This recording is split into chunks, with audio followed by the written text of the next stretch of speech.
All right, we are live streaming and stuff. It is August 4th in the year of our Lord 2021. It is me and my buddy Barathor, uh, and other people will filter in as they always do. No, And to heck with them when they show up, but whatever. Do do do do do do. yeah, Hello. How you been, buddy? yeah. All right, I guess. So what's new? Got a new phone. Um, had to repair my chair. Yeah. Weed whacker died. Well, Okay, not hold on. died. Let's take these one. Let's take these one by one. Let's take these one by one because I got a new phone. How old was your phone? It was an iPhone 6, So how old is that? I have no idea. 5, 6 ish So why did years. you get? So interesting note.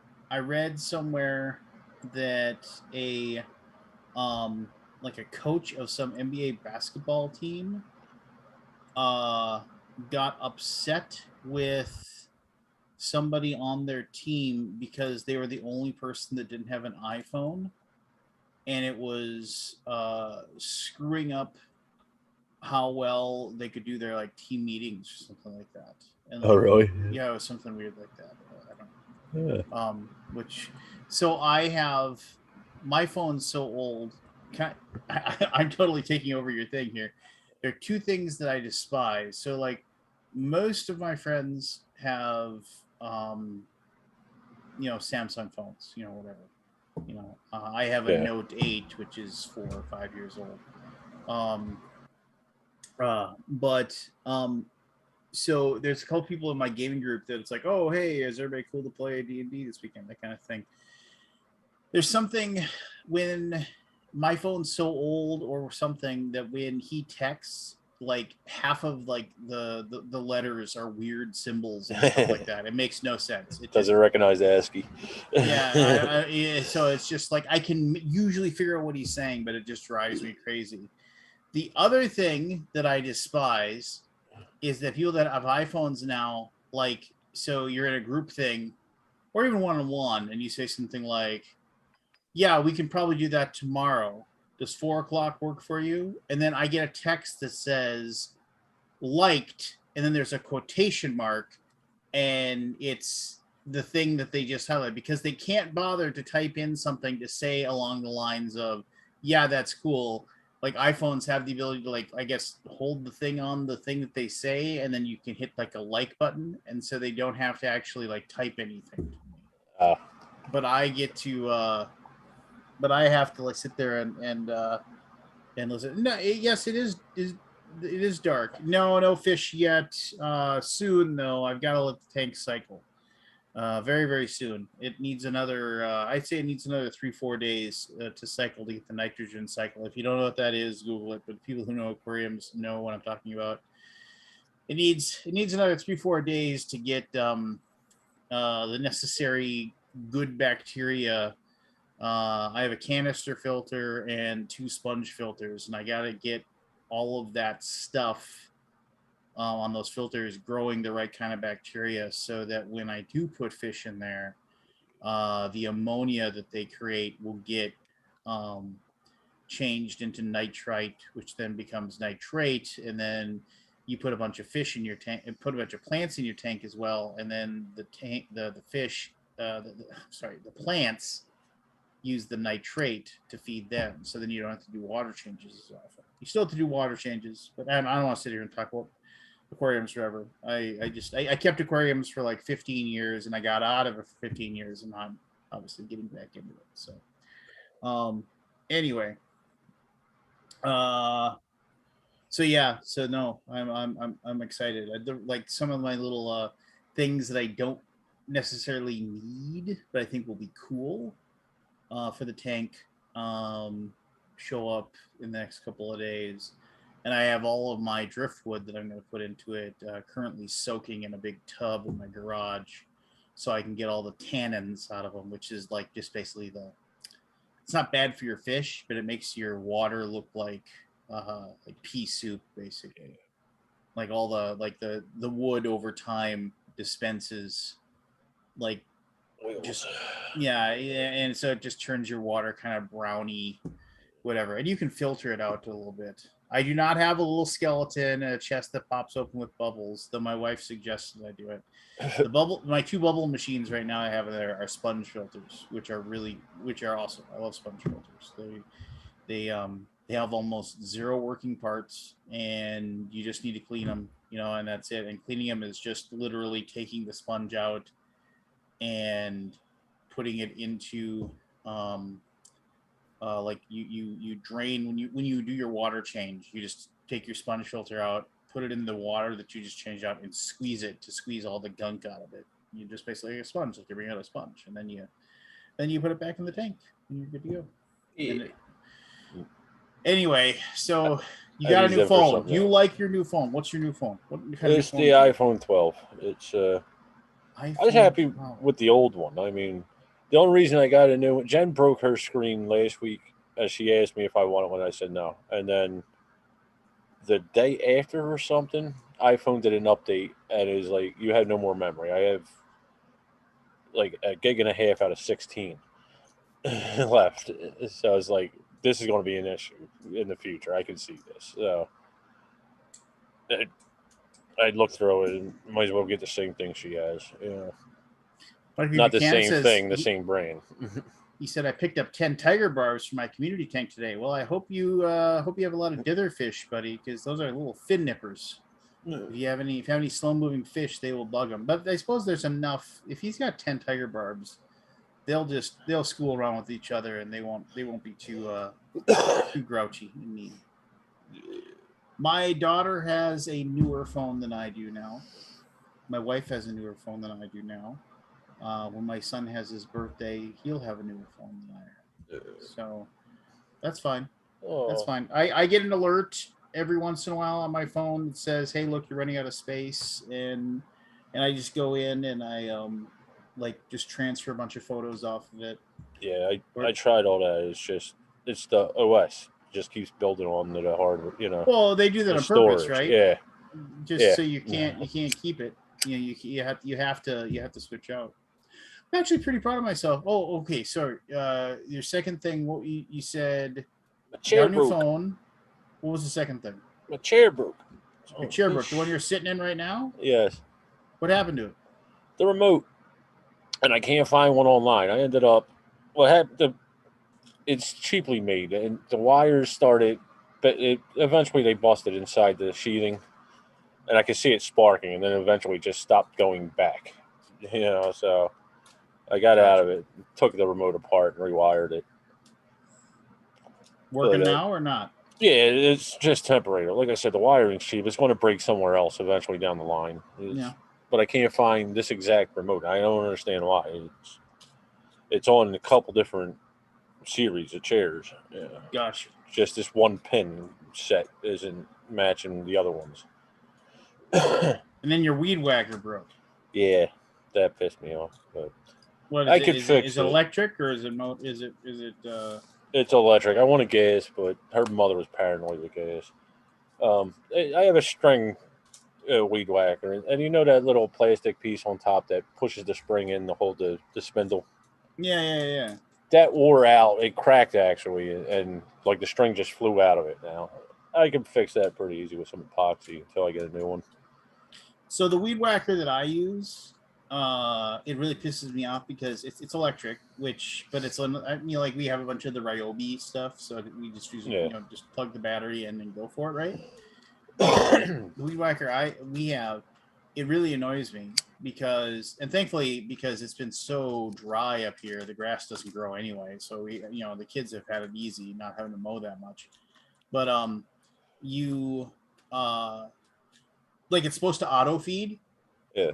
It auto feeds like half the time. Usually I have Does to it? stop, yank it out, Uh, just like the whole point is I'm supposed to be able to just go and walk along my entire deck and be able to do this, not like, lose my mind, whatever.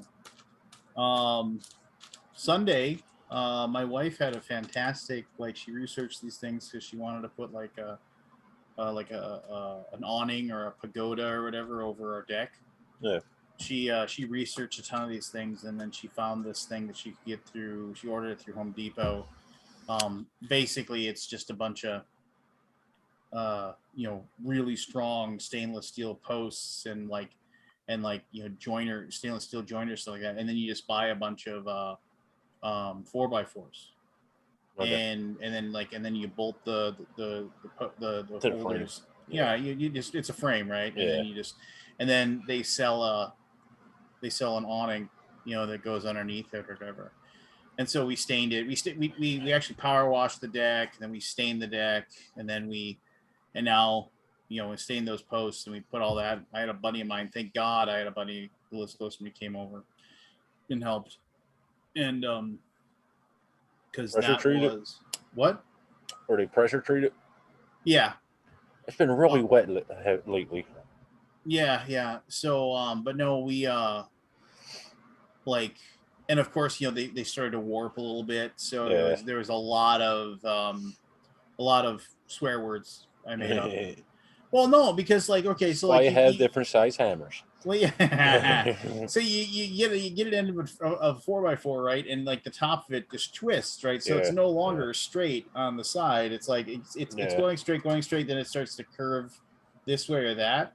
So there was more than one occasion where we had to get it on, and then pull one, bend it down to get it into another one, and then by the time we got to the last one, I was using a sledgehammer just to get it, we got it on, and then just basically pounding it into place.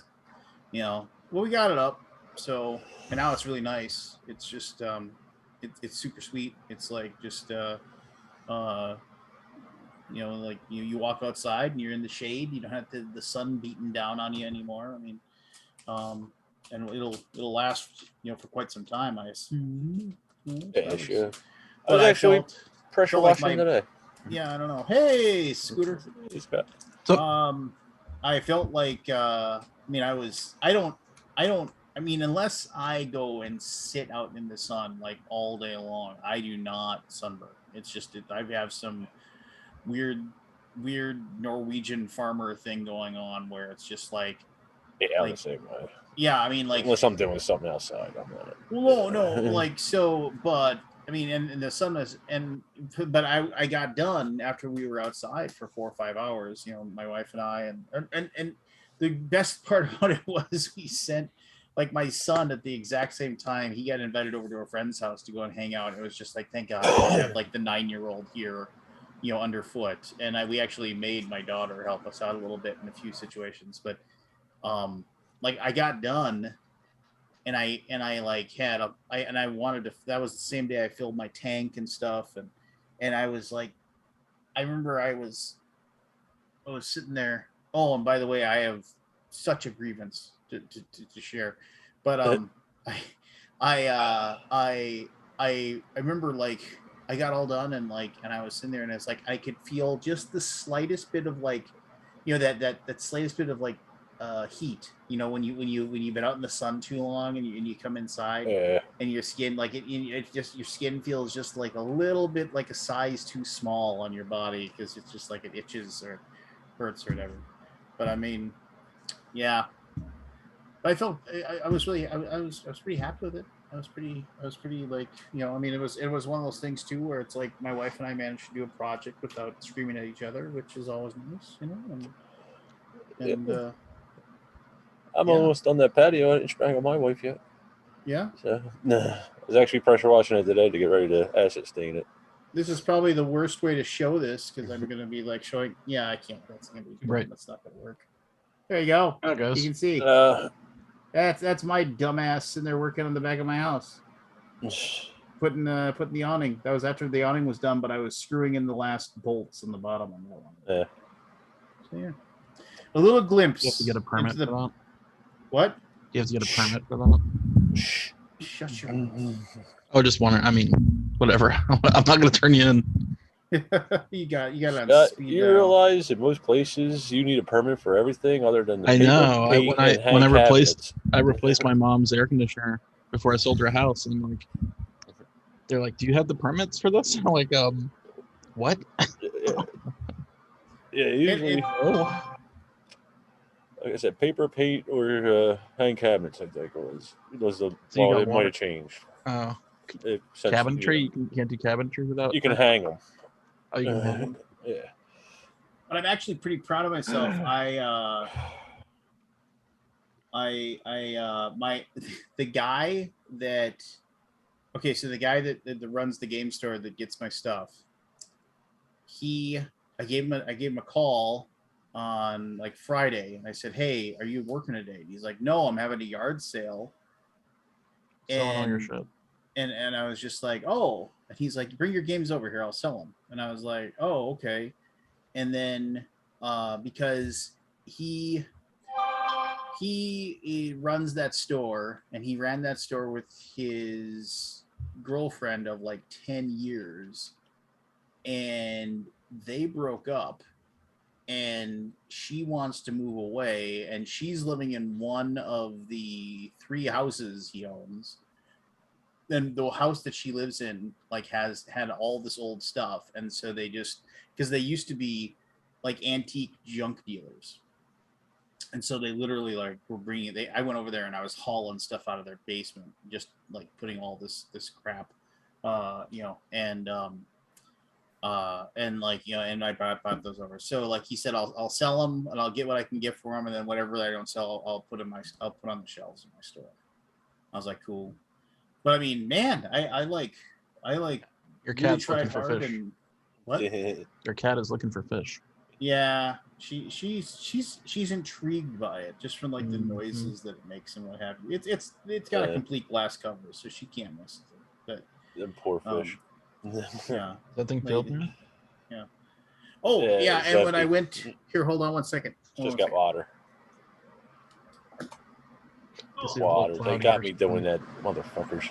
Is it cloudy or is it just the way it looks? It's the chemicals are getting balanced and all that stuff. Oh, yeah, it's got to settle. Yeah.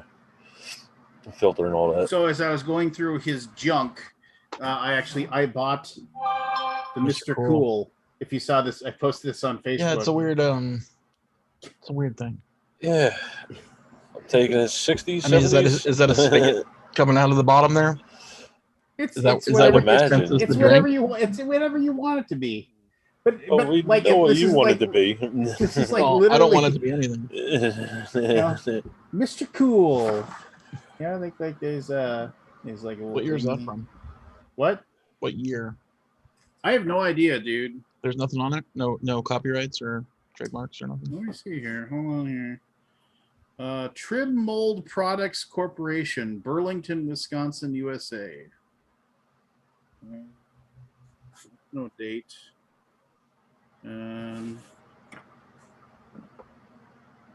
I just realized Navin R. Johnson. Isn't that from The Jerk? Look, the big all says it's great for carrot juice, and the small all says that's dumb. Just like, why would they put that on there? That's dumb. No, it's not vegetables. Dumb to put carrot juice in there.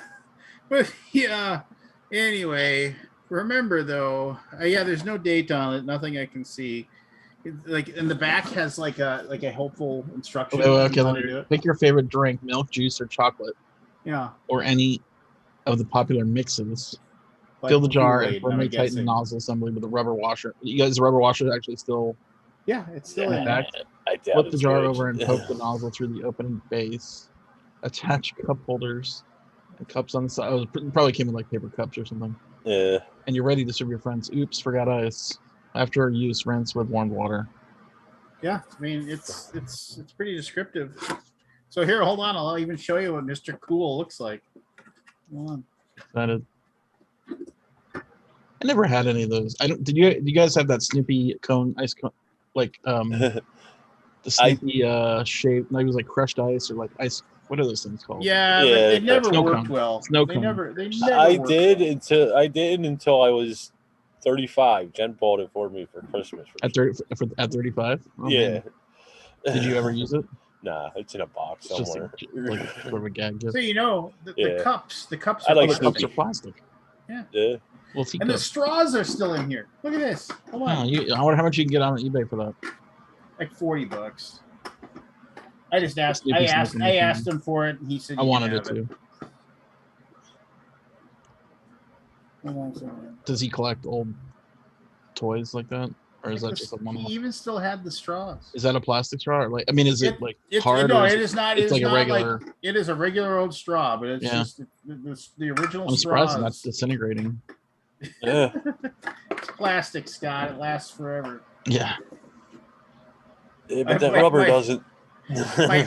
my daughter went 500 to years, it too, right? because my daughter was interested in Something checking like it that, out, yeah. and when she saw that, when I told her I was going to buy the Mr. Cool, she got very upset with me because she wanted it. Huh. I was like, Give it to her. no, I'm not going to give it to her. She'll ruin it. But yeah, Should put carrot juice in it or something. Something dumb. there's Something his, dumb like carrot juice. Yeah, there's his spigot. So how does it? Do you have to push the spigot to make it dispense? Or Yeah, it just opens up the little. There's a little thing in there. Yeah, It's just okay. like it's a gravity feed kind of thing. Yeah. And but the thing You know, is, I know what we're putting in there. tepid Pink lemonade. Lemonade. Tepid pink Tepid lemonade. pink Yes, lemonade. all the tepid pink lemonade you can drink. Oh, the tepid pink lemonade, Mr. Cool will be happy to give you. He'll I dispense. love lemonade. Hopefully But next yeah. year. Pretty. I'm Well, pretty hopefully pleased. this year. Yeah. I'm Dallas is getting a little scary right now. Well, they said Florida and Dallas mean- are like a third of the country. The cases in the country. I don't understand it. I mean, I don't want to get into it again. It's just Yeah, I was depressing. just gonna say we started talking about it last week, and you were like, I don't want to talk about this. Depressing. It's super depressing. I mean, we were down to like double-digit cases, right? Like per day. And Yeah. now it's fucking hundreds, and it could be thousands next week. Is the Well, death toll still high or no? Did you see the? I don't think the death toll is As high. pretty Okay. low. Well, that's good. Did you see the? There was that. I think I mentioned it last week too. But there was that.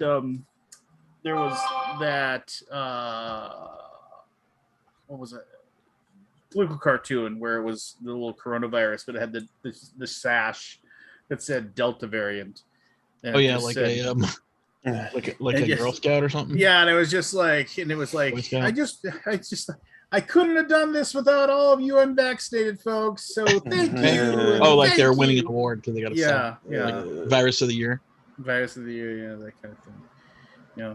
Oh my gosh, the hair is like floating all around me right now. I can't. It's making me itch. Hair's getting long there, Lance. I'm kind of I'm in the same Just boat. let it trying to grow. figure if I want to get it gone. I'm in the same boat, Scott. Yeah. I mean, because there's like a little hair floating down through my glasses right now, and I can't Yeah, that drives me get it nuts. out. Start. Yeah. Wear a bandana. Oh, yeah. It holds it all back, baby. I used to wear ponytails, but I mean, but ever since I started wearing a bandana, I mean, Need a and buy the elastic ones. Just so like when you put it on, you just sit there and go like this. Yeah. And then you pull your hair out. Bandanas drive me nuts. I need a hair. I like hair bands. You know, one of the, I guess. Well, I don't know what I'm gonna get. And then just pull it up like so. And then not only is all your hair out of your eyes, but you look pretty damn cool. I'm going to wait a little bit longer, Scott, I think, and then donate it to cancer if they'll take it. I don't know. I don't think cancer wants it. Maybe the patients do. What color is your hair? Is it blonde? It's a little grayish. That's why. Yeah, it's that's the gray one. and I don't know brown. if that works. I mean, Yeah. I have no idea what they do. Do they dye it? Probably dye it and stuff. My sister said gray's hard to keep dyed. Oh, yeah. And she's a beautician. A cosmetologist. Cosmetologist. Cosmopologist. What do you call those? He's a- Cosmetologist. Cosmetologist. Here, want to see Or something? Want to see, There's a bunch of different titles. But want to see something cool behind me? Like here, look, I pull up my phone here, and then,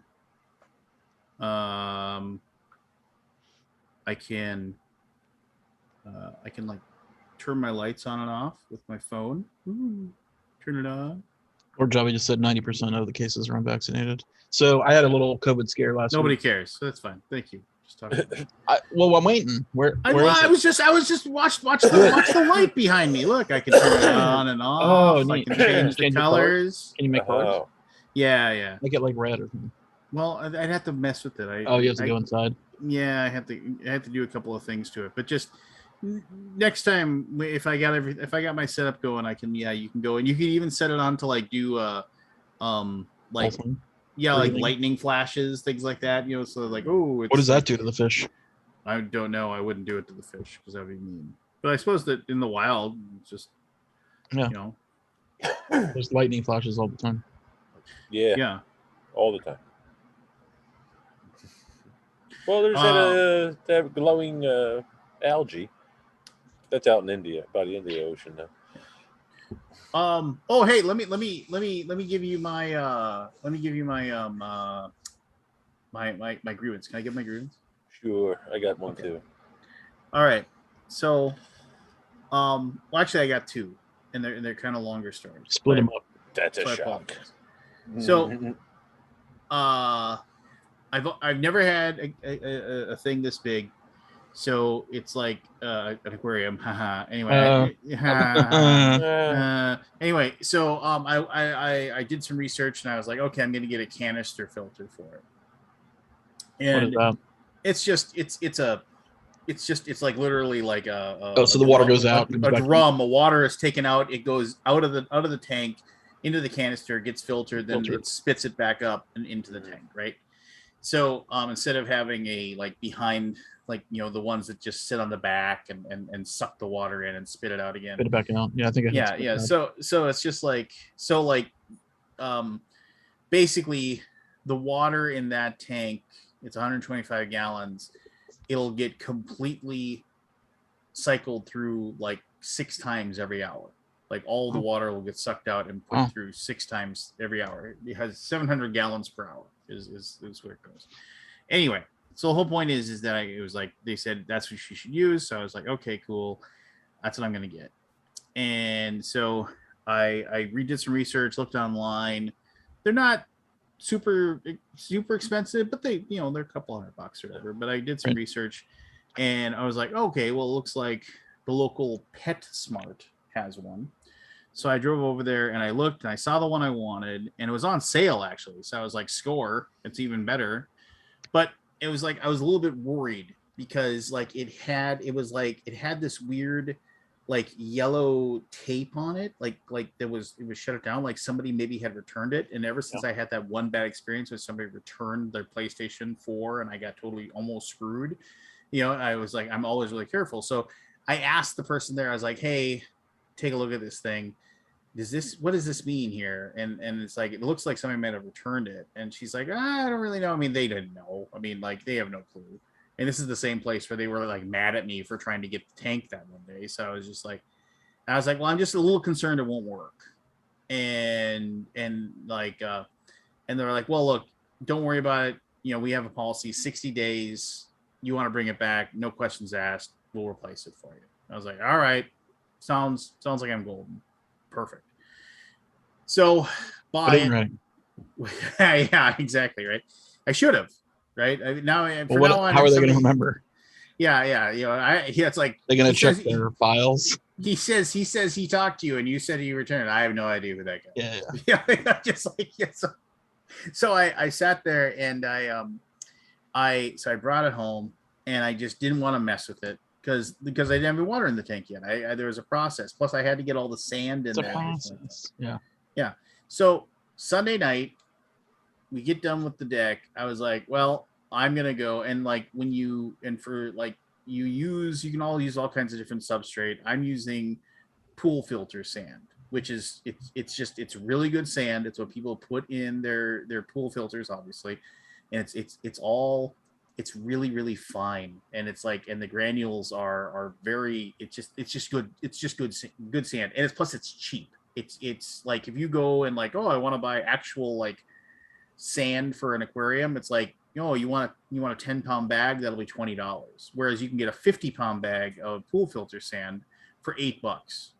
So it's like, okay, yeah, obviously. So to fill it in there, I needed 4 bags. And so, but the thing is that it's all powdery because the sand's been rubbing against each other. And so like a lot of it has, just been crushed. Right. So you have to just go through a process of putting some in a bucket, running a hose through it, wash the sand, wash the sand, basically. Yeah. And it takes a couple hours to do it. it just, everything. And so I was outside. My daughter came on and helped me. Actually, she was awesome. And we were just doing it, and we were like, and then when I got it, and dump it in, do it, dump it in, do it, dump it in, do it, dump it in. After a couple hours of doing that, and this is after we put up that awning, I'm just beat to hell. But I just like, I was like, if I stop, it's just not going to get done. So now I'm like, okay, well, my daughter needed to do a water change in her aquarium, and I had just gotten this brand new hose that will make a water change easier. So, but it has to be hooked up to a faucet. So I tried to hook it up to the bathroom faucet. It was none of the adapters worked. I tried to hook it up to the kitchen faucet. None of the adapters worked. Mind you, you know how you can unscrew the faucet things? The aerator, like sometimes. Like, the aerator, and that's how it's a good one, yeah. Yeah, and that's how you get it to stick on or whatever. Like, since we moved in, those have never been removed. So like I was trying, like I was just screaming at them, trying to get these things off. Couldn't get it to work. Finally, I was like, well, this is stupid. This hose thing that I have won't work for anything. And then I realized, wait a minute, what about the shower? So I went to the upstairs like kids shower, and like I unscrewed the whole shower like nozzle, and it worked. It fit perfectly. I was like, okay, thank God. So because the whole point of that is that you're able to then, when you fill the tank, you can actually fill it with water that's usually, you have like your fish want water that's like around 78, 79 degrees instead of, being like super cold. So you can kind of make sure you put the water back in that they're going to like. Anyway, the whole point is that I got that done. I started filling up my tank, and it's taken forever. I'm just keeping an eye on it. I get done. All right, I'm gonna put this canister together. I'm gonna get this working. In the back of my head, this like warning signs going off. Like, what if this doesn't work? What if this doesn't work? So I'm keeping everything exactly how it should be, right? So I get everything together. I get the thing, and I set the whole thing up. I watch a couple of videos on how to do it. I go through the whole process. I put the hoses on. I get everything set up. And then I plug it in. Starts up like a top. And I was just like, and then they said the first thing you're going to notice is that the air that's in the hose is going to get like pushed out. And so you're going to see a lot of bubbles come out of the hose into your tank, but that's normal. Don't worry about it. Then it'll start cycling and it'll start pushing the water through it. And I was like, all right, cool. So I was like, awesome. It works. Right. And I was like, and this was like about at 12:30 at night, around midnight, a little before midnight. My wife came downstairs and she was like, are you coming to bed? Hey, William. And she said, and she's like, I was like, I just want to get this going. As soon as I get this going, I'm coming to bed, and she's like, okay, well, good luck. Hope it works. And so then I started just doing some other stuff. I started like packaging up all the garbage because I had all kinds of stuff just strewn around the room. And I just kind of kept looking at it like, God, I just feel like it should be doing more, like I just didn't know. And so I reached my hand in the water to see if I could feel water coming out of the outtake valve. And I couldn't feel anything. And I was like, well, maybe it's like, maybe it's just like, it's just a gentle thing and I'm just not noticing it. Right. So I pull it out of the water and nothing's coming out. I mean, I hear the thing running. It's going, but nothing's coming out. And I'm like, well, maybe I was like, and so I was sitting there and I was like, maybe I didn't fill it enough because they say you have to fill the thing with water and then start it up. So I turned it off, opened the whole thing again, put more water in it, turned it on, slowed it down, did the whole thing, and then it's just like nothing. And I'm just losing my mind. I'm like, I knew it. I freaking knew it. I freaking knew the damn thing wouldn't work. So I'm like, I see if the filter company has a customer service number. They do, but of course it's 2 a.m. They're not open. I mean, come on. Yeah. Well, come on. Don't they Water know? filter, my fish could die. Yeah. So then I looked and I looked and I was like, okay, well, screw this. This piece of garbage is going straight back to PetSmart first thing in the morning. And I was like, what time do they open? 9 o'clock. I heading right back there. And I'm already like researching other filter things to use and everything like that. I love that you're the one dude that's like waiting outside the PetSmart in a rage. That's him. That's him. Open the door. It's like Jay and Silent Bob waiting outside the quickie Quick bar, stop, whatever it's called. yeah. Hey, it's So- like, said like that they trained them at PetSmart in case something like this happens. I was like, that's not gonna ever happen Yeah. until Lance. So I'm just sitting there What and I'm meals just you like, go through, Lance? I would be just like pulling my hair out. so How do you? I- How are you alive? so I'm just livid, right? And so I couldn't. I like literally I had a dream about the filter that I was so angry about, and so my alarm goes off, and usually I just let myself, because the kids aren't going to school. I don't set an alarm anymore because I'll just wake up between 8 and 9. It just the bells go off. Okay, Right. get up. But I was like, I'm getting setting an alarm for 8:15. I'm getting out of bed. Because I was too angry to disconnect everything at that moment. I was just like, I'm going to bed. I need some sleep. So I got up, I came down here, and I opened the thing up, and I was just mad. And I'm sitting there and I'm looking at it, and I'm just like, all right, screw this. This thing's going back. So and then like the thing is, the thing's full of water and the tubes are full of water. So I'm like, okay, I gotta like make sure I close all these valves. Then I disconnect it so I don't spill water all over my floor. And I'm doing that, and I look up, and one of the valves was closed on it. So I've been running it, and no water closed. was actually. Yeah, it was closed. Did it tell you to open them, or did you? Or Well, did you- it just was for whatever reason. It was just, maybe I moved it, maybe I didn't, I don't know. And I looked at it, I was like, you gotta be effing kidding me. And like, because I 3 hours of inventing curse words and screaming at this thing, doing research, and I turned the valve, and I turned the thing on, and all of a sudden just water billowing shooting out of out. the output valve. It just works perfectly. You know what I was going to tell you? You should get one of those electronic sensors that detects water. That'll shut it off. Yeah. Yeah. You know what I'm talking about?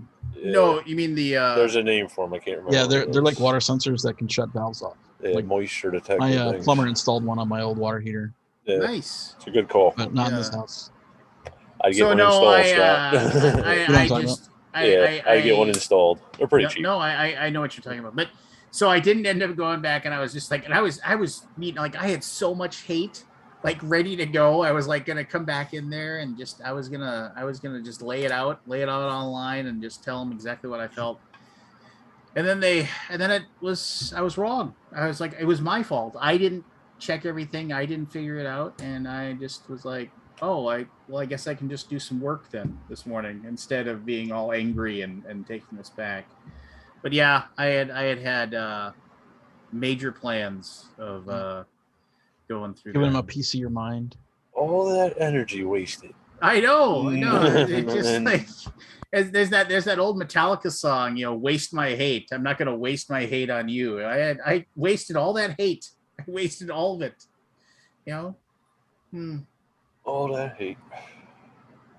All right, So Barry, what is yours? ultimately, like I said, the grievance was He's against not done. me. The grievance with yourself. The grievance was with myself. I was Well, that's a different story.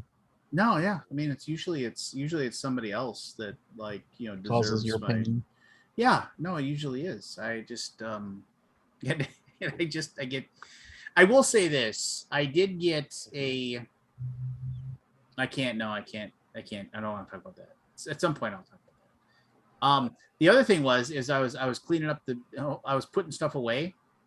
My son, when he was like 4 or 5, he just took it upon himself to make this giant Lego tower. It was about like I don't know, like that big round square. And he just kept taking his Legos and adding to it and adding to it and adding to it, seeing how big he can make it. So it was just a solid brick, right? And for whatever reason, I remember I watched him make this, and he ended up getting it to be about 1.5 feet tall, So, and I thought that was kind of cool. And I've just never taken it apart, because it's like a little window into when he was young, right? And it's just kind of like one of those things I like looking at.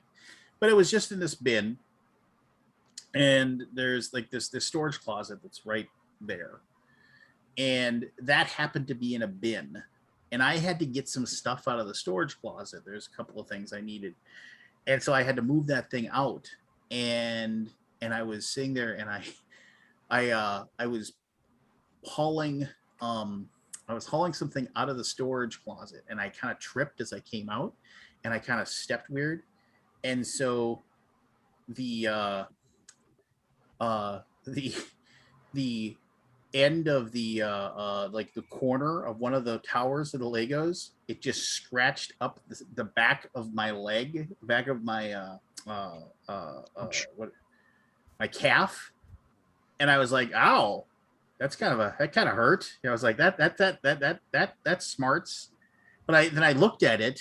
And I was just kind of like, oh, it just looked like a scratch, like somebody, you just abrased the skin a little bit. And I was like, oh well, thank goodness I'm not bleeding. So I started doing something, and then I turned around. I was doing something else. I took a thing, and I slip on something. I was like, who left some water on the floor? And I realized I was slipping in a pool of my blood. And I looked, and the back of my leg was just pouring blood. And I walk upstairs, and I just said, somebody help. My wife's like, what's your problem? I was like, help. She's like, what do you about need? To bleed out here. The children's plan to take me out has finally worked. He played the long game. Yeah. So I was like pointing to my leg. I was like, help. She's like, oh God. She's like, so she's sitting there putting just cleaned it up. Didn't the container ship of Legos smash up, and now like every beach in the world has Lego on them? I don't know. Or am I just making that up? I could see. Read something or heard something. I could see that. Yeah. But now I have a giant bandage on my leg. It's pretty awesome. Wow, it must have been deep. Yeah, no, it was pretty good. My wife's like, if this doesn't stop bleeding soon, she's like, I'm taking you to the hospital for stitches. So it's just like stitches from a Lego incident. That would be great. I bet they have specialists for that. They come in like, how'd you get it? Legos? Talk to Dr. Dave. He's our Lego guy. Which end? Yeah. Normally what we do is we write down your story so we can laugh at you. All right, Barry.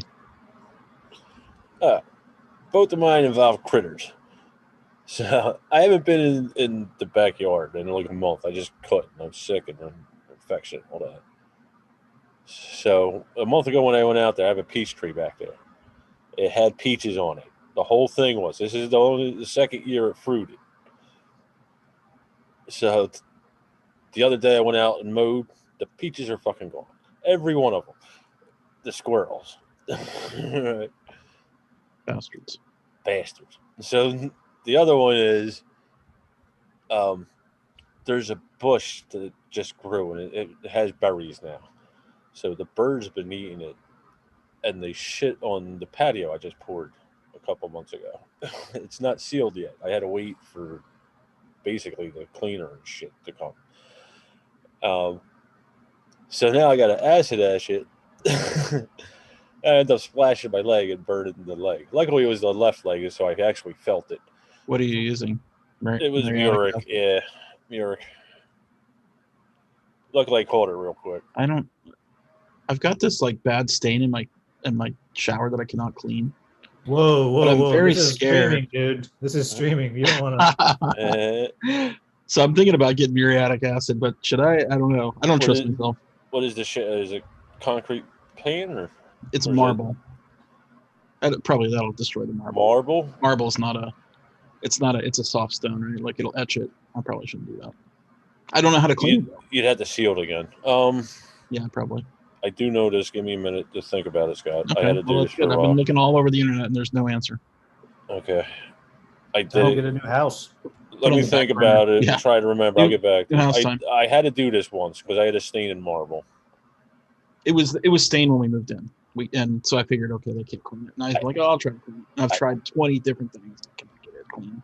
It's in the cracks, right? It's in the. Have you tried staining the rest of it to match? Yeah, just go black. Just make it all black. Just black. Oh, it's in the grout, not on the marble itself. It's in the grout. Pull the grout out.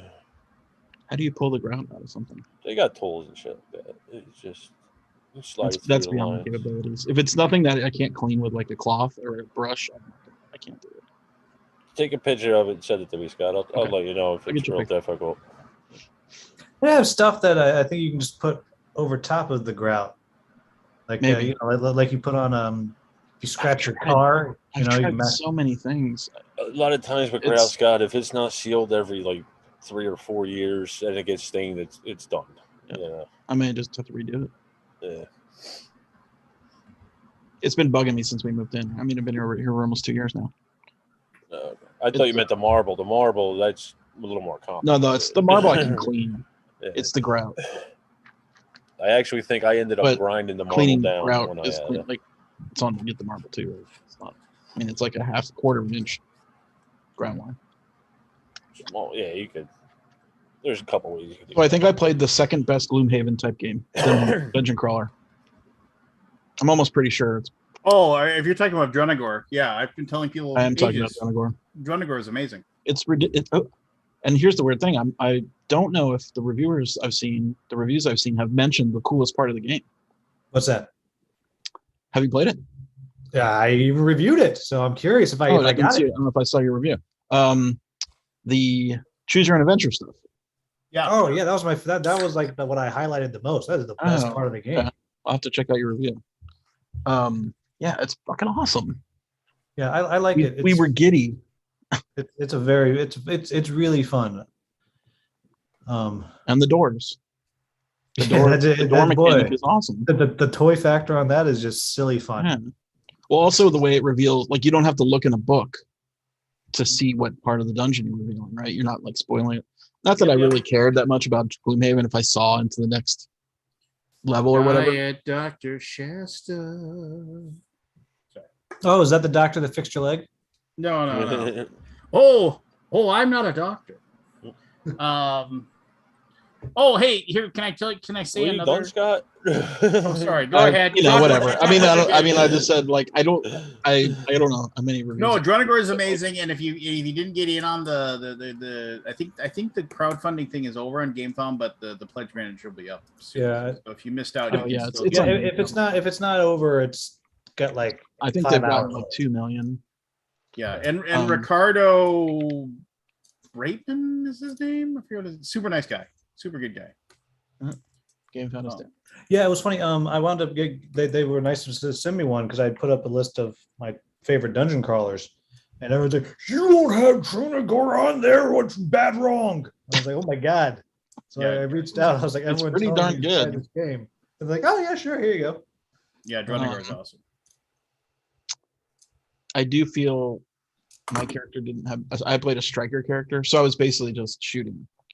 Whereas like the tank guy was just felt like he was doing a lot of the game. Yeah. Like we were trying to figure out who should just go run up there. Well, the tank should probably just run because they could block like 1 million damage and not take one. When I played it, I did the leader and like the controller. Controller, is that right?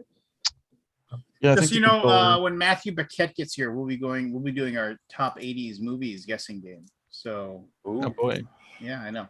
Tony Bosco says a Mr. Clean Magic Eraser. I will try a Mr. Clean Magic Eraser and see. Mr. Clean Magic Eraser works. Yeah, those things are great. Yeah. I told Peter Vaughn to get his butt over here, but he's ignoring me.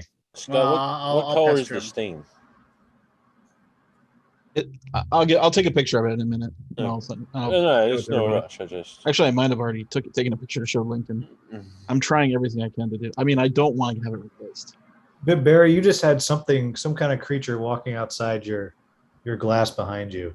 Was it black or orange and white? I think it was orange and white, but it was real quick. It was Beaker. Then he's getting nudges probably around there, sketching them out. I have 2 cats. So here's large cats. Here's my other grievance. I got it, and this one's relatively quick, but this is just an annoying grievance. So I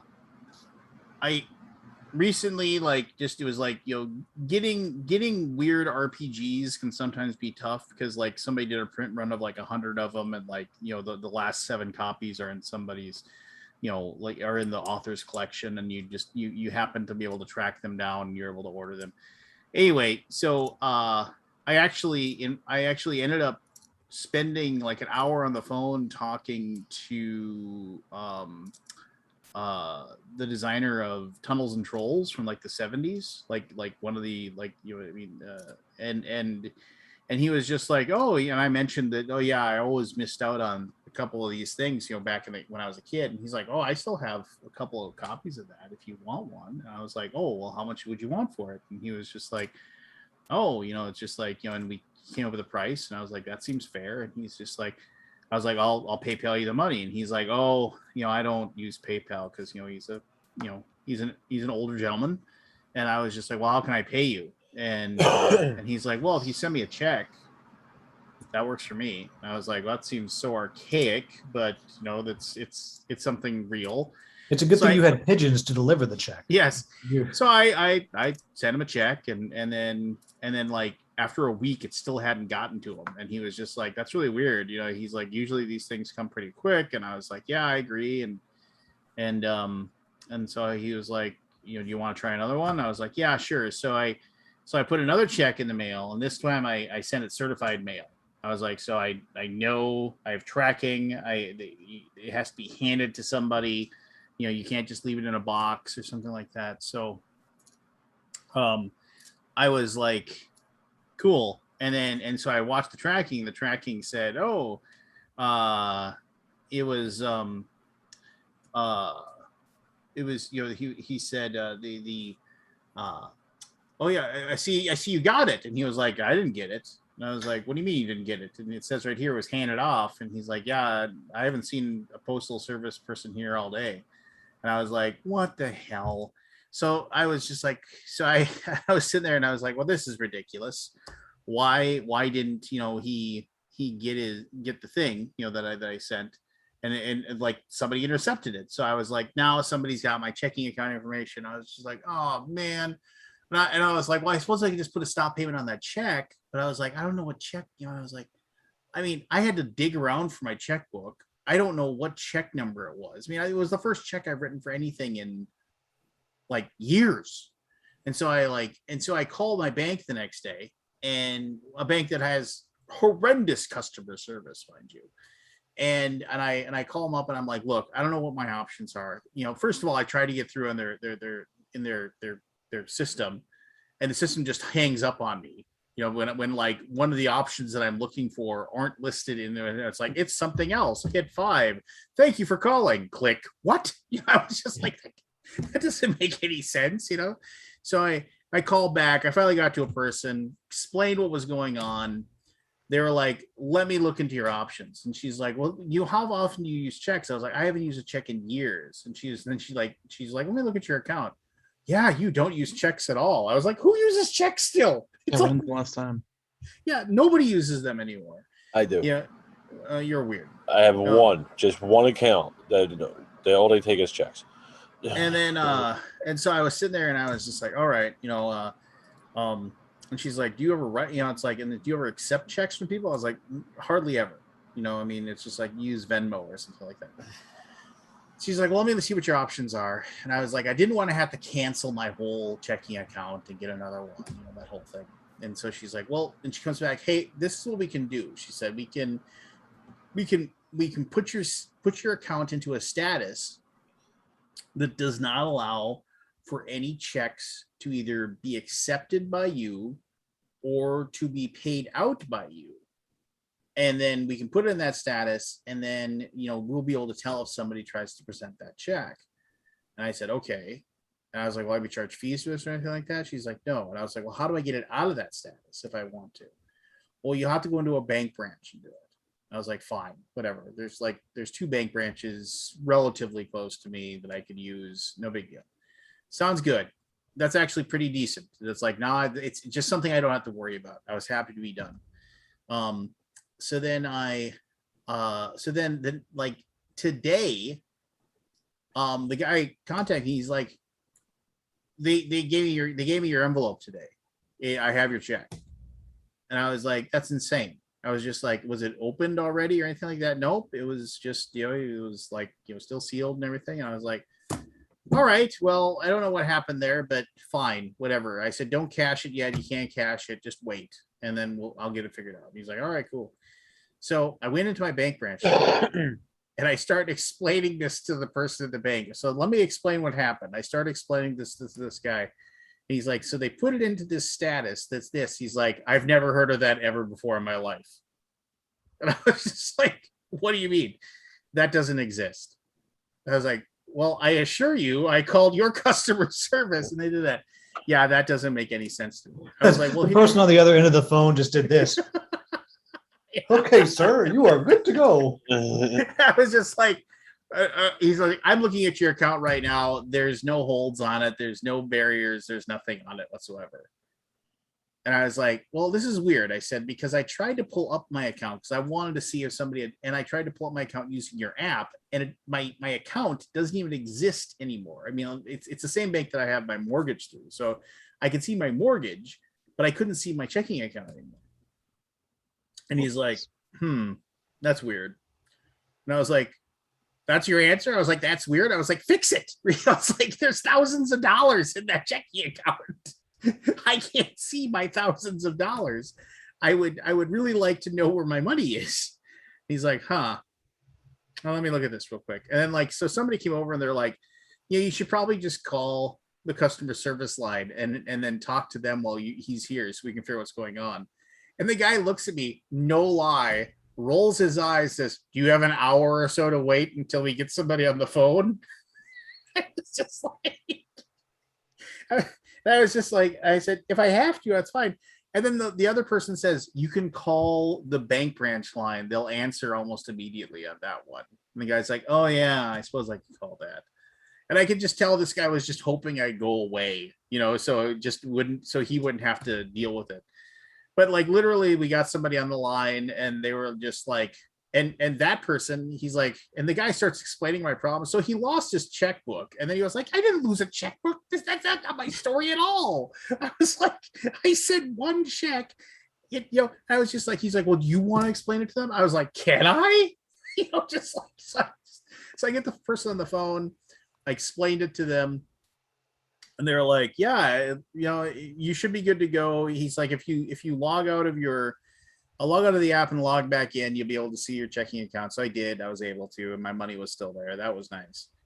And then I was sitting there and he's like, yeah, so, and this guy that I talked to, it was, his name is Tyler. He's like, yeah, so yeah, Trevor's actually got you all taken care of. He took care of it on his end. So you should be good to go, which is the guy that was helping me. And I was sitting there, it's like, well, then why am I talking to you if he already took care of this? And then I get off the phone and I said, well, hey, thanks for taking care of it. He's like, what are you talking about? Well, that guy said that you fixed it. No, I didn't. I didn't do anything. I was like, who is fixing my account? It was like Gremlins. I was like, doesn't work. You have the worst luck. If I tell this person to cash the check, will it work? Yes, it will. If he gets charged a fee or something because it doesn't go through, or I get charged a fee, do I need to worry about that? He's like, if it does, just come back and I'll waive the fee, no problem. And I was like, now I should have got that in writing. Well, the funny thing is the whole time it's just been Barry. That's why he has his computer. He's just moving your money around. Yeah. He's the guy on the other end of the line. I smoke a lot of weed. That ain't gonna happen. I was just, but theoretically it's all taken care of now and it's fine. So when do you get your 70s RPG is what he's got them all packaged up for me and he's gonna go cash the check tomorrow, and as soon as it's cashed he'll send it off to me. So but he doesn't use mail either, so he had to actually get a courier and an ox cart. So I don't know how long you have to live, but hopefully it'll get there before. It'll be amazing when it finally shows up. Hello, P tier. Hello. Just so you know, when Matthew Paquette shows up, we're doing last week we did our greatest TV shows of the 80s, and then we had people guess. And today it's greatest movies of the 80s. So oh god, that's a good topic. But if you want to, if you want to, 9 when it ended. So yeah, well, you'll be okay. That was 2 when it began. So what's this little dragon baking bread behind you? It's real subtle, Peter. It's like very subtle. Do I have a thing? Oh my gosh! I always put a background. I usually go with the dwellings because that's the classic. I saw that game sneak through with a BGG moderation somehow. Which one? Is that a Kickstarter game? Oh, look at What that. is? that Kid Flamecraft? Hey, William, Minecraft is William. going to Kickstarter, yeah. Okay. Yeah, It's Peter said he didn't have any copies so I It couldn't snuck through. do any. I couldn't. Oh no! This it was a is- stealth. This, It was a this stealth. is Dwellings of Elderville. Can't you tell? Oh yeah. Yeah, I'll give you my address, and then maybe I can I can give that game a play or something. Unless Peter's got someplace it needs to go. Oh dang! On the stream, Peter. Oh no. Yeah, send it to Lance. He sent it to See, Lance. that's how things happen, people. You get Peter live on a stream, and he can't say no. Quick, Scott, what do you want? I would love to get a quote from Lance's daughter actually about Flame and Lance, together in a nice quote. When do you launch? Tuesday next week? I go. No, I have a week, and no, I go Tuesday. Yeah, that's how crazy it is running. It's It'd be a Tuesday. week minus Lance, one. I'll put it in the mail tomorrow morning. But it's we got 20. It looks good, man. Thanks. Yeah, It's so fun. somehow it got through It's on the fun. BGG. Like, If I I, don't if I have- puked into a fountain pen and mailed it to the monkey house, I might have got better results. Wait, but, what'd you say? Aldi? It somehow did what on? Well, BGG? so I thought it was a real game. I mean, it is obviously a real game, but I thought it was like a published meaning. Oh yeah, out. if it was done. And like someone's like, oh, reviewing this game, and I'm like, oh, cool, boom, approved. But now I'm finding out that it's actually not out yet. We don't usually approve. I'm Yes. trying to keep. I mean, it's almost 100,000 people, so Kickstarter stuff comes in there all the time. And even though we have like All the rules about no Kickstarter, it's crazy. People don't read. Yeah, There's a board game geek group on Facebook. I'm actually. BGG, post away. Who cares? Oh, so I gotta make sorry, an Scott. I ad did for- post pictures of this game. Oh, no worries. Into the BGG Facebook. Yeah. Okay. I did just Oh. pictures. I haven't put any videos, but I have put some pictures in there. That's fine. Matthew, did you kill anybody in your game? It's We really the did, Kickstarter but- one. They ended it just as an even more powerful foe entered into the scene. So until the 18th, when we come back, All right. does not Well, bode well. Well, let's let Peter. You launch on Tuesday. What's the Yeah. main mechanisms of the Looks craft really of good, though. flame? So we're calling it dragon placement and shared engine building. It's a little light on the. I mean, it is sort of a worker placement, but it's What not. like It's that, a like little that, like fish. I mean, dragon building. I mean, dragon placements. What a tired You mechanism. played a lot of those, have you? It's, I mean, it's, Peter, it's do been you know done how many of before. these games behind me are Simpsons dragon did it. placement? Like all of them.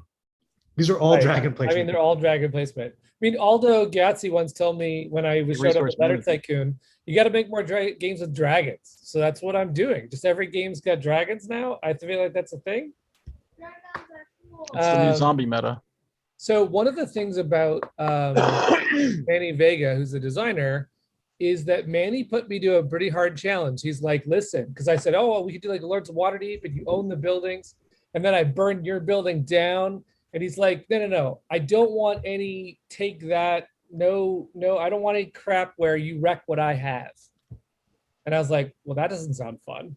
But that's what we did. We built you build the town with the other people. And so if I make the butcher shop amazing, then you get to go into the butcher shop next and use it and make it more amazing. And then the third person comes in and fires off all the dragons that are there. And so it's a combo. The dragons start to combo, and all of the dragons have a special ability, and then all the shops have special abilities. And so it kind of changes it every time. But Just Trogdor show up and burn it at everybody. I mean, that's an got to be an expansion. extension, right? Yeah, we have we had an expansion where all of you are trying to get your stuff done. Like trying to think of that game where you roll dice and there's 18 different advisors you could go to, and then eventually at the winter time something comes and tries to kill you, everyone. There That was sounds very made up. Kingsburg. Kingsburg. Yeah, Right. Kingsburg. So we Oh, were I've gonna heard make Kingsburg's great.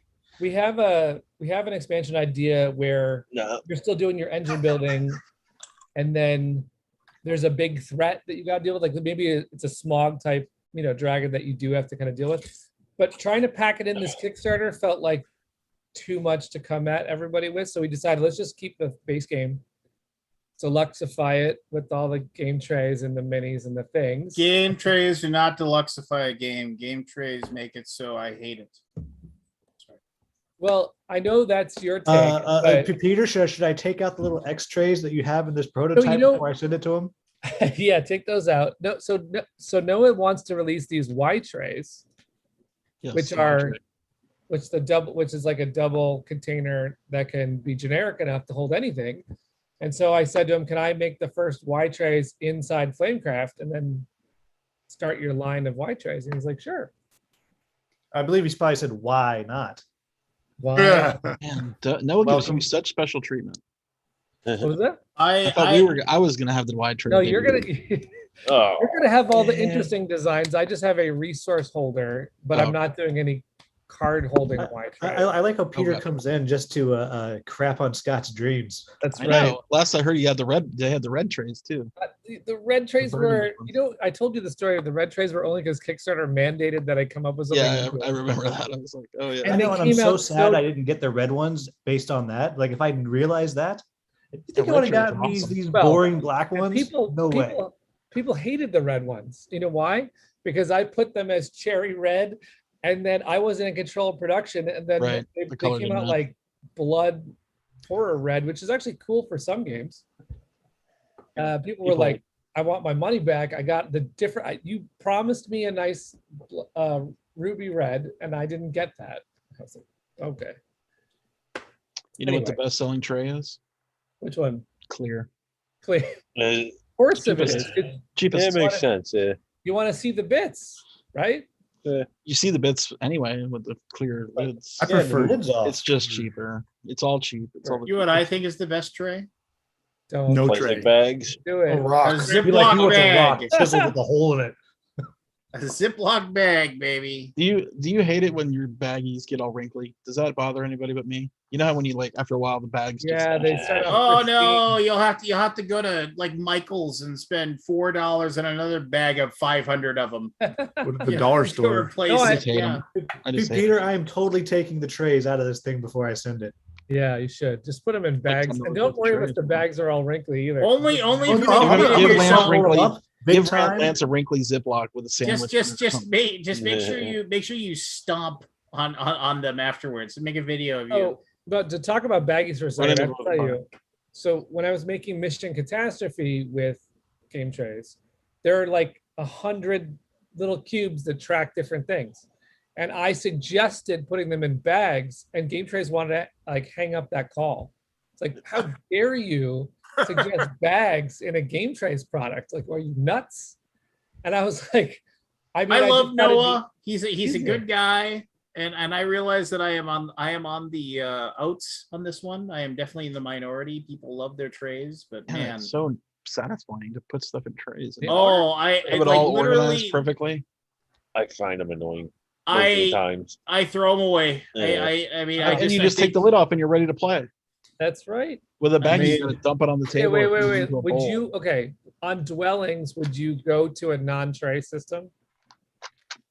I mean, haven't besides played the dwellings. fact your box would be like way smaller.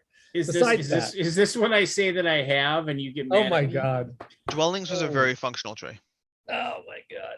No, if you take the trays out of dwellings, like what other games are you storing in that box with it?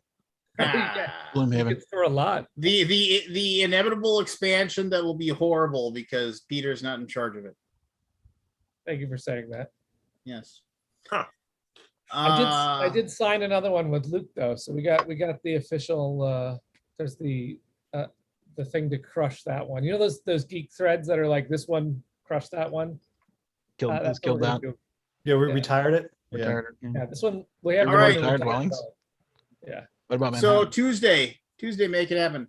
Hey, I would like to say something before we dive into the greatest 80s movies. Yeah. And since Alex is here, he reminded me of this. And I bitched about this to Forrest earlier today. I called him up and ranted about it for a half hour. gave him about 27 F words. And then I said, well, thanks for listening to me. I'll talk to you later. So, and I'm not, Alex, you don't have to comment or anything like that. But I mean, it just seems like every 3 to 7 months or so, somebody decides the newest cause de célébrer is Yeah. to say, oh my gosh, what if a reviewer doesn't divulge every single little bit of information, every single relationship he's ever had, if he hasn't received a free game, if he had a free game, if he didn't get a free game, if he was paid, if he was unpaid, if she happened to sponsor her Kickstarter through them, or has her, any whatever like little piece of garbage they can say. It's like, well, why, just how will I know if your journalistic integrity is intact? This, you know what? Don't it just drives me so batty, because for like 2 weeks everybody just loses. I mean, and or Yeah, one, they do, and then one they- day, Weeks. It's 72 hours. This is the internet. It's like, exponentially increasing. yeah, but I mean, That's it's what I've just been like noticing. everybody loses their mind over it, because people are just like, wring my hands, I'm so worried. No, you aren't. You'll still watch the people you watch. They could Right. come on and just say, they sponsor my channel, they give me $12,000 a month, and if you like what they make, you will still watch what they make. You aren't going to care. Yes, there's going to be a small percentage of people that are going to say, I can't watch them anymore, I don't trust what they have to say. But the vast majority of people, they've already made up their mind whether they're not going to buy the game or not. They don't even care what your opinion of the game is anymore. They want to see it. They want you to tell them how it's played. They want to tell you what you thought was cool. And if they don't believe you, they're just not going to watch your channel anymore. And then they're going to move on. But the vast majority of people don't even care. And the thing is that we say exponentially, these groups of people are getting all upset about this. Sure it is, but it's still a drop in the goddamn bucket. A drop in the goddamn bucket. This same exact argument has been put forth. I remember giant threads when Tom Basso was like, when it was him, he gets free games from publishers, and people were like, I'm not going to believe anything Tom says. Tom doesn't tell us he gets free games. It's like, how can you trust him? How can you trust him? He's on the in. It's just I just want you to know, Peter, if you would like to give me $12,000 a month, I will say whatever you want about your games that is on the stream. Everybody, Nobody if I need to cares. say nice stuff about Peter. It's Wait, No, I because of that. completely agreed with your Bargain comment at in twice the thread. price. Same here. Yeah, your But comments about Lance, how people Lance, complain, people whine, people ultimately will watch I what they saw that watch. thread. And I love Alex coming in going, hey, you can't just drop our names and this somewhat scandal and then walk off. Oh, and the guy That was awesome. the guy that makes that videos, he's just, I mean, It's KOA. Yeah. He stirs the was- pot. yeah, That's no, his thing. I'll flat out say, I think the guy just, that's his image, that's his character. Who That's is what it? he does. That's what he Speaking of does to average. try to get people to watch his thing. It's just like any other shock jock radio kind of bullshit that happens Sure. anytime.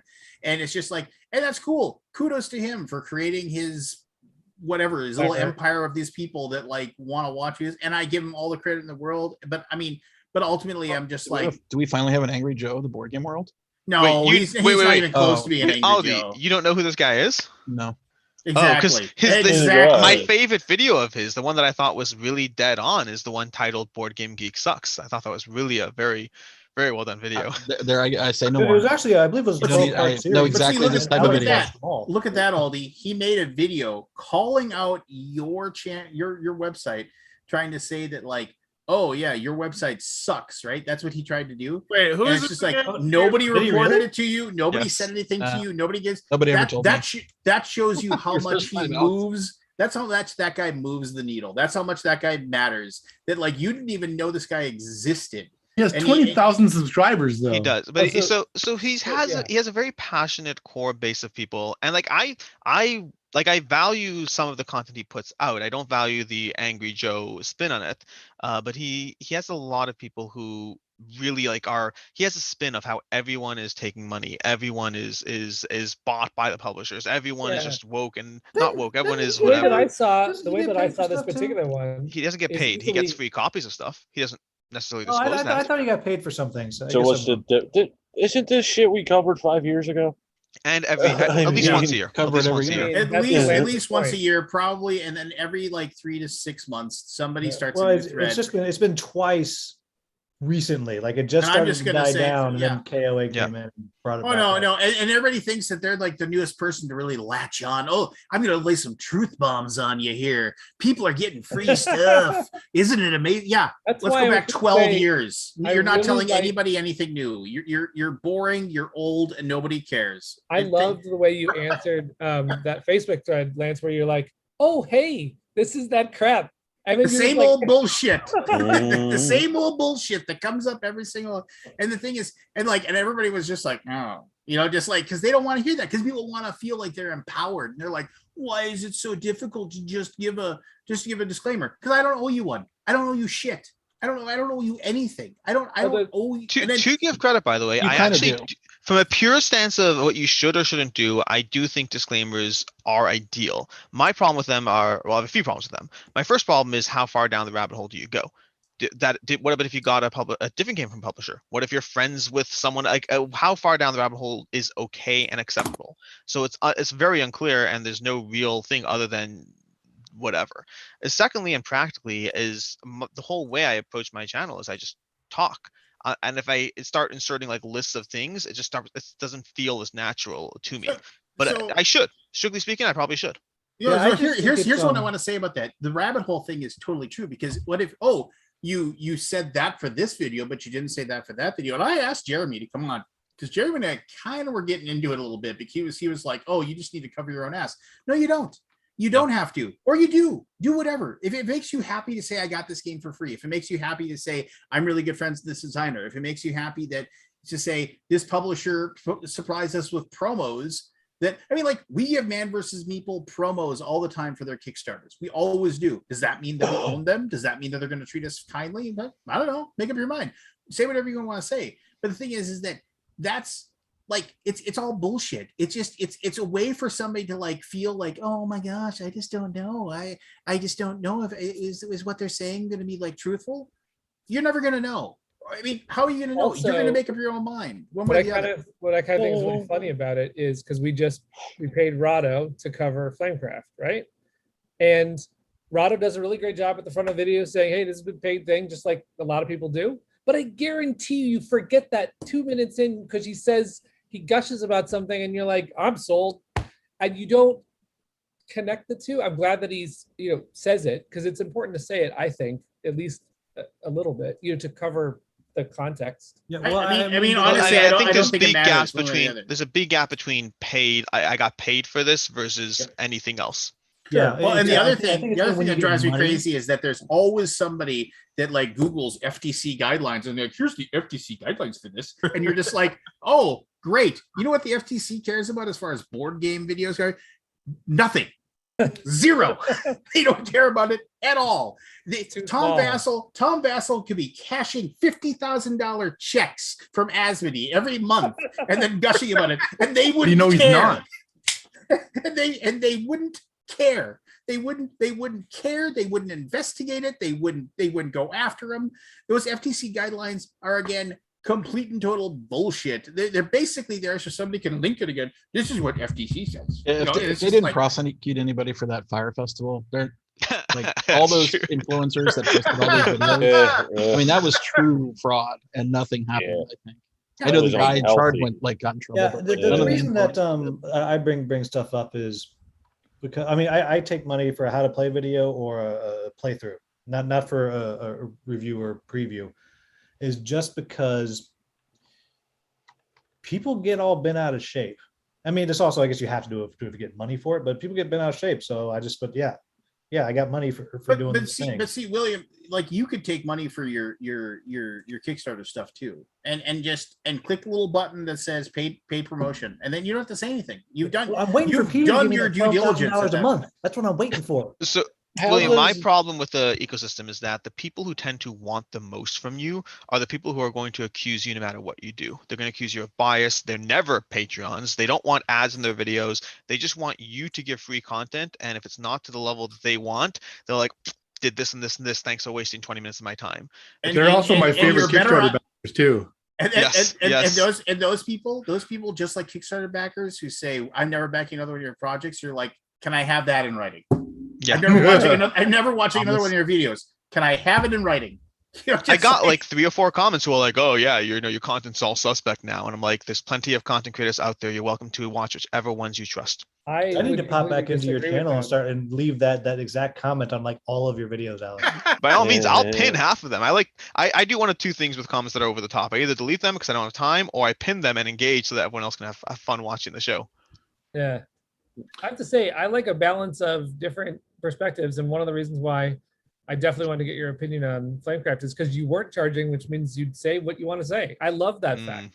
I'm biased anyway. it's Diet Dr. Shasta, not Oh, Mr. geez. Shasta, Kabuki. So and, here's the thing. and I'll gladly be a Shasta shill. I will. Okay. If I will- everybody here gets Peter's video, Are you getting paid by Shasta to do this stream? And you I'd be didn't tell happy us? to. You shill. Shasta, if you're listening, I can be bought.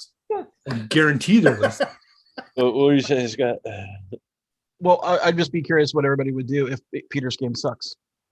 Are you going to make Peter's a video? game At all? doesn't Would you suck. make a video at all? No, I so would so do it I've free. addressed this very specifically. I've said already, for when it comes to retail, I will put out content no matter what. When it comes to Kickstarter, because there are fewer channels actually giving opinions, my opinion does have more weight just because as most people are doing previews, not reviews. So I'm more wary of the damage I can do. So if I'm rating something badly, I won't cover it. If I'm rating it like, hey, it's good but not great, I'll cover it. And yes, that some people will be like, oh, it's good enough. Other people will walk away because of it. Can I say can I say another salty thing here too? I think all I'm those kinda people, the same all boat, those if I people were in the that want to same sit there and situation. complain about, oh, I don't know if I can trust the integrity of it. You know what? Make your own goddamn videos. Make your own goddamn reviews. Yeah. You go off and do your own thing. Make the channel that you want to have. Yeah.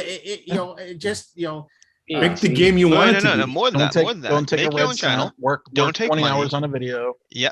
Play the game 7 times. Make sure to play it properly over the course of whatever. Play it with all different Yeah. player counts and in the right Oh, wait a conditions. minute. Half of them don't do that. That sounds like a lot of work. I don't know. So how does I mean, the video game? Do you guys know how many times I and played then all that. Flamecraft? Oh my I gosh. know. So I think of the video game. Peter, did you do the art? The No, okay, so influencer stuff is over. I here's didn't something. do the art for this. No. No, And no. I- So here's the thing about video games is that everybody knows everybody's bought and sold. Everybody knows that the big channels are bought and sold in video games. And, So why and- wouldn't they apply that to board games? because video games are literally, what 100 times larger audience, even bigger than that. So Oh, like, at least. God, yeah. 1,000 It's still an times more. industry. If it's So small, you have a review chunk. Even the largest review things, say they have 1 million subscribers on YouTube, that's still just less than 1% of like the total people that are playing video games, and they just don't care. They just don't care. They don't care. And the thing is that the board game world is still fairly insular. And the thing, and because when you have a viewer base of like 15,000 or 20,000 people that follow your videos, and of those 20,000 people, say you have 20,000 people that watch your video or subscribe, of those 20,000, you can guarantee somewhere between 500 to 1,500 are going to click on every one of your videos. And then if it's something like, here's a top 10 list of my top 10 Space 4X games, then different things are going to garner more interest, right? They're going to clue in. But you've got a small percentage of an even smaller percentage of like people that are actually engaging and watching what you have to say and doing what you have to say. And of those people, there's even a smaller percentage of those that are really worried about they're not clicking anything. Now I gotta look through this and I gotta know if I should trust this person. He better tell me if they got that game for free, or otherwise I'm clicking it right. No, they don't care. So, do you know, They don't Barry, care. on Twitch, if you're one of the top streamers, you can log in and get offers to play a game, like cash money offer. Oh, really? That's I didn't know crazy. that. I Yeah, don't we know much about Twitch. Yeah. There's all kinds of things like if you play this game, you'll get paid X Y dollars, whatever. Yeah. It's like all built into the ecosystem too. That's Yeah. clever. But it's I don't So know. if- I don't know if Twitch, like if anything appears on Twitch for like a sponsored play. I know a lot of the streamers that I used to watch would say, I'm gonna do a sponsored play after this. I'm gonna play blah blah blah. And then everybody goes, ugh, and leaves. Because the sponsored stuff people don't care about a lot of times. Yeah, no, I mean, it's fine. It's fine. If people want to get if you're a content creator and you want to just give out and be completely 100% as transparent as humanly possible, and that's what makes you feel better about doing your work or it's your gig or whatever it is, more power to you. But I think it's complete BS for another YouTube channel or review channel or media channel or anything to try to call out another channel for like some sort of impropriety. It'd be like, just like, I mean, this guy in this channel is a douchebag. Why would anybody listen to him? I mean, it's just like, it's just. That was my biggest problem with the thing, which I talked about with Chris Strain today, which is that he called out this error or whatever it was. He got it corrected and then still made that video. Like, still said, I want to just smear because I want to smear. No, Yeah, here's the exact timeline. The exact that was timeline is loyal. Legends Academy says, here's our draft page. Please give us feedback. King of Average jumps in there, gives feedback. They're like, hey, good point. We'll just be above board and make sure to take care of that. And King of Average puts out a whole video trashing them. Like, it's literally just for the clickbait views. It's not like, what's the motivation here? Like, to shame them into what? Shame them into not following to listen. You know what? I wondered if that guy was kind of a d-bag, but No, I mean it was a so he can make himself look like he's above it all. And good for him. Good for him. I hope he has 1 million subscribers tomorrow. I hope. And no, I'm not even being facetious. I mean, it's just like, I hope everybody realizes that his way is the way, and they give him everything that he ever wanted. And It won't happen. His audience is growing very slowly because he has a hardcore group of people who value what he's saying, and he has a lot more people that are turned off by it. Yeah. Well, good for him. I've never heard of him. I have a grievance. Okay, Matthew. The I Canadian posted it has on a Facebook grievance. today, but Oh yeah, tell me about this. so I've had a I've had a tolerance-hate relationship with one of the Facebook groups that deals with like art and stuff like that for games. Yeah. And I learned very quickly never to post stuff again after I posted some of my work asking for feedback. And it's just way too easy for people to snipe at it. And it's like, I don't really value your opinion anyways, so that's why I just send it to people like Christian and other colleagues privately and get feedback that way. So I still go on this particular group to comment on other people's stuff constructively, or if I ever come across something that I would think would benefit a lot of the people doing art and design for games, because most of the people in this group are not professionals, they're amateurs. And I don't say that pejoratively, they're not doing it as a living. And I think they can benefit from a lot of stuff. I posted a video or some YouTube links today on some logo design tips.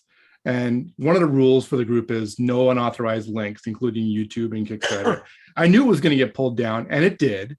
Actually, it never got posted. But it irked me that this was, and I even said a little disclaimer, like, I don't know who this content creator is for this video. I came across it. I thought it would be beneficial. Here it is. And it got taken down. No contact from the admin, no nothing. I actually reached out to the admin because I've previously talked to him about stuff and said, I don't think that was cool. You're kind of depriving your audience of some beneficial stuff. Not that my stuff was like gold or anything, but no matter what it is, he just takes it down without checking or whatever. That's too bad. It really is, because I mean, what's that? Those damn moderators. Them damn Right. model. And I get it. I mean, I get it. You're trying to avoid the whole self-promotional slew of links that get posted. Like, so how does that work? How does that group work if it's art talk where you can't post links? You got to post everything into the Facebook ecosystem, like pictures and stuff? Well, by and large, it's like, here's my concept. What do you guys think? Oh, okay, so it's like a critique thing. Yeah, it's a critique forum. Group. And how are people going to get better if they don't, Right. Okay, You're I got showing them I would practice. see no problem with that post. I mean, obviously, they're picture Go ahead. board the story, picture board what happened, and illustrate it out with like evil villains and horrific mods, but make it all art based, and then post it and be like, can I get feedback on this post? Matt, I want you to know that take a screenshot of every. I got something that came in with your name on it that I wasn't expecting to show up. And I was like, I know that guy. What did you get? Oh, Oh. cool. Did you get both of them? I need to get a copy. Both of of them? There's another one? The moment you were totally happy and now you're not. Yeah, now it's incomplete. I'm so sorry. Oh no, So no. this is the deluxe version. No. I'm not. I'm not deluxe. I'm not worth deluxe. Ah, Are there are there Hey, two Chris. SKUs on retail? Look at the gold on the. So guys, I'm gonna take the computer outside with me while I just set this on fire because Yeah, do it. It's not good enough. all right. Awesome. I Well, I would hope you just- enjoy it. Just to comment on that grievance, I find the same thing happened in the board game card and board game designers group, where it's like I was gonna type something and then it's like, did your post have anything of like, did you ask anything of value? I'm like, I was just trying to interface with these other people. And it's like, I'm so sorry if it doesn't meet this criteria, we're gonna have to remove it unless you say something that meets guidelines 42. And I'm just like, all right, you know what? Forget it. I'm not coming over. Yeah. Here. And That sucks. I think what happens is people get too bogged down with the work involved in moderating their groups Yeah. that they just want to make it easy. And when you make it too easy for yourself, you make it harder for other people to get benefit from the group. Yeah. I was talking to Sen today, Sen Foon Lim, and he says, you know what a good rule of thumb is? And I'm going to remember this for the rest of my life. When you're posting something like that to a group, ask yourself, who is the main beneficiary of this post? Is it you or is it the people other than you? So am I trying to get self-promotional benefit from this? If so, don't post it. If it's like, you know what, for the edification of others, sounds like a good idea. Yeah, it's interesting because Maybe. I just moderated the reviewers and media group, and when they asked me to be a moderator for that, the guy who was running it then was like very like, these are the rules, this is what it is, iron fist. So like, okay. Yeah. And then he left, and now it's been a slow change. Like, okay, how much do we want to do? But it's amazing how the second you open up a little bit, the assholes just flood in with like they're the first ones through. Like they're the Black Friday people. I guess, yeah. Like The they're Black just Friday. bursting through. It's Just, I mean- amazing. And then like something like your video you're talking about, you put up, we're like, no, that's cool. People are like, well, how come I can't have my Maybe we could video? have- That's getting Maybe the we could stuff. have because just what you just said about self-promotion, I think once in a while it's kind of fun. Maybe you could have like a Google model where it's like Monday through Thursday we're pretty then Friday is like, you guys do what you want. I don't know. Yeah, absolutely. I mean, as long as you have a plan going forward for it, and the last thing you want to do is come down on people because you're restricting content, you're gatekeeping, and it's like, we're trying to stomp that out everywhere else in the industry. Why are we promoting it and Well, I think propagating to what Will it. said, it seems really easy on this side, but it probably is, and obviously all the. So Scotty, how do you Give it feel in about for this? a mile. I have no doubt. Like if we let one Kickstarter link in, you got to let them all in. So I mean, Yeah. Yeah. And the thing is, there are so many other we created groups. a second group for Kickstarter stuff. It's got- Exactly. I've And a got- Kickstarter backer party, for crying out loud. It's like there's so many other groups that are like, hey, you know what? All the power to you. Go do it there. And I mean, you wouldn't come to our group and post Kickstarter links tomorrow. Pardon? Can we all agree to just go flood Scott with a bunch of Kickstarter Yeah, links tomorrow? So let's he has do to. it. Yeah. It's not me, by the way. Flame draft is It's gonna happens. Don't matter, Every it'll once be in a while, I fun either jump way. in, Mm. but Yeah. I mean, but I'm kind of curious about that whole like no promotion. Like, I mean, they could just copy it into the Facebook ecosystem, right? I mean, it's not like any sweat to do that. yeah, I'm sure there are hard decisions to make as a moderator, and you gotta take those hard lines sometimes, but I just have to imagine that there are other choices out there than all or nothing. Scott, how many moderators do you have? For which site? Well, let's start with Facebook. Facebook? Yeah, I'm sure BGG. I think it's like 5, 6. BGG Facebook has like 30. 30. BG itself has like 30. We have a whole Slack group. It's Yeah, I assume that was bigger. yeah, it's a bunch. All 30. great. There's some interesting conversations. I was about to say, like, there must be some good stuff in there, like when like the real trolls come out to play. Here's the thing: the real trolls are like zero tolerance. They're just gone instantaneously. Like we've cracked down. You've probably heard people. I remember the good old days. where you could slander and not slander, what, libel, and no, I don't know. Yeah, I mean, here's the thing. I come from I'm pretty easygoing, right? Like nothing offends me and nothing makes me super angry. But That's not true. it's I've been changed there. and after all these 20 years. Like it's His stained grout makes him angry. oh yeah, fuck stained grout. God damn it. No, but I mean, it's just I get I understand now the impact it feels on other people, right? And that was like I was constantly hearing like I don't post on BGG for fear of retaliation, and I'm like, well, that's kind of a sucky community. So we took a hard stance a couple of years ago and just like turned it around. So Yeah. there's no two sides to many topics on BGG, and I think a lot of people aren't used to that anymore. You know, because they're used to being able to say what they want. To debate the other side of a inclusivity conversation, which is like, okay, well then it's not up for debate. Yeah, the other side of that is called done. exclusivity. Yeah, We're going to exclude you. Goodbye. Yes, I agree with exclusivity. I will exclude you. Yeah. A lot of times it's I understand I don't understand the argument, but I understand why they do it, because a lot of people are so insular in this world that they don't understand what's happening, right? Right. So like, I've never seen a problem. I've never been a problem. It's every person is available at my table. I don't, whatever. Okay. So you don't get to say that to say it's not a problem, but and a lot of people don't like that. I mean, Facebook doesn't censor. Anyways. Right? I mean, you can say whatever you want on your Facebook page. Yeah. No Facebook. All right, enough of this heavy stuff. Let's go to. Wait, Lance. And I'm not even. I shouldn't I gotta get. I like the heavy Talking stuff about so one much video more game than 80s Kickstarter is movie. pretty fun. Yeah. Yeah. Hold up, Lance. Don't start. Let me refill my soda. I'll be right back. I did find a hidden gem of a video game Kickstarter while we wait. So Video game. yes, Okay. it is spectacularly ridiculous.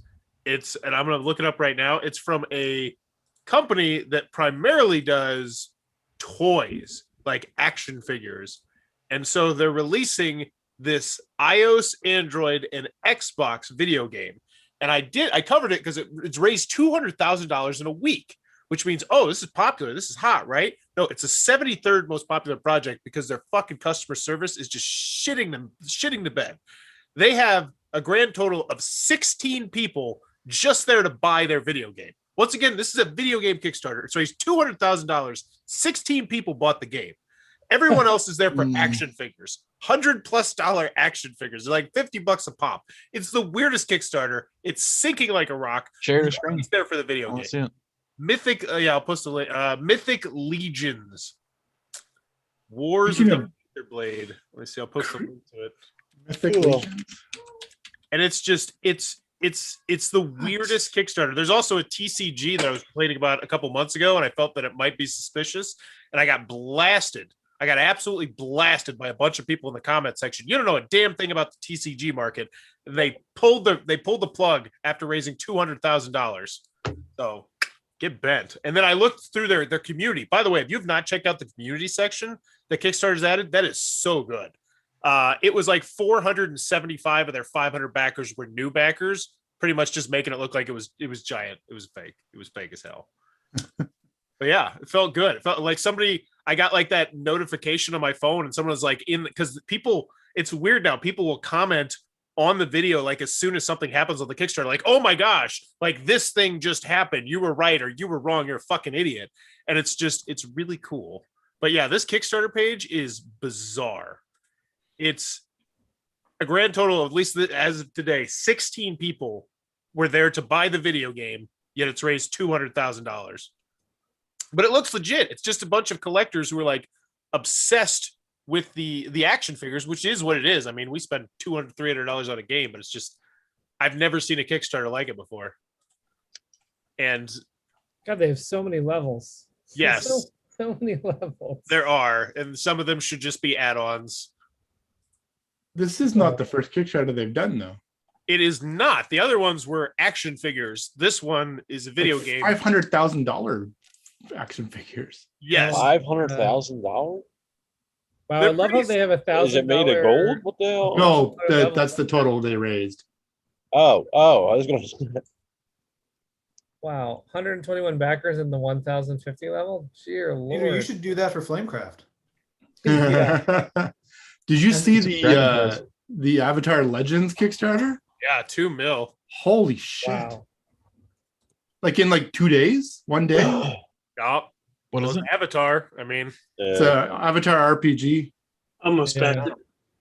it look. I said in my video I did on it. Like It looks I've really played good. 3 times in my life, and I've watched less than 3 episodes of Avatar. But this is a really well done video. Like it was like, ooh, this looks. Yeah, I was. So- Those level so up here's- dice though are here's- fucking beautiful. Here's my flat out opinion about like 90. I'm gonna say 98% of anything that's made, any RPGs that are made. If it isn't D&D, it isn't getting played. It's just It's just that's getting that's collected. It's yeah, I just mean, getting it's, On your it table. is being collected, and it is. I mean, yes, Chris, you play a Star Wars campaign, and that's fine. But I mean, but you are the exception that proves the rule. I am not. There are hundreds of thousands of people that played this game. And there are millions upon millions upon. It doesn't millions. exclude the hundreds of thousands of people to play. That's not true. But I mean, what I'm saying is the vast, Just 'cause you don't play. majority. What? Just because you don't play it doesn't mean other people. Oh, No, I Chris, just you were I, here you, earlier you, to you, hear you the go ahead epic and of look him at the getting look at his the troll. number of like games like if you D&D look at- wins by numbers, but that doesn't mean it's the only. Lance, you need to. Did I make say a it was the poll only? on I your said YouTube no. It's like channel. it's like said- like I you said. said if it's Fine. not D&D, it's not getting 90% of the played.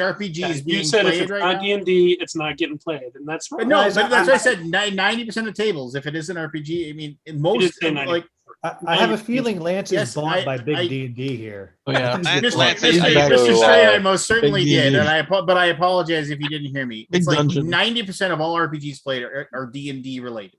I mean, it's just it's, and I'm not What- saying that those games aren't good. I'm not saying that there aren't hundreds of thousands of people that play Star Wars. What I'm saying is that they are dwarfed by the number of people that are playing D&D or Sure, a lot of people buy Monopoly, offshoots. too. Sure.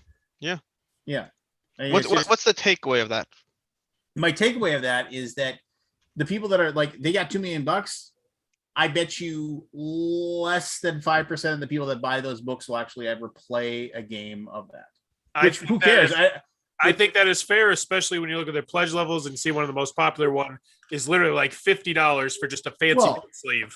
It is because it's like the upgrade is you get the book for this price. This is just a fancy double-sided book sleeve, and it's like an additional $50, and it's more of a display item. I agree with Lance honestly on. Well, Yeah, to but a I mean, certain like, extent. It's IP driving this thing though. It's Oh, not. Yeah, no. I mean, 100%. those people will still. Remember, I mean, they'll still cash the checks. They'll still take the $2 Yeah. million bucks. I mean, it has. I'm not saying that. It's just it's so weird that like I mean I probably have on bookshelves over there. I probably have at least 100 different RPGs out there. I'm not just. I mean, like and D&D offshoots is one. I have 99 other RPGs. Yeah. Of those, I've played probably 5 of them. You know, but I buy them because I like the art. I like the rules. I like to read them. I like to sit there and also most of it haven't been read, sadly. But it's just rule sets are just rule sets. They don't ever get played. And I mean, and I except in the exceptions, but if it's D&D, it gets played. And it's just that's what's weird is that everybody's always like, oh hey, here's Dark Eye and here's Silver Age Sentinels and here's Champions and here's Traveler and here's Star Wars RPG and there's all these other things that are coming out, right? And all these other systems that are getting like vomited out into the RPG world for people to buy and pick up. But it is a hobby that is driven. The engine that keeps it pushing everything forward, the thing that gets everybody into the RPG hobby is Dungeons and Dragons. That's what makes it happen. That's think not for what this gets one, everybody into it, but I know what you're saying. I mean, a lot of people get into it because they've never tried anything, and they go, "Oh, Avatar," and then they'll get the game and they'll try it. Exactly. And other people- Actually, guys, my first one was Heroes Unlimited. So, thank you. Yeah, I play Heroes there Unlimited. there are absolutely exceptions. I'm not saying it doesn't exist. I'm just saying that for anybody not to recognize that the vast lion's share of the RPG community are people that play D&D and not much else is to be fooling yourself. I don't think anybody said that though. I don't know where that came from. I don't know what you mean. What are you talking about? No one's arguing. Yeah, no one argued against that. Well, no, I'm just saying that, like, I think that whole point is that, like, they're gonna make $2 million and nobody's gonna play that game. I mean, like, there's gonna be a handful of people, but I mean, to be honest, I got a bunch of Kickstarters I still haven't opened, and they're like a year over. So it's not just RPG. Join the club. You gotta ship that stuff off. It's not have it make money for you. This RPG in particular too, you're gonna have all of these IP fans that really are just buying it because it's Avatar name on it. They've never played an RPG. They've never, they're completionists or whatever. I'm amazed that people still care about Avatar. A lot. They're coming out with 3 movies. I'm a huge. But here's the other thing about RPGs is that it is way tougher to get an RPG at your table and get it played than it is a board game. Oh yeah. Times. Like you got to have people buy into it. You got to have people you got to have somebody sit there and read the book and learn the rules and run the game. It's just so yeah, I think the vast majority of all RPG books, even D&D books for that matter, are purchased for somebody to sit there and read. And you're also asking people to take a larger mental leap as well when they're playing RPGs, right? So that's a bigger sell. Why do you think Scott loved 4th edition so much? Because he didn't have to role play. He didn't have to say, I am Zanzibar the Great. Oh, you had Zanzibar the Great too? Yeah. Lance, are you getting Daenerys RPG? No. I mean, I might get it to read. I don't know, but I mean, supposedly they have solo play option. I don't know what that means. I mean, there's lots of. I mean, it's just the thing is that I love the idea of playing a game solo, whether it's a board game or an RPG. I love that idea. I love that idea. But ultimately, it's like, oh, I could play this board game solo, or I could go play a video game, and I don't have to do any setup. I don't have to put it away. And my Steam library is full of games that I haven't played yet that I can just sit down, and if I want to kill an hour, I can learn how to play it and I can just go. And when you work in board games, you're play testing and you're doing that stuff constantly. It is kind of nice just to be able to shut your brain off and not have to worry about rules or anything, and just move my little guy on a screen and shoot. Living the dream. I want a grievance. Real quick and a warning. Path of the Adventurers has a shit rule booklet. If you're thinking about it, think twice. I read the entire rule booklet. The setup was on page freaking 13. Page 13, you're going to put the setup. But what do they do for the first 12 pages? Well, the first 12 pages, they talk about some of the information, the gameplay, but they also interweave some crucial elements that you need for the fucking setup. And just Path of the Adventurers, I read the rule booklet, fell asleep the first night. Second night, I read the entire rule booklet, still didn't feel comfortable, and watched their 9-minute game how to plplay video. And I still was like, I got to get to the table with more players because I played it solo, but man, that rule booklet. I just wanted to share this. I want to, since you're here for us, look at these two fellas. I saw that 6 years ago today. You and I met, buddy. Look at that logo on your very fancy. Printed that up myself. Yeah. Can I ask, because what you say on here made me question? Did you guys just meet and take this picture? Yeah. Yeah, literally. I was sitting in the media room. My wife and I were sitting in the media room, and getting a free soda, ice cold soda, ice cold soda. And I looked over, and Forrest was interviewing somebody or doing something media related. Actually, like using the media room for what it's supposed to be used for, and not just as a cool place to sit down and drink a soda. And I mentioned to my wife, I said, "That's Forrest. He's got a channel." And she said, "You should go talk to him." And I was like, "Yeah, I should go talk to him." And so I went over and I struck up a conversation with him, and we ended up like hanging out and talking for like a half hour, 45 minutes, and just then I asked my wife to take a picture of us, and that's how we became friends. And you call him Mr. Oh, wow. Yeah, it's your origin story. Yeah, I know. So just think of that, man. 6 years ago today. That's what happened. Don't call it an origin story. Someone will die. So that was. And what if it happened at Origins? That would be like That would be great. All right, I've been wanting to do this now. Here, hold on. I found a list. I found a list of the top 80 80s movies. I'm hyped. And so Matthew, you were crushing in it. 84. You were Lance, crushing. how many of these are there? There's 80. Oh, 80. 80s movies. So no, this is just if you think you know what it is, just yell it out when I'm going to start describing it according to this list. These were voted on by this who knows this stupid website. Is it from but Parade? why do you ask? Well, because I went through the top 80 last week. With Lincoln, me and Lincoln did it. So God you'll be damn pretty it. good Why at did- this. why one. did you It's the do same- that? I'll just stay out of this. I'll just stay out of it because I thought it was a fun thing, and me and Lincoln did it. All right, fair He enough. does have other friends, Lance. I do have other things going on. Yeah, Lance. yeah. Wow. Shouldn't you be moderating? the Yeah, website? shouldn't you be I'd rather scrubbing your slit my grout? wrists. Go scrub All your right. grout, buddy. I know. I better go. Well, gotta you know scrub what? that You know, grout. now somebody was like, the 80s thing is I'm already getting Worst people like decade saying ever. this is a horrible list. So I got another list that's only 40 long. You want to try that one? Yes. I do that one. Let's try that one. There's some questionable ones in that Parade list. I There's a mean, lot of, 80 like- movies. That's a lot. Like, I mean, it's All right. yeah. is Oh, Electric Dreams on it though? Because if it's not, I don't No. want to play. oh my gosh! Just give it a No, second. but I'm with you, Matt. You're already questioning it. I don't know what that is. Electric Dreams is awesome. It's like I don't remember awesome that. computer movie. Yeah, it was amazing. That and Videodrome. Yeah, that was a wacky one. Videodrome? Are you serious? That's a Cronenberg. Well, here, this is the townandcountry.com. Let's try this. Country.com. Townandcountry.com. 54 of the best movies from the 1980s. All right.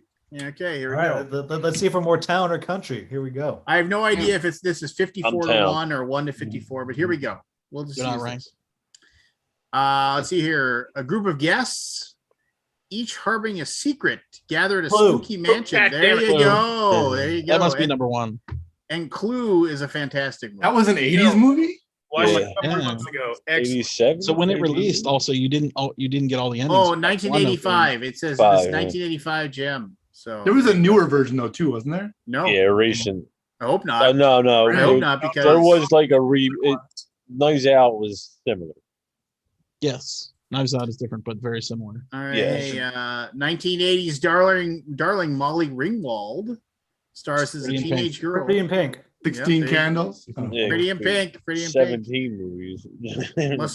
She must choose One or the between her Molly former Ringwald in self every and the 80s popular crowd, even if it means losing your best friend.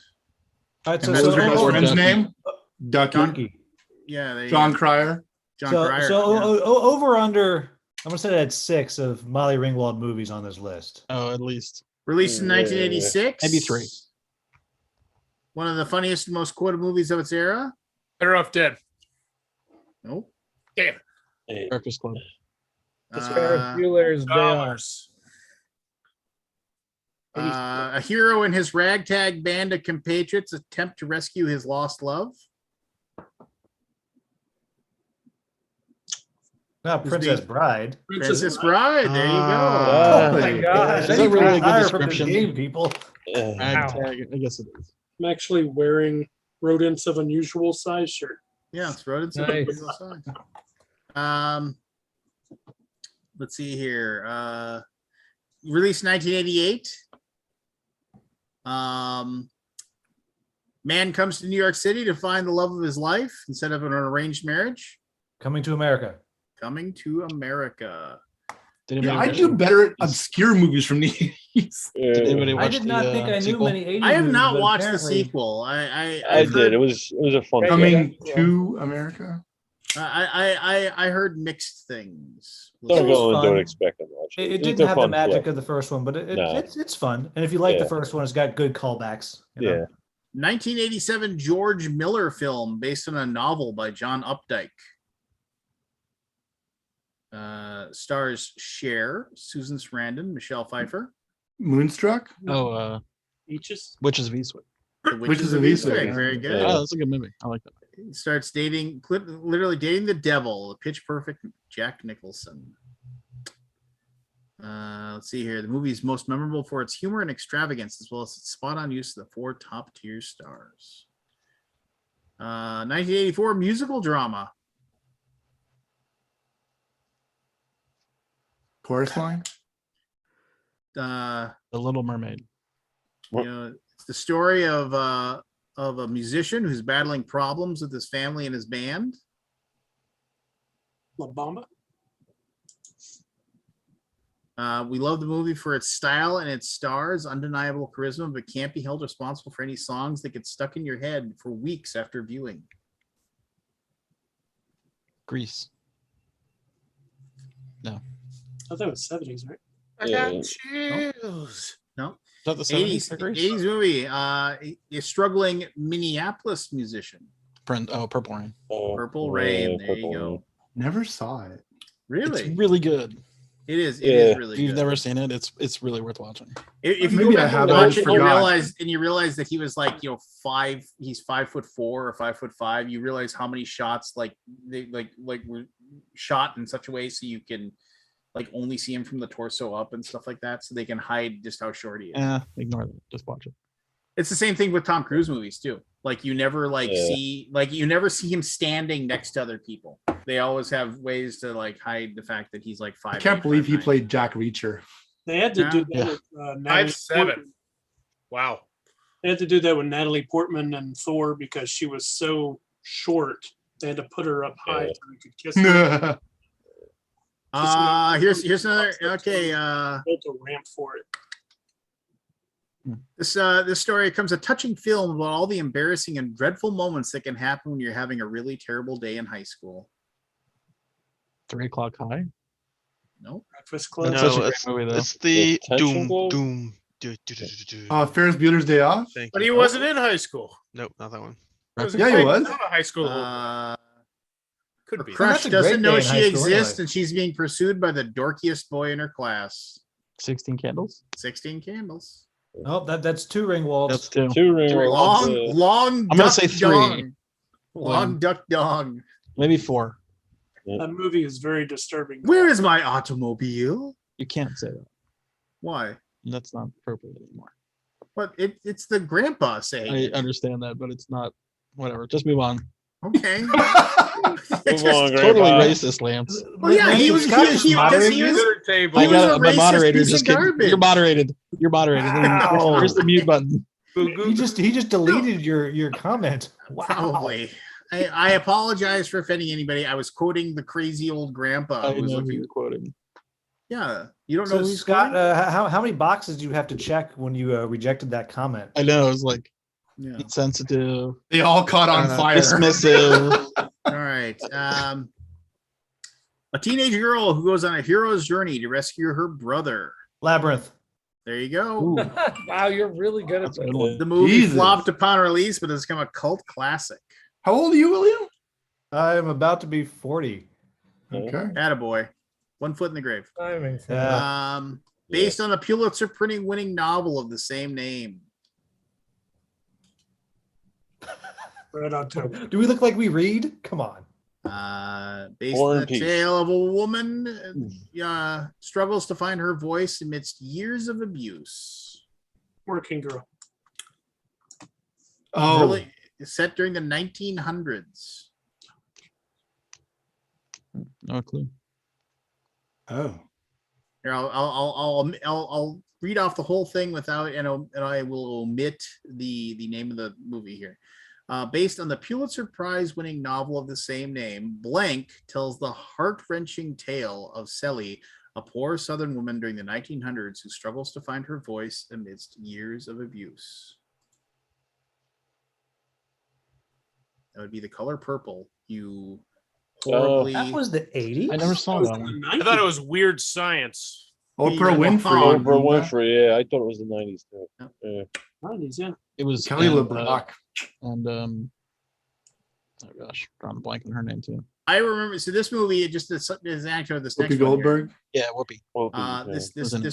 As an actor for this one, I remember being in my backyard jumping on my trampoline, and 2 of my friends in the neighborhood came over and talked about, just raved about how awesome this movie was. They had gone to it, and I didn't even know it existed yet. And I remember this is, my parents got divorced when I was young, and I remember I had my mom call my dad because I was going to his house the next day for like spend the weekend with my dad, and ask him if he would take me to this movie because everybody had said it was just amazing. And then we went to it. I bet I can guess it. What do you think it was? Indiana Jones. Got it in one. Raiders of the Lost Ark. Same thing for me 1981. too, right? Yeah. I was mean, just it was like, so like I instantly wanted to see viral. this movie more.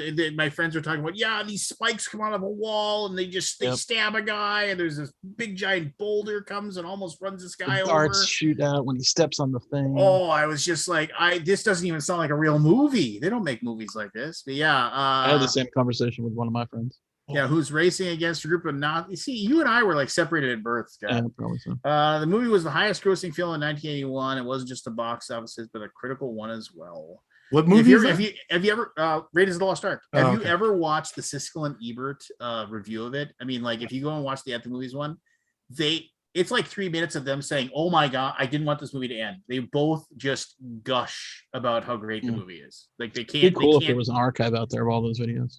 Yeah, most of them have been deleted. They just got taped over. It's a really, really good movie until you realize, well, it still is after, but when you realize that moment where he had no impact whatsoever on the course of the film. Yes, that's awesome. Yeah. It's so sad. So great. Aren't they all like that though? Like at the end of they discover immortality and like whatever. It is nominated for 8 Oscars and was later included in the Library of Congress's National Film Registry. Diane Keaton plays a New York sophisticate. Oh, Is this Annie Hall? No. Whose life is Maybe thrown Annie into Hall. chaos when she is made guardian of a distant relative's baby. I can't remember the name of it. She starts to make baby food. What the fuck is it called? Like who's talking to? Follow No. along as she reroutes her life and attempts to create a new normal for her work-life balance.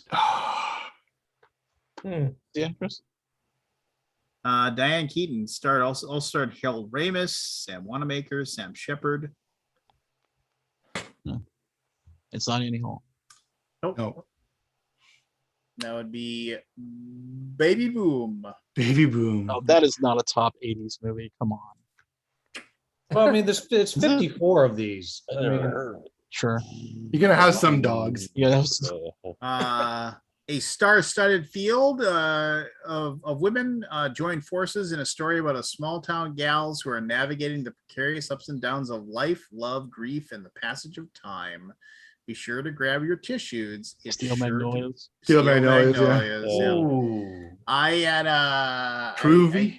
I dated a girl who thought that movie was. She watched the movie like once a week. I'd like just. I really. never saw it. You watch? Giselle loves that movie. It's a. I mean, your wife has. I guarantee you. Oh, I'm sure. Here we go. When a group of young camp counselors travel to a secluded lake to reopen a summer camp. Forest. Friday the Friday. 13th. Damn it. Yeah, they are met with an unknown murderer who begins killing That's a them top off. 50 movie on Town and Country. Well, it's just, I would not but it's appear an my- iconic movie. I mean, it's like it Iconic literally. doesn't mean great. When was It's just- Meatballs made? 79, I 70s. believe. I will say, I went back and rewatched that movie, and I was really unimpressed. I watched that last year, and I was like, "This is What, Friday the 13th? no, Who's- Meatballs." Who's leaving? It's not Who's as gotta impressive go? as your neck I'm pillow. not Let me taking tell off you. to build a Kickstarter page, but it was fun. All right, Peter. Yeah, William, I sent you my address, so send me that game. Yep, so I I'm can, gonna I can, spend so I can tonight hopefully with- I can hopefully get Pete a pledge. Well, the Yeah, check is the I'm check. gonna included spend too? tonight removing the game trays and putting them in bags. And Like I I'll- said, just make just make a video of you stomping on those trays. I'd appreciate it. Are you No. kidding? I'm going to use those. Yeah, you keep those, give Lance the rest. We're all good. That's what I'm doing. And I'm going to paint them blood red, so it'll be. There you go. You release the video? Oh, he's gone. Um, So is the check in there in the envelope in the game? Like Uh, everybody's got a 20. when an awkward teenager moves to a new school, he becomes the target of a gang of bullies. Karate Kid. Karate Kid. Yeah. Mhm. Ah, Mhm. dang it. That was tough. That describes like Every So many. movie. Yeah. Yeah. I was trying to think of that one where it was all skateboarding. Same idea. Gleam in the Cube. Gleam in the Cube. Yep. Was that a bully movie too? Kind of. My Bodyguard is what I was trying to think of. But I think Set in the that's- 1950s at an upper echelon prep school. Dead Poet Society. There you go. Ooh. it's a good one. I thought that was early 90s, huh? My Captain, my Captain. Oh, Captain, my Captain. Mm-hmm. Look at that. I when you said meatballs, I said 1979. Kabuki Kid Nailed it. just, yeah, I nailed it. I was like, that's 1979, I think. It just doesn't matter. It just doesn't matter. The age-old question of whether or not women and men can just be friends is dissected in this Rob Reiner movie. When Sally met Harry. Harry Met Sally. Except That is a dating movie that I don't mind. I think there's enough funny lines. Oh, it's a great movie. Oh, I mean, Billy Crystal is his comic timing in that movie is just, he just hits like perfectly. Well, I in mean, so many places. Yeah. I thought that was early 90s too. I didn't realize that was that old. Yeah. Yeah. Probably like 89 or something. I remember renting that movie from like Cashwise Video and Well, and pre Blockbuster. watching that with my high school girlfriend. Wow. This movie embodies the 1980s career woman trope with the story of a young woman living and Working working girl. in Manhattan. Working girl is correct. Wow. Yeah. Harrison Ford. Harrison Ford, baby. We were- Yep. Desperately wants to move up the corporate ladder. Melanie Griffith back when she Melanie Griffith. Yep. looked human. Does she not look human anymore? Oh, No, much plastic surgery. she looks like It's I don't know. sad. It's weird. Well, I mean, whatever. She's happy with it. Well, who am I to judge her, right? Is she though? Here we go. Dang, If you get the same there's news some subs salt we coming do, off of Matt here. this What? 1989 drama about a New Jersey high school, starring Morgan Freeman and Robert Guillaume. Oh, Lean on Lean Me. on Me. I just seen that today. That holds up. That's I a watched top. that. That's a good show. Uh, That's a good one. Tom Cruise plays a pimp. Really? Oh, Oh, Risky Business. Risky Business. There you go. Sorry, I thought you meant like Lean on Me and like really he was in that? No. Dun, dun, dun, dun, dun, dun, dun, dun. With the Fabergé egg. The, Not Fabergé, no, but it's a crystal egg. It's a crystal egg. Yeah. Was that more? Was that who's the? Was it? Nicole Kidman? No. Joey Pants. Who I was just the girl? remember the whole thing is, Oh, that he gets the assessor, the prostitute, and then they He gets, then he gets into Harvard or whatever. gets into Harvard or Harvard Business Princeton School. or whatever it is. And Yeah. like and his dad comes over and just there's the small Rebecca crack De on the Mornay. egg or something like that. And then she's like, "Don't worry, she'll get over it." It's like, "You fooled him." And he's like, "What?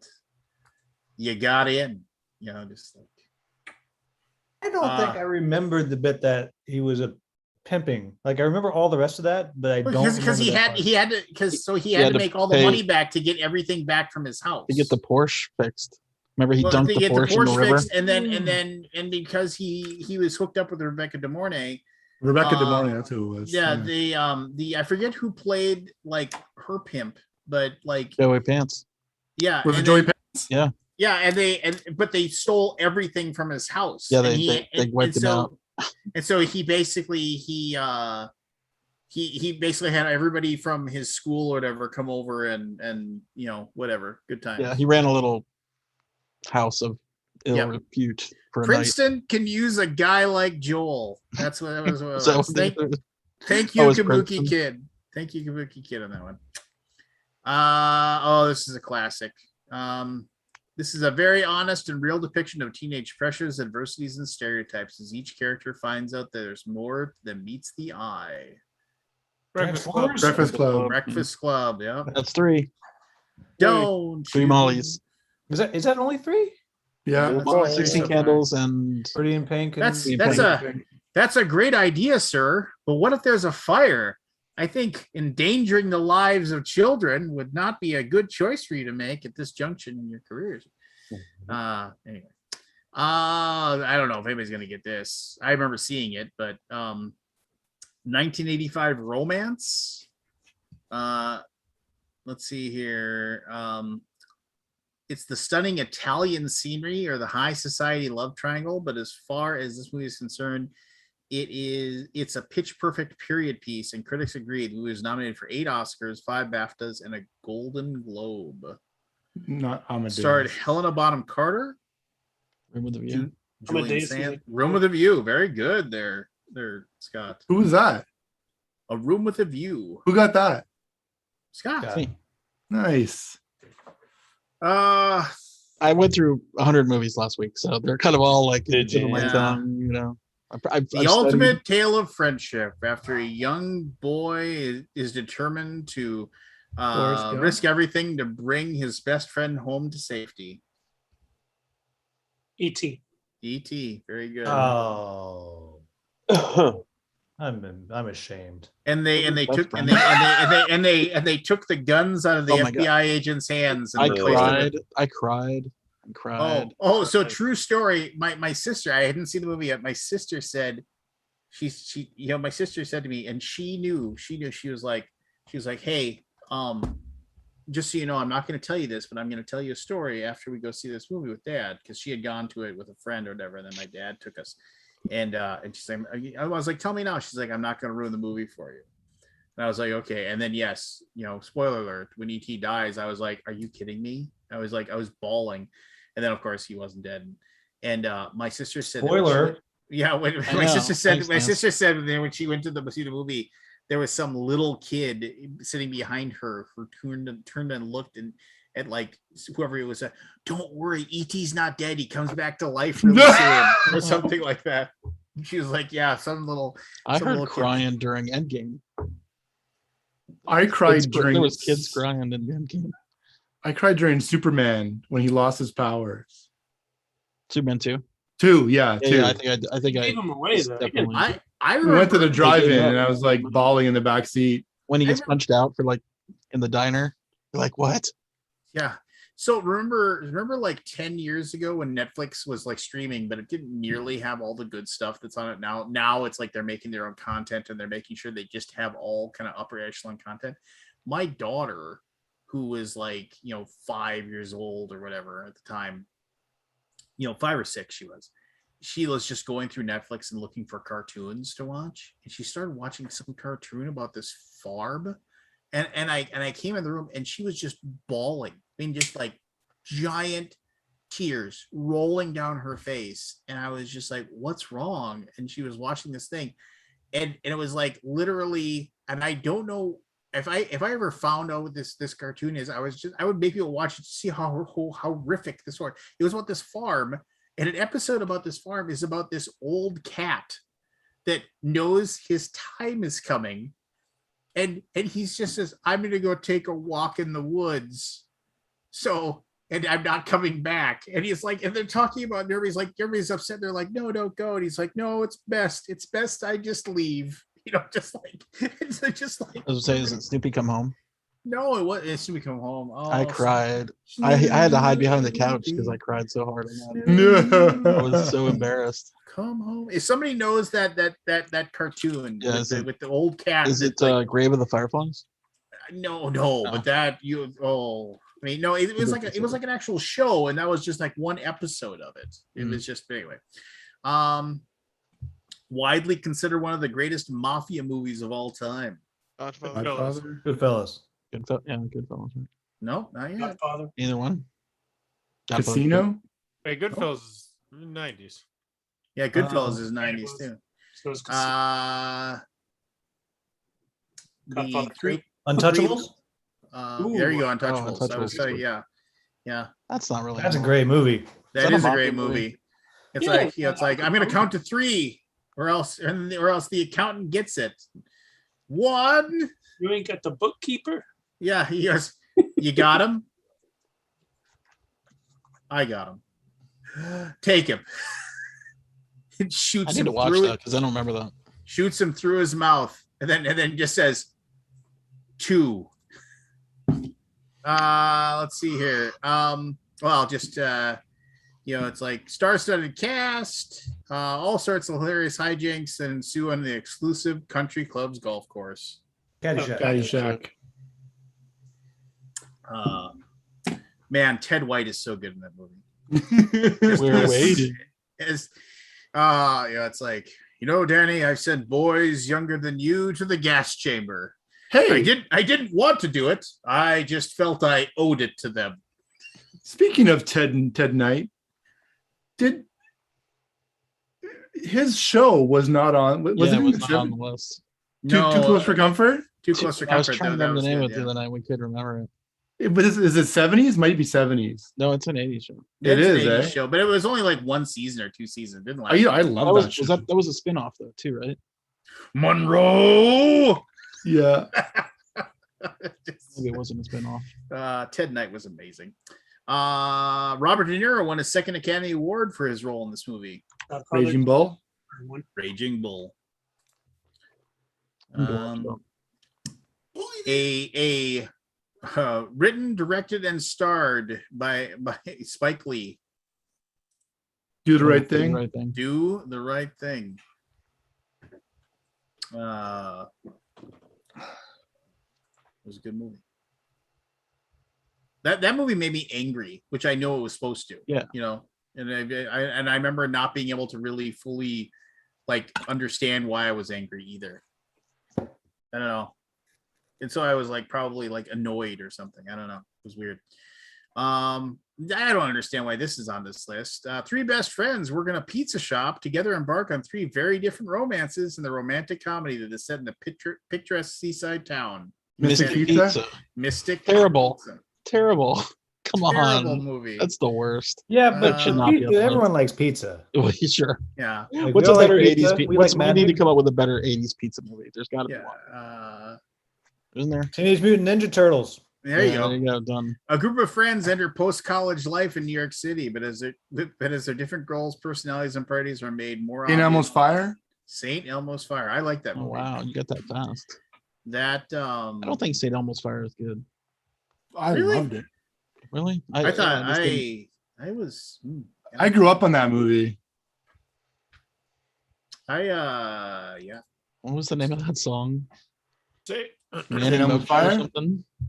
Was it called St. Elmo's Fire? I think so. Yep, by John Parr. And fun fact, he also did a remix of that song about Tim Tebow for the playoff run Sweet. because he's a Oh. huge Tim Tebow fan. He made a St. Elmo's Fire Called reprise Tim Tebow's of the Fire Tim with Tebow. different lyrics. Tim Tebow's Fire. It's a I need to figure spectacular that out. song, but I'm Pizza the Hut. Yes, but Spaceballs was a better. Was that an 80s show? Pizza Hut. It must have been. Yeah, I'm That's sure a it better- was. That's a better pizza movie. It was the that's true. Schwartz. Here we go. Whoever found that, like they win. That's Like, a Daniel Strain in the chat. yeah, Daniel, you win. Game over. 1983 film. Starts called on a lot of members of the Brat Pack. It's not St. Elmo's Fire. That's not St. Elmo's Fire. About two street gangs from different The backgrounds. Outsiders. The Outsiders. Different Brat Pack. Historical drama about the U.S. Civil War. Glory. Yes, and that movie. I need to watch that too. That movie It's still holds. never All up. of my seen it? repertoire. Never seen it. That's a really good film. Amazing. Yeah, it Oh is. my Yeah, gosh, it's excellent. Glory I need to watch it. is Glory is so good. It's It got Matthew is. Broderick. Matthew Broderick. Yeah. Yeah, Matthew Broderick and Denzel. Denzel Washington. Morgan Freeman wasn't he in it? Is it Morgan Freeman is? Yeah, Yeah, probably. Yeah, Morgan Yeah, Freeman. yeah. And Carrie Elwes is. Carrie Elwes was in it. Yeah, just so good. My dad took me to this movie that I'm going to mention, and yet again gave me my nightmares for good months. That's what guys. Well, that's one of that. That one also did too. Nightmare on Elm Street. This movie has been dubbed a classic of the horror genre. Friday the 13th. Nope. Halloween. Halloween. That was 7. Hellraiser. Why would my dad would never take me to one of those slash movies. Why would he take me to something like this? Thing. Based on Stephen King's novel, the same name. It. Christine. Oh, Pet Cemetery. Nope. Firestarter. Nope. Pristine. Jack Cujo? Nicholson. Jack Nicholson. Oh, The Shining. Oh, The Shining. Oh, Shining. The Shinning. Oh, That's yeah. amazing So that- you want to that- get that- sued? You know, it's- That's amazing that we came up with all those other Stephen King things, but Yeah, there none was of a us lot of brought it. up The Shining. Yeah. Well, I thought it was the So- 70s. That's why I didn't mention it. So So did I. two of my I actually two- don't know. yeah, it was like 81, I think, if I'm correctly. Two little tidbits of knowledge about the Shining or whatever. Reportedly, Stanley Kubrick was trying to decide what movie he wanted to make next, and he sent he said, go down to the bookstore down the street and buy up the 20 most popular books they have, or some number, right, and bring them back to me. So she did. She went there, bought them all, brought them back, and then she put them all on his desk, and he started reading them. And she said that he would read like the first, like he'd read, and then he would get bored, and then and she'd hear this crack noise, and then what he was doing was he was taking the book and just heaving it and throwing it against the wall because he thought it sucked. And so then he picked up the next book and he started reading it. And so she went and she was sitting there doing whatever. And then she was every like 3 to 5 minutes, she was hearing this whack and then whack. And finally, like, she didn't hear anything. So she got up and she went in, and he was just sitting there speed reading The Shining. And like, he couldn't put it down. Like, Nice. he finished it in like 6 hours. And reportedly, Stephen King thought his version of the book, his sucked. He hated the movie. Yeah. I've heard Yeah, that he did not several like the times. film. If anybody hasn't seen Doctor Sleep, it's amazing. It is Yeah, very it good. was a It's good amazing. movie. Yeah. It And I was is. low expectations, and The I was book was good. Oh, though. extremely it a low. horror And film? the Yeah. guy they got to play sequel. Jack Nicholson is. I mean, Yeah, it's, whoever they. Well, I thought it was that CGI. I think it was a person, and It was they like just combination of they CGI. combo, Yeah. yeah, deep fake or whatever you want to call it. So It's there's not apparently that an scary, extended man. edition. Oh no, it's it's not that scary, but yeah, but it's cool. It is. It's very. It's way cool. And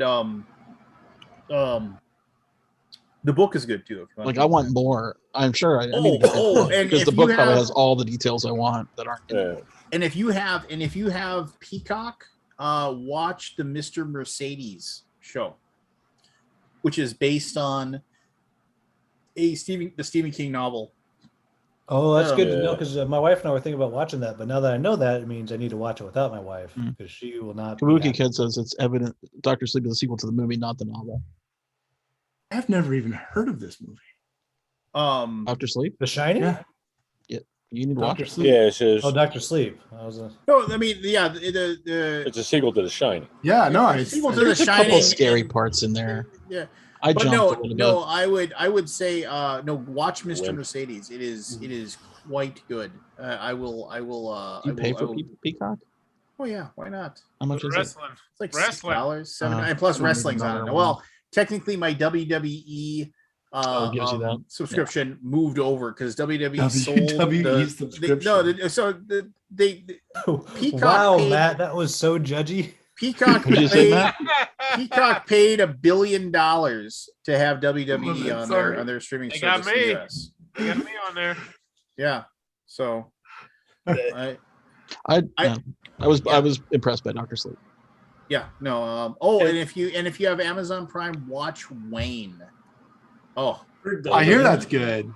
And I What's it hope they about? do a second season. They better. I mean, that's all I'm saying. But yeah, Wayne. If Oh, you it's a liked, series. if you liked, what's the Barry? movie I'm thinking- No, give me a second. I don't like if Barry. if you liked the movie Kick Ass, Oh yeah. you will love Wayne. Just trust me. Just go into it not knowing anything and just start watching Wayne. WAYNE. Just watch it. It is. So It's, we're yeah, on I a watched a little tangent. bit of it. It's fucked up. But there Oh, was- and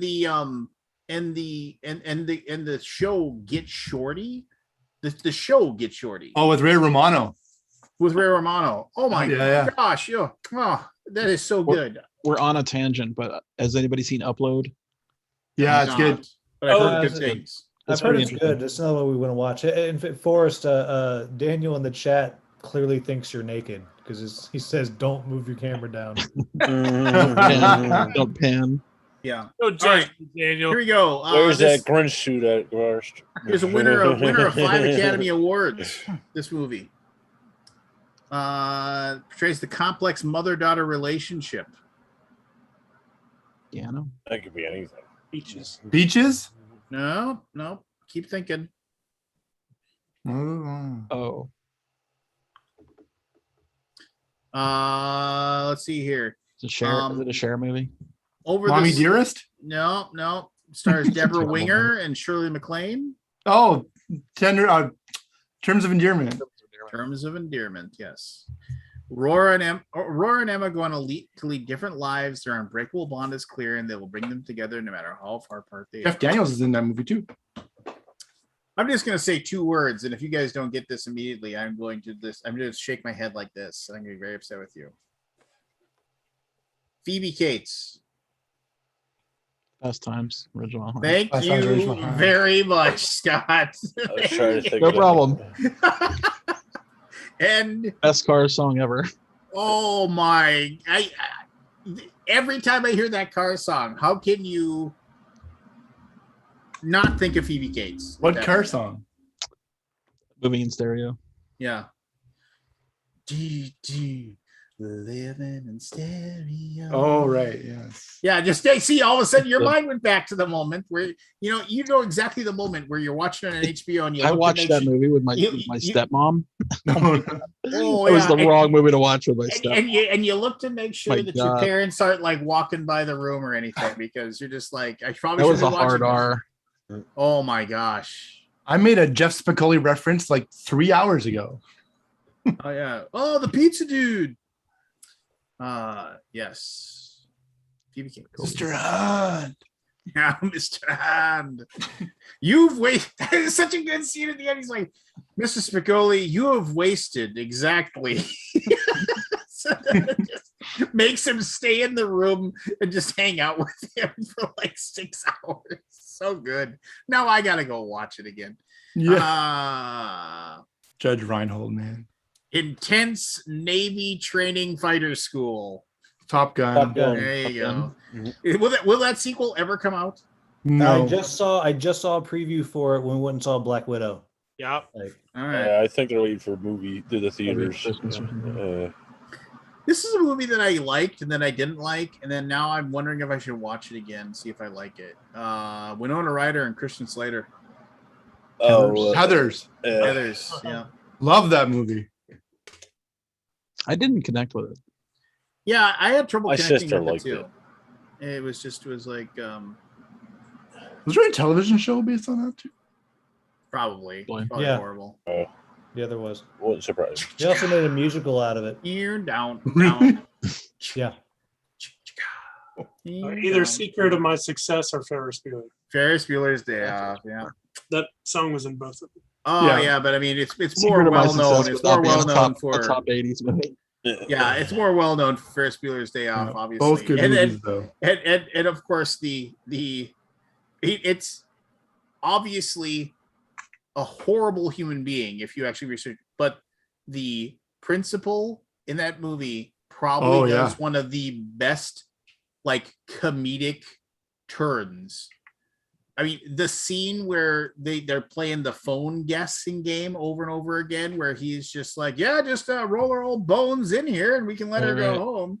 And it's just like, hey, this is Ferris Bueller. Back when just people makes- couldn't comprehend that they could have like call 2 lines or whatever. Oh yeah. Yeah. And it's just like, yeah, I mean, just the whole thing. And then he looks, it's like, he thinks, what, Grace? Ferris Bueller's on line too. Yeah, the dong. And then he looks over and the light, the the light's light is blinking. like, bong, bong. So No. good. Yeah, he They don't make movies like that anymore. Man. no, they don't. And but yeah, he was, yeah. I mean, now if you research him, he's kind of a horrible human being. Anyway, this is one of my dad's favorite movies of all time. So I've watched it with him half a dozen Platoon. times at least. 1980 is like, it's a spoof movie. Stars Blazing Saddles. stars Kareem Abdul-Jabbar. Airplane. Airplane. So good. You ever seen a grown man naked? Ever been in a Turkish prison? Mhm. It's like my dad says you don't have the stamina to play all 4 quarters anymore. He says that you should probably go to part-time. Why don't you tell your dad to see how good he does dragging Bill Walton up and down the court for 60 minutes? That movie's so good. It is. It's so good. You can't be serious. I guess I picked the wrong day to stop sniffing glue. The jokes per minute in the movie are just awesome. Oh, and they're rapid fire too. They never stop. Just it's like, all right, everybody, take some pictures, and all the reporters run over, take pictures off the wall, and run out the door. Don't call me Shirley. There you go. Oh man, dearly departed, that guy. He was amazing. He said that I watched an interview. He says, I never go anywhere without a fart noise clicker in my pocket. Like just so if he's around a lot of people, he'll just reach into his pocket and he'll click it. And so then I've seen him say that. Yeah, that's on. He's on Conan. He did an interview. Yeah, talks about that. Average teenager until his scientist friend sent him in his time traveling DeLorean. Back in time. Back to the future. Yeah. All right, guys. What number I gotta call it. All right, Mr. Brown. Hi, William. If you haven't subscribed, solid lead here. You are. Your Molly Ringwald knowledge is bar none, man. Yeah, and I would just like to say this: if you're watching this and you haven't gone and subscribed to the Hungry Gamer on YouTube, you were missing out because William puts out some quality content. That's where I recognize you from. Thank you very. Oh, sorry. I wasn't doing this. I'm a stoner. Oh, yeah, there you go. There we go. See? It's like I'm looking that's at exactly. It's like I'm looking at a thumbnail. Alex, what is that set up behind you? Valeria, Shadow Kings of Valeria. I just played a solo film through right before I hopped on the call. Yeah, I just got that delivered. I need to give it a try. Gotcha. Yeah. All right. I Anyhow, played the thanks prototype a lot, back then. guys. Talk to you later. brother. I'll send you the tracking tomorrow. Thanks, buddy. Appreciate it. All right. Night, guys. Not only is the girl out of the boys' league, but she's leaving for college in England at the end of summer. After a sweet summer romance, the two must reconcile their feelings for one another in the futures they see for themselves. Before sunset? No. Here, if I had a boombox in my hand. Say anything. Anyway. Say anything. I wanted to like that movie better than I did. It has a really horrible. It doesn't have a great ending, and also it has like this incredibly like long stretches of nothing happening. Yeah. Where you're just kind of like. Hey, what was the John Cusack movie where he kept seeing like animations of the meat he was grilling and stuff? Oh, Better Off Dead, baby. Yeah, I couldn't remember the title. That movie. Sure, that's going to make an appearance on here. $2. No, that's definitely not. But Curtis Armstrong is totally. It'd be on my list. This mountain is made out of pure snow. Do you realize what the street value of this? It ends in a ski off. What more could you want than a ski off? Yeah, I know. He's coming down on one ski, and I've always thought, okay, it's the most dangerous like thing ever. Triple black diamond or whatever. No, whatever. He goes down on one ski, and if he lost, wouldn't people still say, "I think you're the better skier"? Just like. But anyway, and I love the fact that the movie had the balls to kill a kid. Well, no, he's actually alive because he's like $2. He's still crawling. He's still crawling. I hoped. Hope they could be that ballsy. Even the mom was like sitting there and like, and she's like, he gives her husband the corn. This corn's raw. Isn't it great? It's so full of vitamins. Here we go. Before it was a Broadway musical or a TV series or a video game, this movie was a 1988 horror comedy. Ghostbusters. Nope. That's 85 or 86. Little Shop of Horrors. Nope. And here you give it. The story is about a young couple who died tragically. Beetlejuice.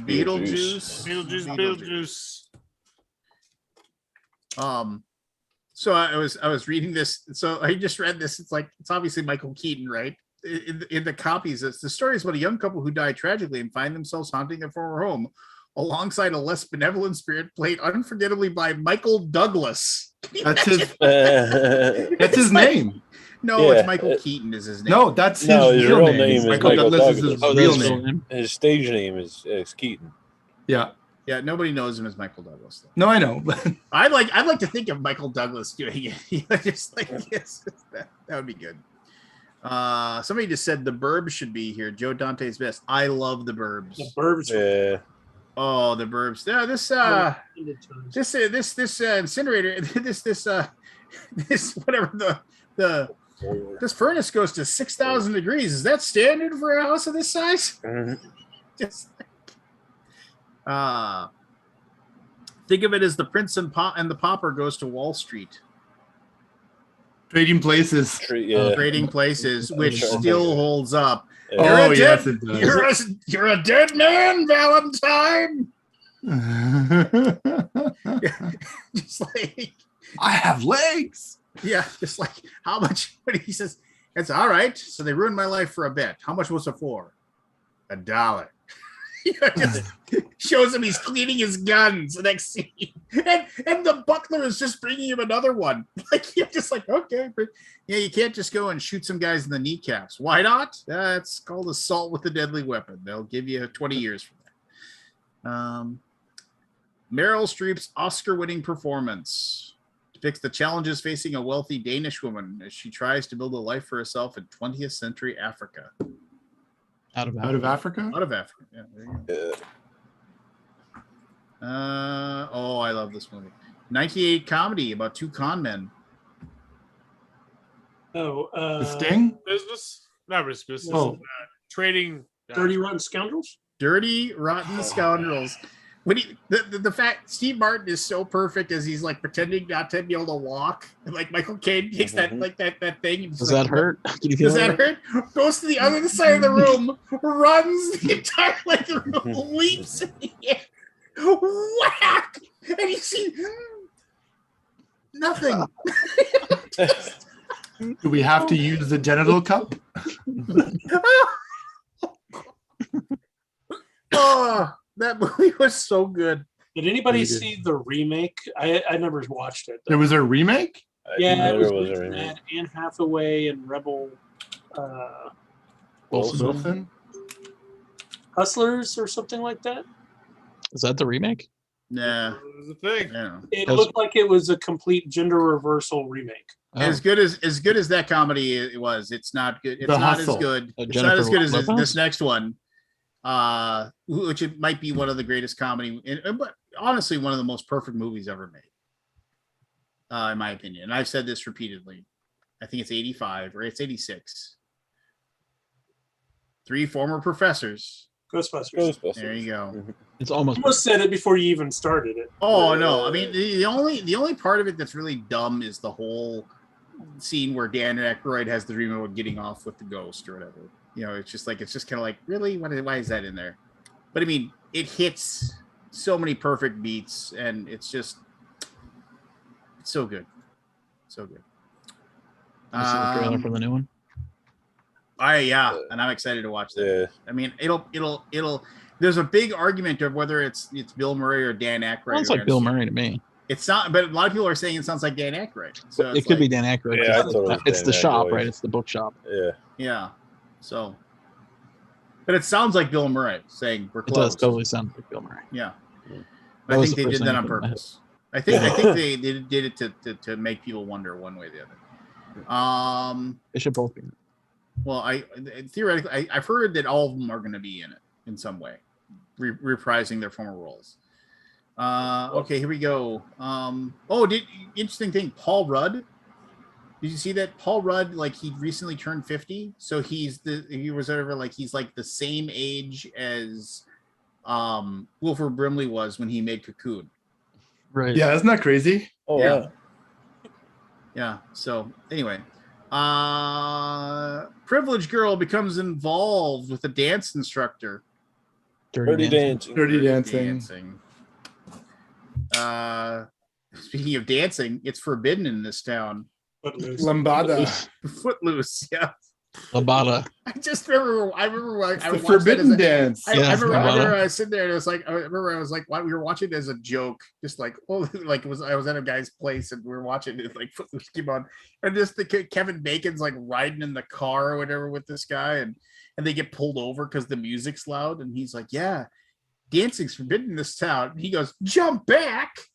The song I've that never was seen Footloose, playing when actually. they got pulled over is one of my favorite Quiet Riot songs. Well, probably my favorite Quiet Riot song. So for like about 3 weeks after that, if anybody said anything, and we always go, jump back. Just like, thankfully that ended. My God, why is The remake this really bad, really bad. 1988 movie, a comedy about two sets of sisters, both played by Lily Tomlin and Bette Midler, switched at birth and reunited through a strange twist of I fate. remember. Oh, Keith Friday? No. Come for the timeless comedy, but stay for the excellent 1980s costuming and slapstick, much of which plays out at New York City's Plaza Hotel. I remember that being a thing. They remade this many times. I think. I mean, I barely remember this movie. Big Business. Oh, Yeah. No, never heard another of that. title. I don't think I ever saw it actually. Somebody just said, Tony Bosco said, Dan Aykroyd is a strange dude these days. You know, Dan Aykroyd was always strange. He just hit He it just better. nobody knew it. Yeah, Social media brought it out. Was in social media. Oh, and the fact that he isn't like he's not making movies or anything, so he's just letting the insanity flag fly. His Crystal Skull vodka is paying for everything. Oh, I'm sure it is. Rob Reiner directed this 1986 classic coming of age story. Stand by Me. Oh, so good. That holds up too. I recently watched that in the last year. So did I. Yeah. So, and I remember. I did not know that Jerry O'Connell was the chubby kid. Mm-hmm. Yeah. And then and then the other thing is like how you don't even though it's it's being narrated by who's his face Daniel Stern. no Daniel Stern is Wonder Years. Wonder Years, right? Richard Dreyfuss. Dreyfuss, yeah. Oh yeah. Let's Forgot about that. Oh, this is another movie my father took me to in 1982, and some of you mentioned it that scared the bejesus out of me. Poltergeist. Yes, PG my That was ass. scary. PG my ass. That Wow. goddamn At least the clown. PG-13. That goddamn I don't think clown. they had 13. No, this got moved to PG-13, but this movie came out before PG-13 was a thing. Right. Yeah. It was this movie and Temple of Doom. They were both those are the two movies that made PG-13 a thing. It went from PG to R. Yeah, Yeah. And Yeah. R here in Canada was 18 years old. but It was 17 here. Yes. yeah. Oh yeah. No, that damn clown. Yeah. Oh, But yeah. I Glenn was- Close, John Malkovich, Michelle Pfeiffer, Uma Thurman. Dangerous Liaisons. There you go. I had a couple I saw friends that who one. thought that was just amazing. I watched it once and I was like, yeah, I don't really care. Whenever I think of that movie, I think of that Friends episode where they were doing the lightning round trivia.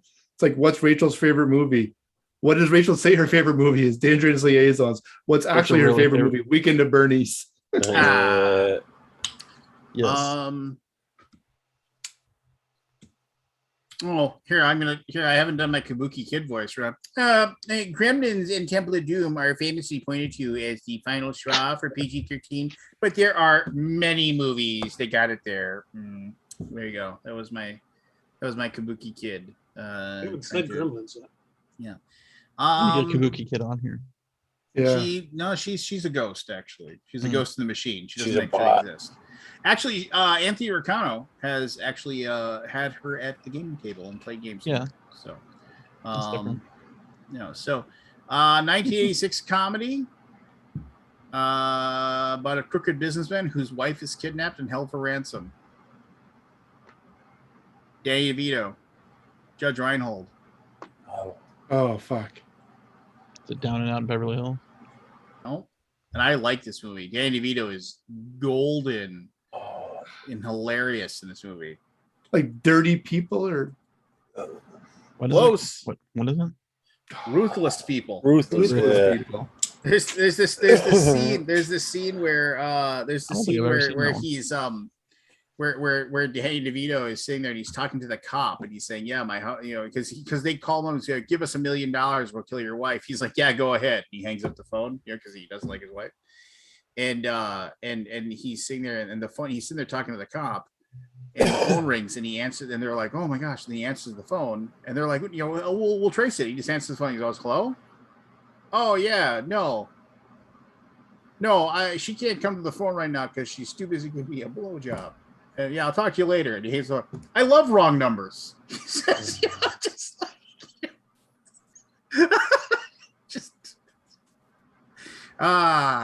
good stuff. Oh, this is 1987 buddy movie by John Hughes. What? But not Lethal Weapon. John Hughes wrote, directed, and produced this 1987 buddy comedy about two men thrown together by fate. Planes, trains, and automobiles. There you go, baby. Oh man. I went to that with my dad too, and we laughed and laughed and laughed. Those aren't and pillows. laughed.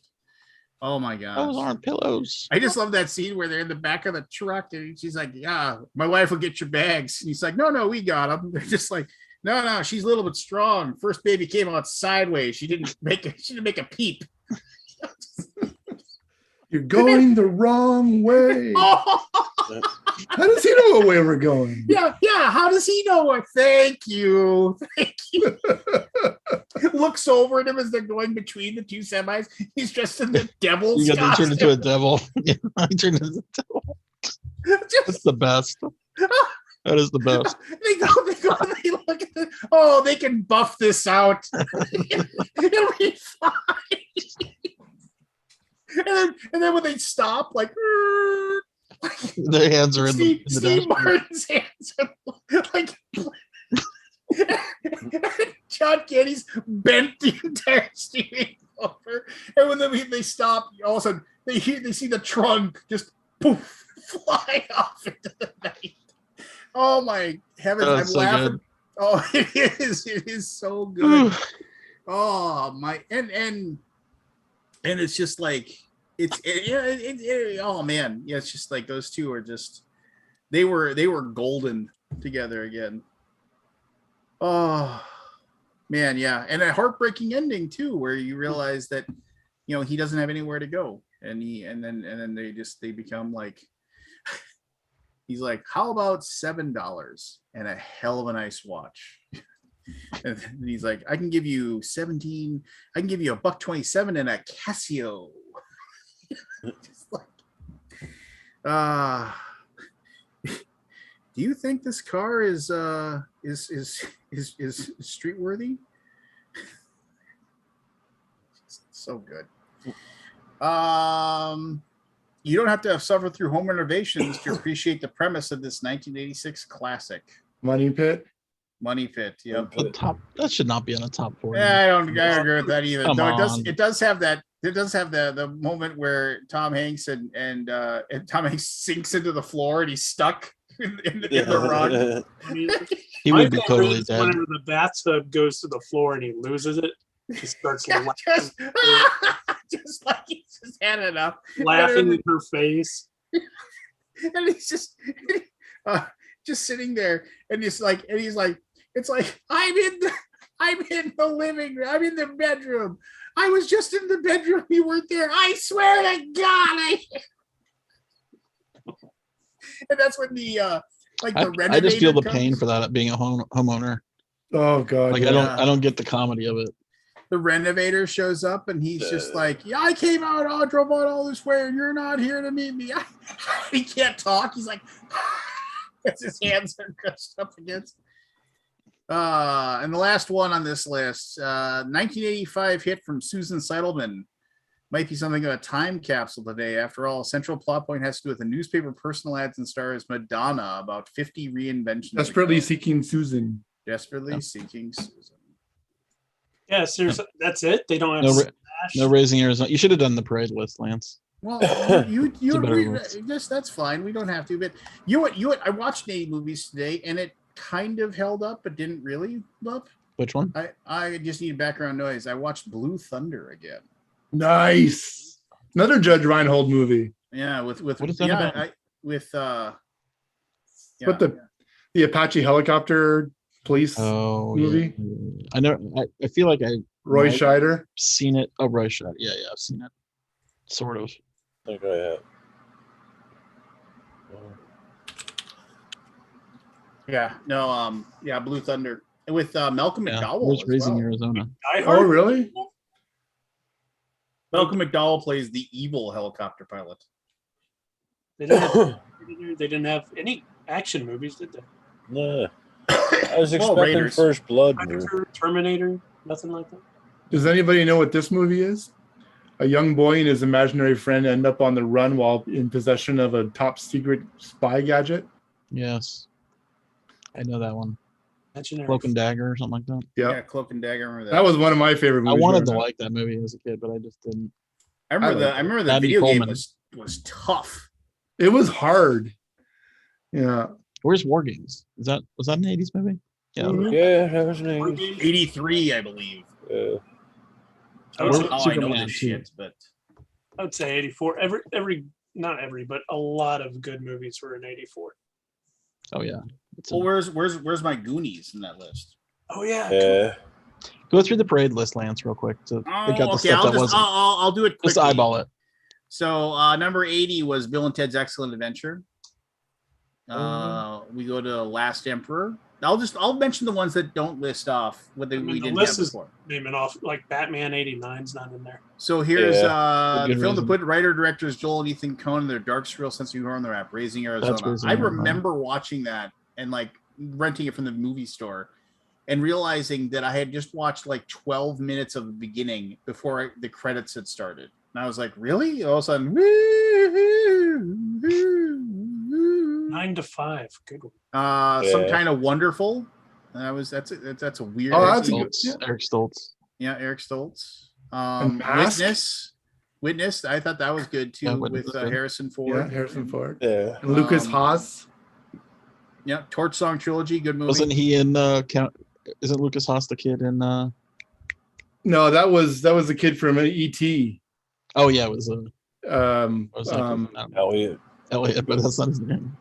I still remember one of my favorite lines of War Games was "His son, I'd Huey piss Thomas. on a spark plug if I thought it would do any good right now." You seen him or something? Yeah, English. Valley Girl, 1983. Oh, with Nicolas Cage. Henry Tom. Yep. He was in that 9 Suicide Kings as well. 9 to 5. Dolly Parton, Lily Tomlin, and Jane Fonda team up to plot against Dabney Coleman. I just watched a documentary about the whole 9 to 5 movement based that movie started. It was pretty cool. Blues Brothers, Yeah. Never seen it. 1980. You never seen Blues Brothers? Oh my gosh! We just watched that. watch it. Just I'm gonna watch it for watch the it. music. Me and Michelle has never watched it, so we're gonna watch it. Bull Durham, which I remember like Never seen that one either. I love the baseball parts of that. I'm like, okay, let's fast forward by the love stuff. I don't know if They Live should be on there. No, Ordinary People, Broadcast News, which has one of my absolute favorite deadpan lines ever when they're like laying everybody off and like basically like the Mike Don't spoil Wallace.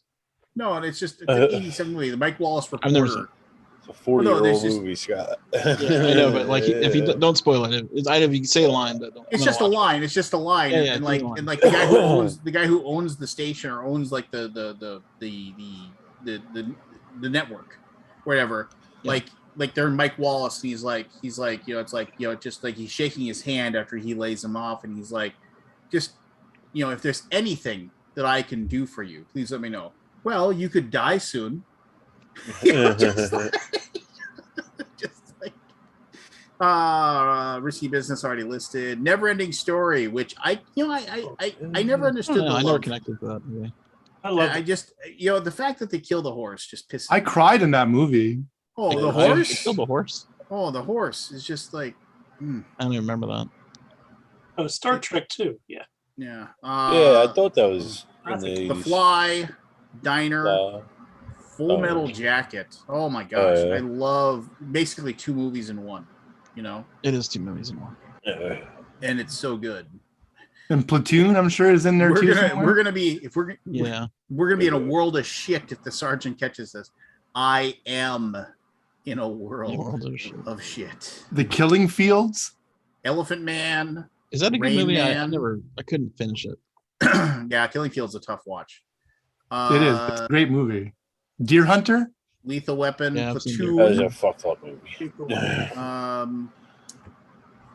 Raging Bull's already mentioned. Dead Post and Clues already mentioned. Aliens, which I just rewatched. I rewatched the special edition that has like the actual scenes of the colonists actually going to inspect the ship and stuff, and the minigun scene, man. the I did minigun not scene. watch Yeah. Aliens. I watched Alien. You've that never seen Aliens? needs it. No, I just rewatched Alien. Oh, okay. That I actually needs- watched Alien as well, 1979 as well for that one. that still holds up, but the graphics, it's a little dated with the graphics. I can't believe Tootsie wasn't on that Town and Country list. Yeah. Yeah, it should have Field of Dreams, which another one. makes me cry. I'm a heartless for that movie. I feel nothing. Oh, well, I'm the same way. Scott. I guess your dad didn't coach your little league team then. No. Beverly Hills Cop, The Yeah. Big Chill, Rocky 4. Why is Rocky 4 on there? What? Which one's Rocky 4? Because That's the I must- Ivan I Drago must- one. Oh, yeah, must the break Russian. you. 3. Oh, thinking is of that? five. I thought that was 3. Yeah, just it was Clubber you Lang. cut him, Rock. You cut him. Is that Rocky 4? Rocky Yeah. 4 was Ivan Drago versus Rocky. It was. I must know. have was three. If I can change and you can change, maybe we all can change. Yeah. Nobody. Nobody. I remember in like the Rocky 4 when like he hauls off and he catches Dolph Lundgren and he gives him the cut over his eye and whatever. They're like, you cut him, Rock. He bleeds. he bleeds or whatever. And I remember we were playing like back when we used to play Street Fighter 2 like in the arcade like constantly. I remember like there was one guy who was just like super good, and like my buddy Scott actually like was playing him and like he perfected him the first time, and then he's like beating him, and he finally like gets like one little jab and takes like that much off, and I yelled out, "You cut him, Rock!" Chipped him. Little Mermaid, Hairspray, Last Temptation of Christ, Oh yeah. Crimes and Misdemeanors by the creepo Woody Allen. Pee-wee's Big Adventure. Anybody ever remember Pump Up the Volume with Christian Slater? Yeah, Yeah. totally. Pirate Radio. Yeah. See, this is one here. A Fish Called Wanda.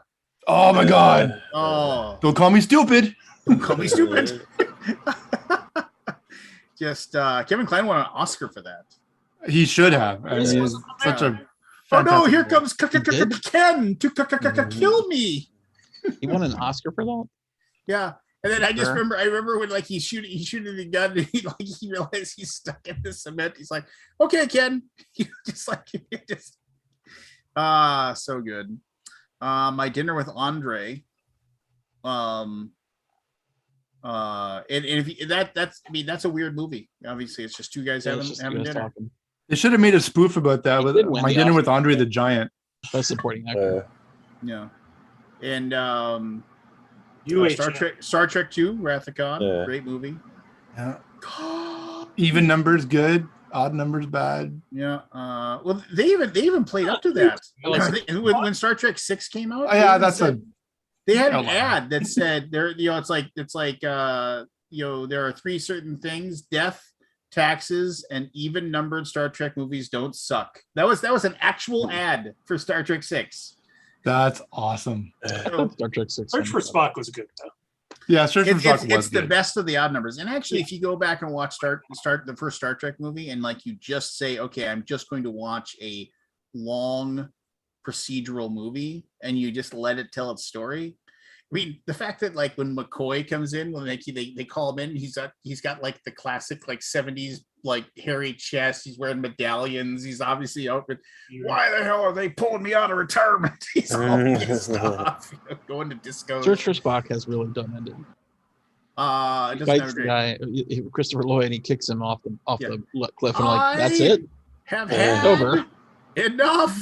Boom. And it's like, oh, he's dead. Kirk was What? always saving the bad guy, right? But then he was like, "No, screw it. I hate this guy so much." I'm Yeah, gonna-" no, I mean, I did like that though. Just the whole. He's just, fighting the worm. Yeah. Like Yeah. so dumb. Squeeze it. He's holding it like it's like attacking him, right? Like this thing with no limbs is like using all its force to kill him. Sort of choking. Big. Dumb. Have you? Hey, to be fair, have you ever like grabbed a snapping turtle by its like by either its No, its? I've not. Well, no, so like I No. like, and so like The when centrifugal force. when the snapping turtle gets into my yard, like you want to get rid of it. You just go and throw it back in the lake and say go somewhere else, right? Because I don't want my dogs to have to deal with that. I don't want them to do anything. So like what you do with this snapping turtle is you grab it by the back of its thing, or you grab it by its tail, and that thing gets pissed immediately, right? And it squirms back and forth. It is crazy to hold So on. the to. alien worm. How to? Yeah, I mean, I don't know if it's exactly the same thing, but Do you ever wrestle Monterey Eel? Tootsie, Little Shop of Horrors. This is Spinal Tap. This Yeah. thing goes to 11. Is Monster Squad on there? No. Amadeus. Blue Velvet. Yep. It's awesome. What do you want to drink? Heineken. Pabst. Heineken. Fuck that shit. Pabst Blue Ribbon. Ribbon. That's a great movie. Die Hard. Nightmare on Elm Street. Brazil. Oh, fuck, that was that's a good movie, but it's also kind of a tough watch. I was a kid when I saw that. I was like, There's I don't two understand what's going on. Who Framed I Roger never Rabbit, Blade Runner, which I love that movie. Let me tell you about my mother. Raiders, Moonstruck, Empire Strikes Back, 1980, Yeah. and then Princess Bride. They ranked as number 1. I still remember the first time I When Harry watched Met Princess. is up there too. It's like It's number 2. three yeah. There's a Rock few Rock movies on there that aren't on there that I thought, like Ordinary People. Batman. it's on the list. Is it? Yeah, he skipped through it. Oh, okay. Or Mask? Yeah, I mean, I don't. Joe. I thought it was 90. really. Mask. I thought it was like 91. Is that a good movie? So Eric Stoltz? just by the way, Oh, way, that Mask. I was saw thinking this Carrie. and I sent it Not to the my Mask. wife. Mask. Yeah, Mask. I saw this and I sent it to my wife, and I don't know if you guys follow me on Facebook, but I saw this, and this was sent to my wife. I saw that too. Yeah. Right, and she That's great. laughed. She laughed long and hard about that. Just like it's just, she's just and that's about the look she gives me too. And I'm like, so I was thinking about getting this, for the kids. Yeah. You have to use air quotes whenever you say that. So I like the fact that I'm all scruffy looking.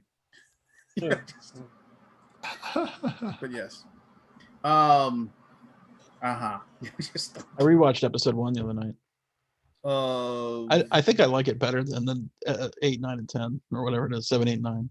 Of Star Wars? You're talking about Star Wars. Phantom Menace? Yeah. Oh yeah, the 1, It's 2, not 3 that is bad. 1, 2, and I 3 mean, is better. Are better if than you 7, cut 8, out 9. if you cut out all the Jar Jar shit, which I fast forward past all of that, it's not bad. I don't mind Jar Jar. Really. I don't- Rewatch it again. It's really fucking dumb. He's a secret Jedi, or secret evil Sith. You've seen Right. You've seen it. I mean, in a galaxy full of all kinds of beings, you're going to have some goofy ones. Yeah, the problem is that It's really there bad. is some weird latent racism in the depiction of Jar Jar as well, though, too. So Yeah. I've read about that. I just don't like the poopy, the doo doo, and the all the.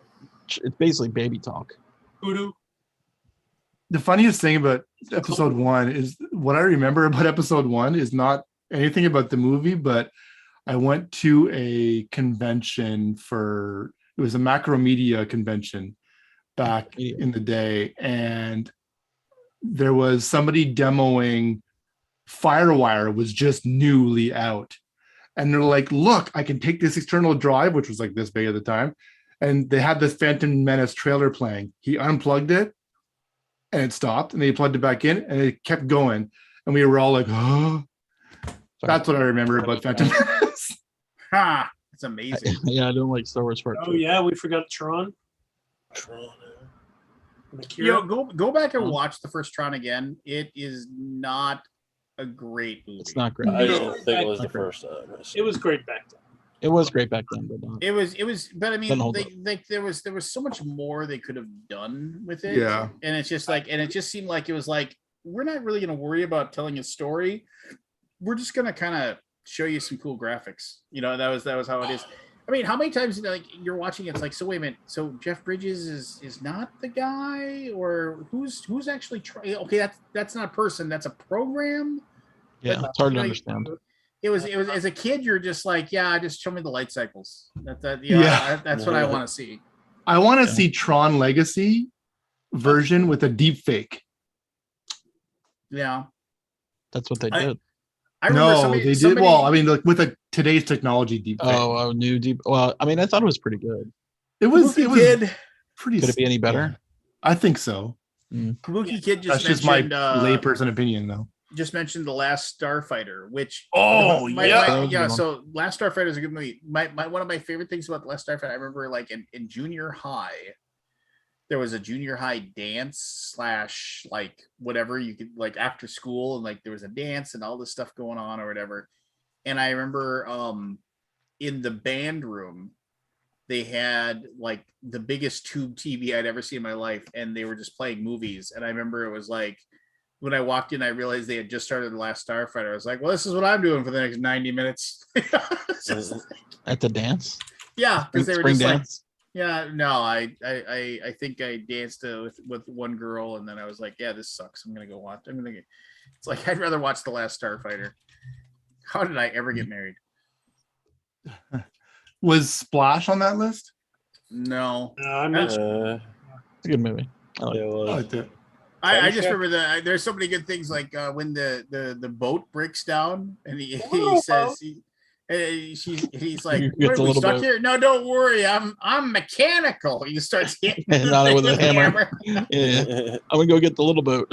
Yeah, I'm gonna go The get little the boat. little boat. Just jumps in the water to go swim back. Time Bandits is so good.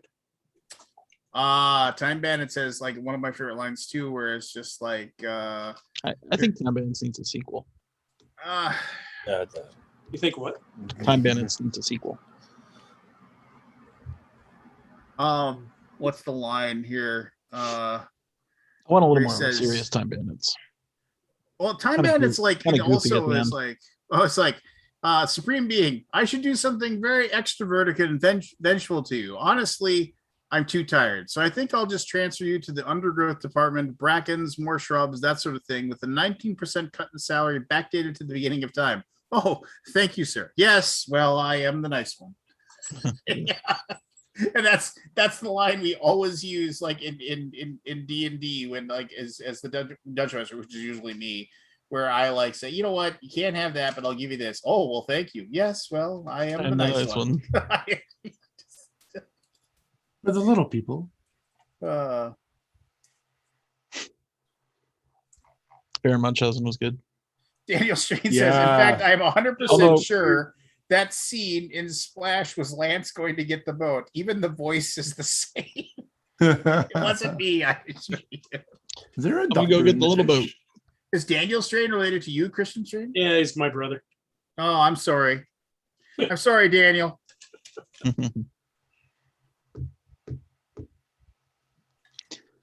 Why don't you ever invite him on to come and talk with us? You got any initials or anything?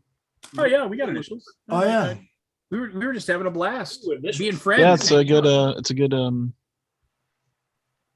nostalgic 90s. We'll do 90s as long as Aldi doesn't cheat and go ahead. I need content, man. I gotta talk. We're sitting there painting for like 4 hours. You got to have something to talk about. What do you? Oh, that's right. You get back into painting. How you I like paint. it? I've been Flash painting Gordon? Marvel Champions, not Marvel Champions. Oh. Marvel United. Have you played it yet? Played it a bunch. I really like it. All right, here we go. Going Too big for me. MB. Have you played any of the other? Hey, Milton Bradley. Oh, don't give it away, Matt. Giving away Come an on. answer. You know that's That was- going to be in there. That was a gimme. I'll laugh if you don't get it. You gave away an answer. All right, here we go. Gary Cooper. One of these made sports history, November 20th, 1982. And I'll tell you what that was here, because I know exactly what they're talking about. What was the date? November 20th, 1982. Can be for entertainment or competition. Sometimes seen near flags or rifles.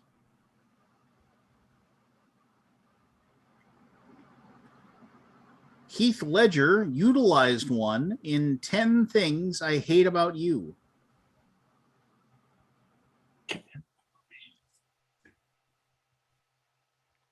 Nick Cannon was a part of one.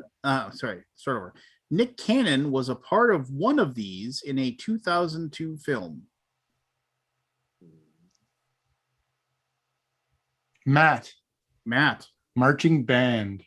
Marching band is correct. Drumline. November 20th, 1982, USC versus Stanford. The guy, Stanford was going to win. They were up by 5. They basically had the kickoff to go. And they did multiple laterals back and forth, Right. and the band comes on the field, and the band was on the field getting ready to play, and Right. the guy made a touchdown and had to run through the band to get there, and actually ran right into and smashed a trombone player. So they play that a lot. Yeah, replay. Connected to the colors red, green, and blue. Known for their signature facial hair.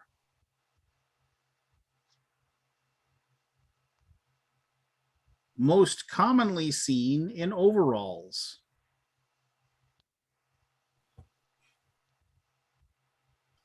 Often seen wearing hats. What the hell? Connected to pipes. Oh, Chris. Mario Brothers? Mario Brothers. That is correct. I should mention this is the Initials game, which is currently, you can pick up this copy at initialsgame.com. And you can also go to Initials game sequel, number 2 and number 3 right now are available on Kickstarter. I think he's got $300,000 or something like that. That was right behind me. Yeah, it's right up there. Before me. I better check that one out. Yeah. So what? Go back it. If you already backed it, back it again. I'm gonna back it. Connected to a 2011 REM song title.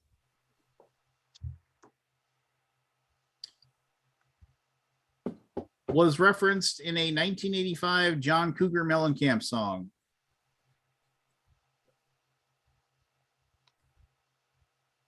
Was mentioned in Madonna's Vogue. Chris. Go ahead. Marlon Brando? Marlon Brando. Stella. Forrest, you're muted. I don't know if you know that. Aces. Thank you. He probably guessed all these before. He was buzzing in. He's got 6. Right. It's I should be in the lead, damn it. Was a client of Ari Gold on HBO's Entourage. Oh, never watched it. Good movie. Good show. Or good show. Good show. Really good show. I gotta watch that again. God, Ari was so good. If they had just made a show that was just about Ari, I would have watched that way more often. Yeah. I like Jeremy Piven a lot, but Ari was so good. I mean, one of the best things where he when he thought he was losing his company, and I apologize for the French language. I mean, just based for the dirty language here, but he constantly Lloyd as his assistant, who is homosexual. He just he's always giving him crap, and then he looks over at Lloyd and he says, "Lloyd, what does it feel like to get fucked in the ass?" Because he was just having a bad day. He's like, "I don't know, Ari. I'm a top." Really? He's just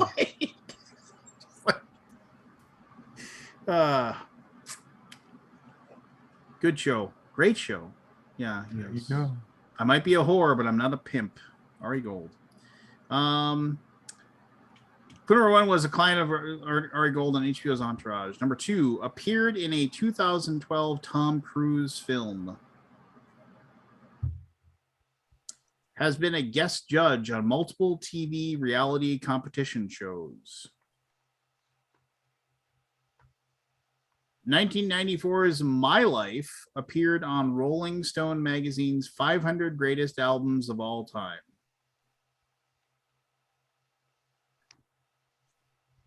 Was in 2017's Mudbound. What? Mudbound? Was in 2017's Mudbound. Mudbound. Final clue. American singer, rapper, and actress known for using her Forrest. middle initial. Forrest. Mandy shit. I don't remember it. Mandy shit is incorrect. I'll finish the clue for those people Matt. that didn't. Matt. Mary J. Blige. Mary J. Blige is correct. Well done. I was thinking Mandy Moore because Mandy Moore was in it too. What's going on, Scott? What's wrong here?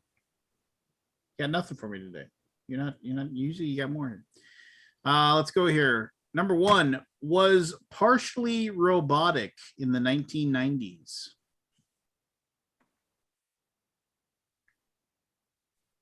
Tried to get free movie channels in 1996.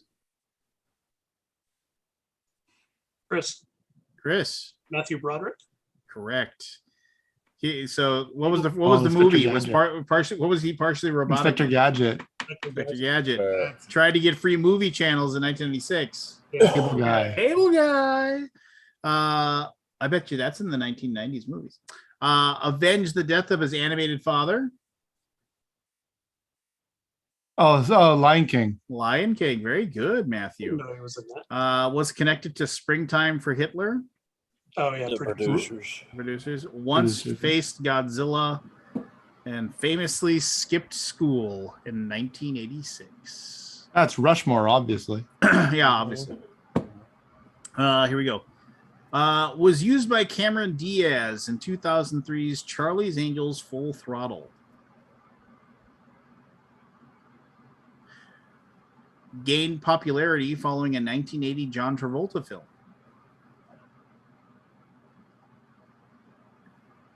Matt, go. Mechanical Bull. Mechanical Bull is correct. There was one of those at there was a work retreat. My wife won an award through US Bank, and so I got to go with her because she got to pick one person to go with, and I went. And I was no longer with the company at that point. I left the company. I'd started working at TMG, but I remember I went and there were one of the nights, the theme nights at the San Diego resort we're at and there was Mechanical Bull, and I was like, they're like, okay, and she convinced me to try it, and after signing the waiver, and there's padding, everything, I think I lasted a second and a half. It's just like I was like, all right, off in a minute. Oh yeah, they're like, okay, so the trick is you want to keep your weight back. I was like, okay, sounds good, and it was like it moves forward and off to the side and yank. Gone. Do they still have those in publicly accessible in Texas? I don't know, but it was. I'm sure they do. I'm sure they do somewhere. Yeah, they gotta be. So apparently Paul Tompkins isn't keeping score. How many does each person have? I think I got like 4. I think I'm. I know. Question I think number I got 3. 0 actually. That's why you got 0. So marching bands was Matthew. Mm-hmm. Mario Brothers was Chris. Yeah. Marlon Brando was Chris. Yep. Mary J. Blige was I'm sorry, Mandy shit. That was Mary J. Blige was Matt. Matthew Broderick was Chris, and Mechanical Bull was Matt. It's like 4-3. 0-0.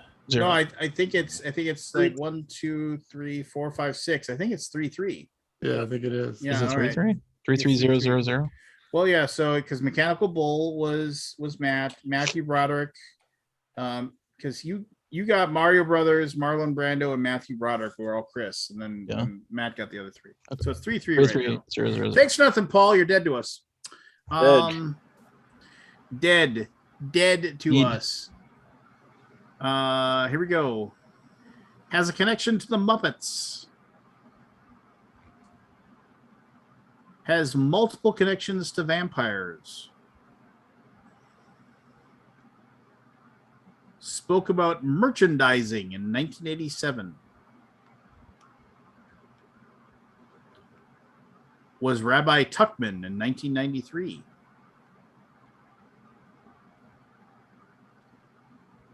Connected to Puttin' on the Ritz in 1974. Aldi. Aldi. Mel Brooks. Mel Brooks. Right before me. Yeah. Here we go. Princess Vespa had one in 1987's Spaceballs. How is that not on the 80s list? Spaceballs is I know. amazing. I'm your sister's brother's boyfriend's cousin's best friend. What does that make us? Absolutely nothing. Fletcher Reed's was scratched in 1997's Liar Liar.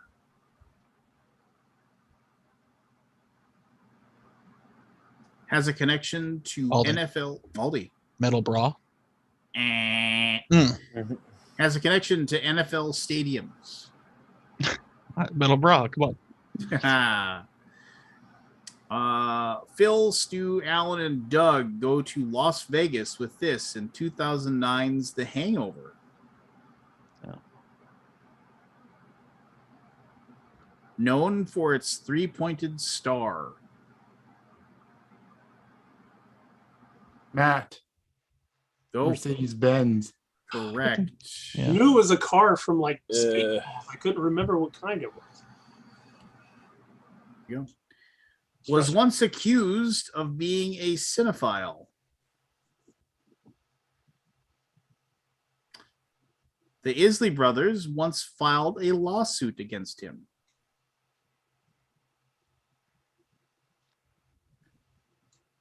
Has a connection to Captain Jack Sparrow.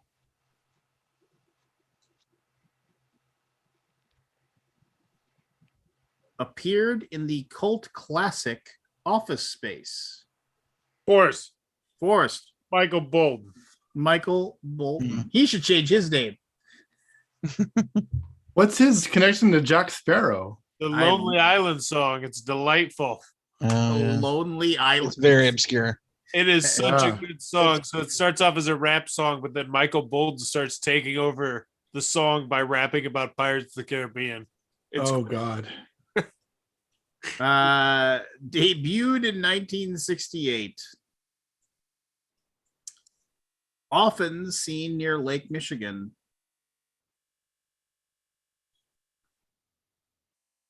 The logo could be scored on the Boone and Crockett scale.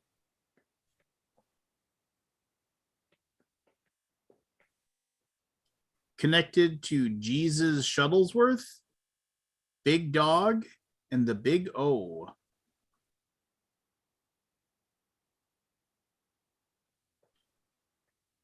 Goodland Green, Cream City Cream, Great Lakes Blue, Black, and White.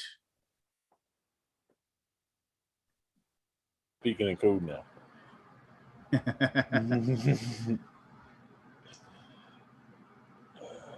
This NBA team is connected to the Greek Aldi. Freak. Of course. Aldi. Yeah. Milwaukee Bucks. Milwaukee Bucks. Matt? Yeah. Milwaukee Bucks. The colors were the colors of their jerseys or whatever. Includes parallel lines. Most often metal.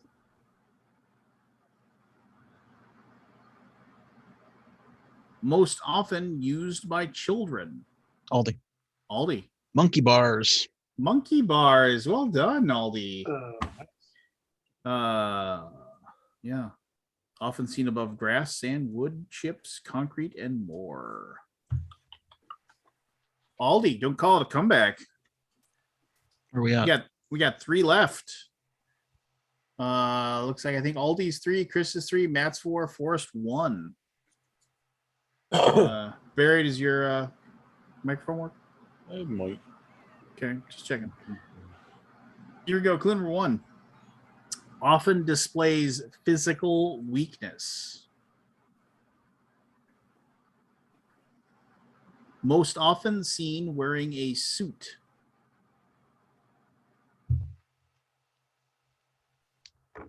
His first name is Charles.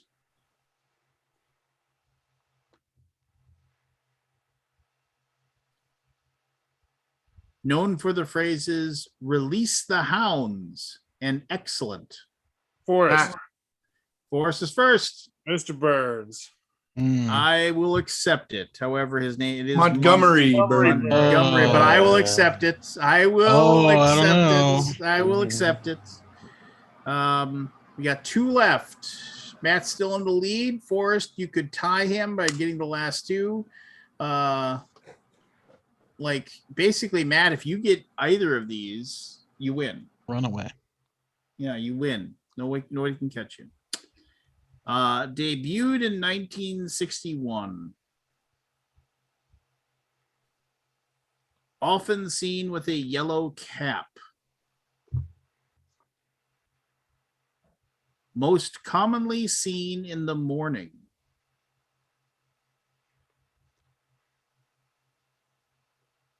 Once appeared in a KFC commercial promoting chicken and waffles. Aldi. Aldi.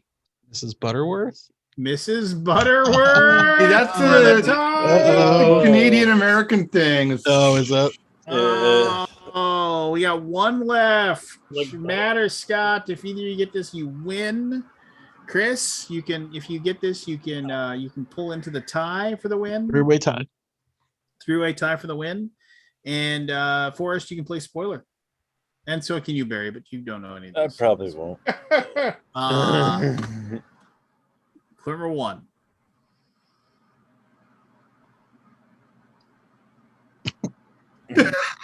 For some gravitas. Get a drink. First appeared in a dream sequence in 1984.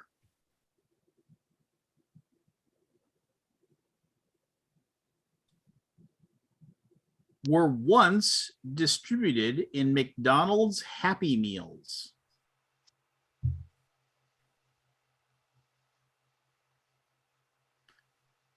Featured a nanny.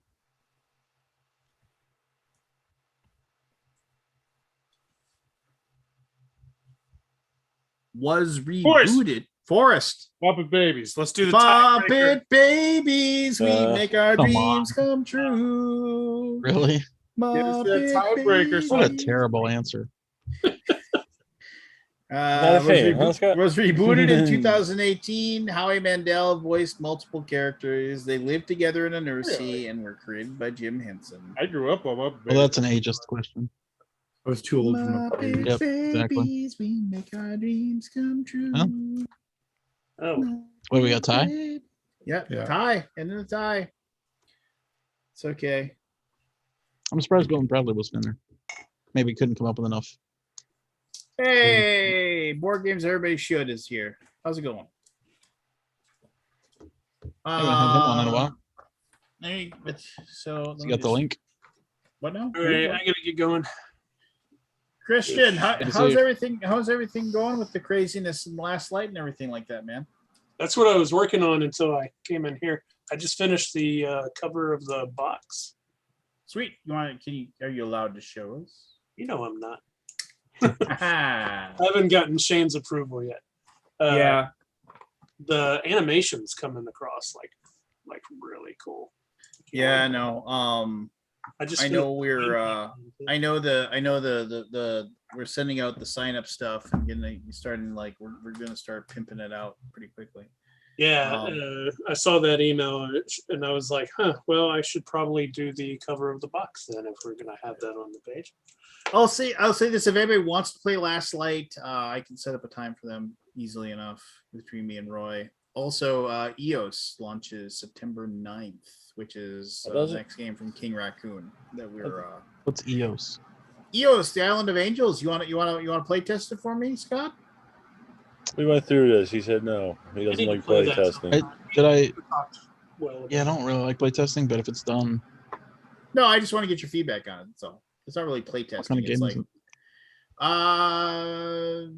it's like a worker placement, but also Engine builds on a building. map. I mean, it's like Yeah. you have a sailing ship that you move around the board, that you fight demon lords, and you have to rescue angels that have been petrified. Go on little quests and stuff. You I'll let you know. you Put up improve your entries. you improve your ship as well as improve your your crew as well. And your crew, you get to activate different ones. Each of them has different powers and abilities and stuff. I've heard good things from Peter. It's come a long way, and I mean, I've played it like 60 times now. Is it on BGG?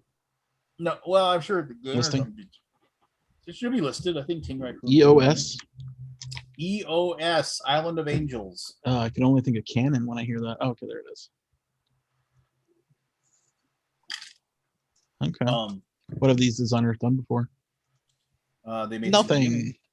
No, if it's Felix, it's Tsukiyumi. He did all of Tsukiyumi. Oh, okay. He's a Cool. big fan. He's a big Yes, fan yeah. of asymmetric games. I like First- asymmetric games. Can I put images in our private chat? I can show you that. I don't think I'll let you put images in there. I don't know if you can. We need a put it. Discord. I see file. I Yeah, don't know what that is. I think you just transfer the file. Yeah, it'll to transfer. somebody. Oh well. So one of the things that about Okay. like that's I got a copy of Iridia coming my way. Back when Cody first did do you remember way back in the day when Take it off. see you, Yeah, buddy. me too. All right, see you, man. Matt. Back in the day, when like $100,000 Kickstarter was just like an insane. Like Yes. that just didn't happen. I remember those days. Yeah, and so Iridia is on Kickstarter. Did you see this one there, Scott? I might have. It start with a. Is it a Y? Is that? No, it's Iridia. It's by the Oh, designer. Iridia. It's by the designer of Zaya. Yeah, Yes. $700,000 funding goal. Yeah. So if you remember, Being realistic. if you remember his original that he did, Cody did. The original one he did was Iridia. It was Zaya, Mhm. and I remember his Great. funding goal That was was expensive. oh, it was huge. It was like $180,000. Like it was and basically it was only a fund pledged of $100,000 goal. And that was back when if your goal was $100,000, you might as well have said it's $1 billion, you know, Right. because Yeah, yeah. and you ended up getting 346 grand, and that game is still good. Oh, this That is is a cool. good game. Oh, pre-painted minis. Yeah. Not sure I really enjoyed that mini, but whatever. Yeah. I'm more so about the no. game than the mini on this one. Looks like. So no, I mean, and then like he did. Look and at then all he- those Golden Geek Awards. Wow. Yeah. Anyway, yeah. So then he came up with Iridia, which is like he originally like was going to be like Zaya, but in the stars. Then he was like, nope, I'm going to make it completely different. It's not going to be. That was his. I jump prefer off. dungeons versus. I need to play. I've never played Zaya, but I need like the problem with it is one of my game group played it and he said it was not like balanced in any way. It's just it's an experience game, right? Like you just see what happens. Zaya looks. I mean, Iridia looks really good. I'm Yeah, it excited. looks good. I'm excited. He's having somebody send me a copy so I can give it a swing, and I'm Cool. gonna give it my best. But Cody's a nice guy too. Super nice dude. Oh yeah, yeah. No, I remember everybody was very complimentary of his updates, right? Because it was very like that's how you do a Kickstarter. Go to Zaya, look at it. Yeah. Look, and then he was doing it before. I think he's Anybody- advertising on BGG too. Yeah. there That's you go. cool. Remember those companies? I remember you dishing. I mean, you're not gonna say anything. No, and I'm not say no asking you to more, say- Lance. Say But no more. I remember you telling me about people that like never paid you for their advertising. and Oh my stuff god, like I've got that. a string of them, man. And I I was got a just like, bunch. dude, just name and blame, name and shame. Right for us. Nah, you never know. I might get paid. Sometimes the checks show up like like a couple years later. I'm certainly positive the people that like you told me about 3 or 4 years ago that like you were kind enough to share information with me about whatever. I doubt most of those people have paid you. I know, and it's just Oh, and someone was- you are way too nice. You're nice to a fault, Scott.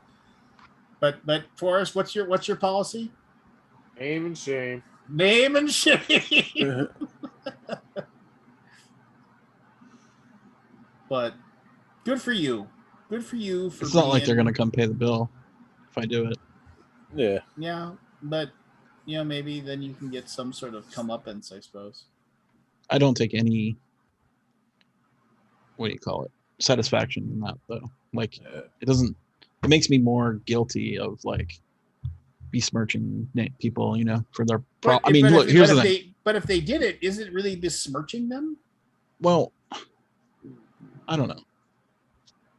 I guess I just don't feel the need to All right. publicly name names. You could just send them repeated emails saying, "Look, you son of a bitch." I'm not a threatening type person. Yeah. I think I've done all right for not doing Oh, there it. goes the neighborhood. Hey, what's going on, man? I don't think he's all connected yet. Can you hear us, Barry? Yeah, I can now. Sorry, I just heard somebody He's wearing drop clothes. a 700-pound weight upstairs. I gotta go see what my son broke. 700 pound.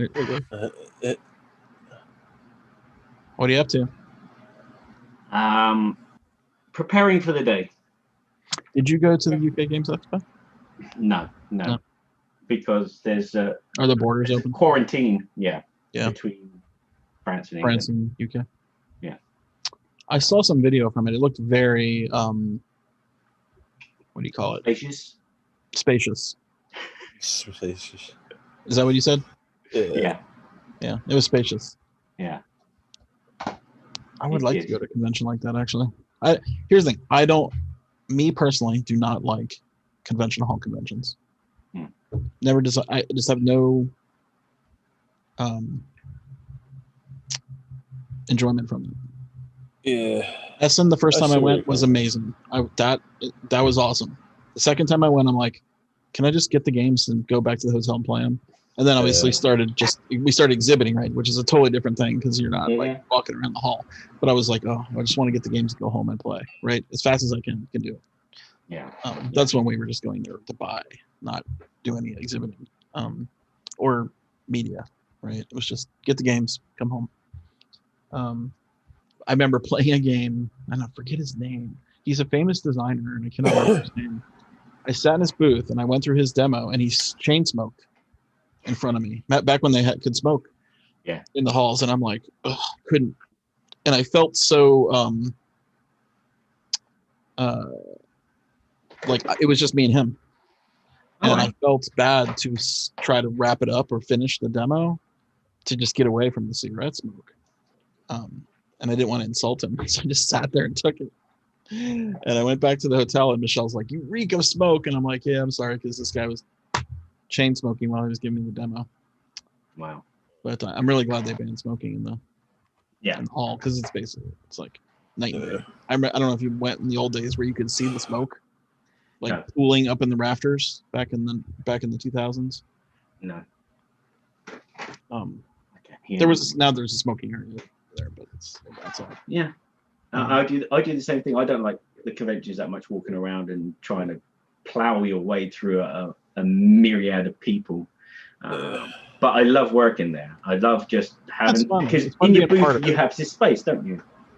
Oh yeah, BGG we grew the space every year, so you've seen how much space we have. It's crazy.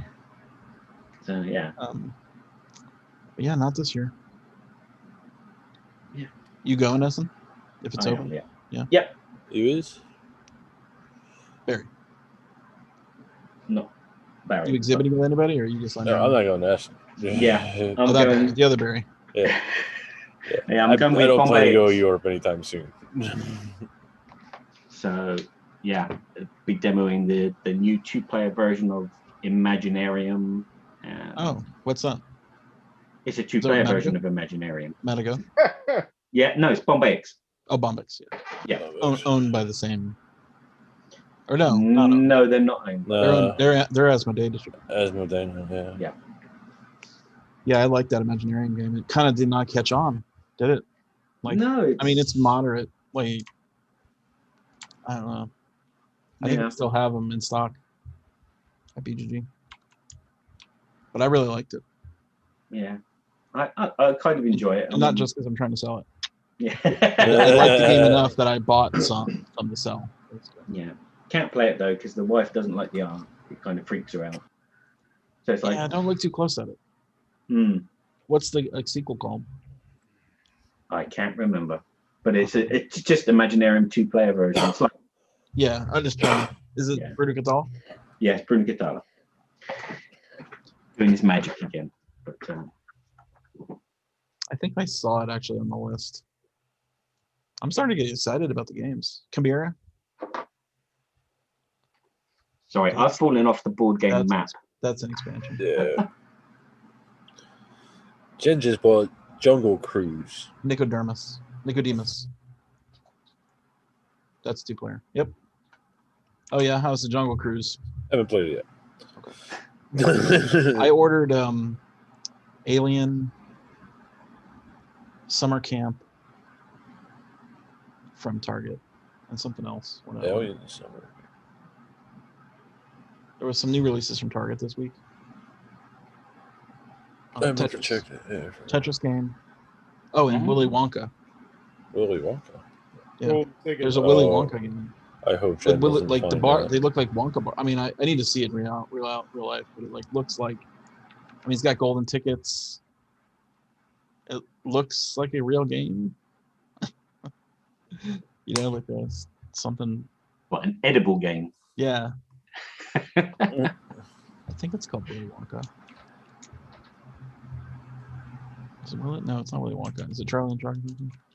Oh, that horrible movie. So how are you all doing? You got conventions starting soon, haven't you? I have not been to anything. I went to DC for some personal travel, but that's all. I mean, we're still on go for BGG Con in the fall, so yeah. I'm still planning not to go. We're going. It's a shitty con. There's a few people going to Gen Con, and a few people going to Essen. But if we can get into the Essen, I'm still not sure if America will be allowed into Germany in the fall. I feel like it's not going to happen. Yeah, I feel the same. We'd have to have a major turnaround, and we're like back in the woods again, which is really unfortunate. I saw on the news that America again, Biden is thinking of getting all visitors to the states vaccinated as an obligation, which is. I've not been following the political part of it. There it is. Wonka, the golden ticket game is what it's called. Golden ticket. Can I share my screen? Maybe. If Lance let it happen. I don't know. Do they have to unlock that every time? No. Yeah, here it is. I clicked through BGG. Is it showing up? Yeah. But this looks like a game. Like there's actions on here that I can't quite make out, but people walking around and all the characters. Look at the Wonka bars. Yeah. I got to get this game. You're gonna get the. I could do a little better on the packaging. I mean, I don't know if this is in the game. Are these plastic chocolate bars in the game? They look really nice. Oh, they are. Totally getting this. I need to put in another order.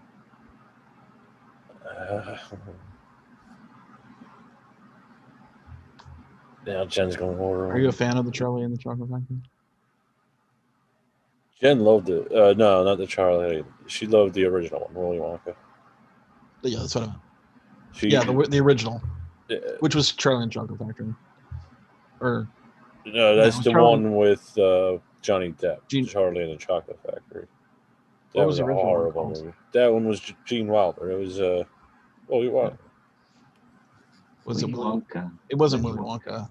No, I think it was Charlie and the Chocolate Factory. Oh, do I have it reversed? Yeah, they're both called the same. No, hold on. Take them off. I'm sure Kabuki Kid knows. We have talked about this many times. What, Willy Wonka? Yeah. Is it Charlie and the Chocolate Factory, or is it just called Willy Wonka? No, it's Charlie and Chocolate Chocolate Factory. Charlie, yes. But I'm totally getting that game. And why not? Whoa. So what I ordered that. I ordered a bunch of Target games to just check them out. Put them in the BGG library. Oh, I get my my Fate of Nostromo was supposed to show up today, but then it got delayed. I get it tomorrow. I'm kind of Your what? My Target game. Oh Fate of yeah, Nost- did you order that stuff? I ordered the Alien Fate of Nostromo because Scott Rogers is a legit designer. Yeah, I wanted to look at that. What else did I get? Yeah, I got the new Marvel Villainous, and I got Gargoyles. Gargoyles? Now I need to make another order because I got to go get Tetris, Willy Wonka, or what did I call it? It's not Willy Wonka. I'll play. I'll play Fate of Nostromo at least once, just because I'm a huge fan. Well, it's I probably gonna be said like Jaws, right? It's probably gonna be like Jaws. Well, I hope, because I hope. Jaws was Awesome. amazing. It's one of it's Yeah, one of the it's it's The one golden of the, ticket game is what it's called. Golden- I think Jaws is like probably it's probably my favorite one versus many game, right? Pretty good. And it's like, and each of the with Scheider, I mean basically Brody, Quint, and Hooper, I mean, all have their own little things, and like I like how they have variable powers, and I love the fact that like Brody won't go on the water in the first part, so you have to run around the island and do your thing, and yeah, it's good stuff. Just I mean, it's like it's so thematic too, and you can kill Brody's son as the shark. You can eat him. It like gets you extra points because you're super evil. Love this. I just added the game to my cart and it said trending items. Guess what the number one trending item at Target is right now? Alien Fate. You'll never guess. A banana. A banana? Yep. I've never played that game. Yeah. Well, you don't play them, you eat them. So I was talking, I'm not going to mention names, but I was talking to somebody and they were saying that like they had ordered a game from a publisher, directly from a publisher, and the publisher had sent it to them media mail. Ugh.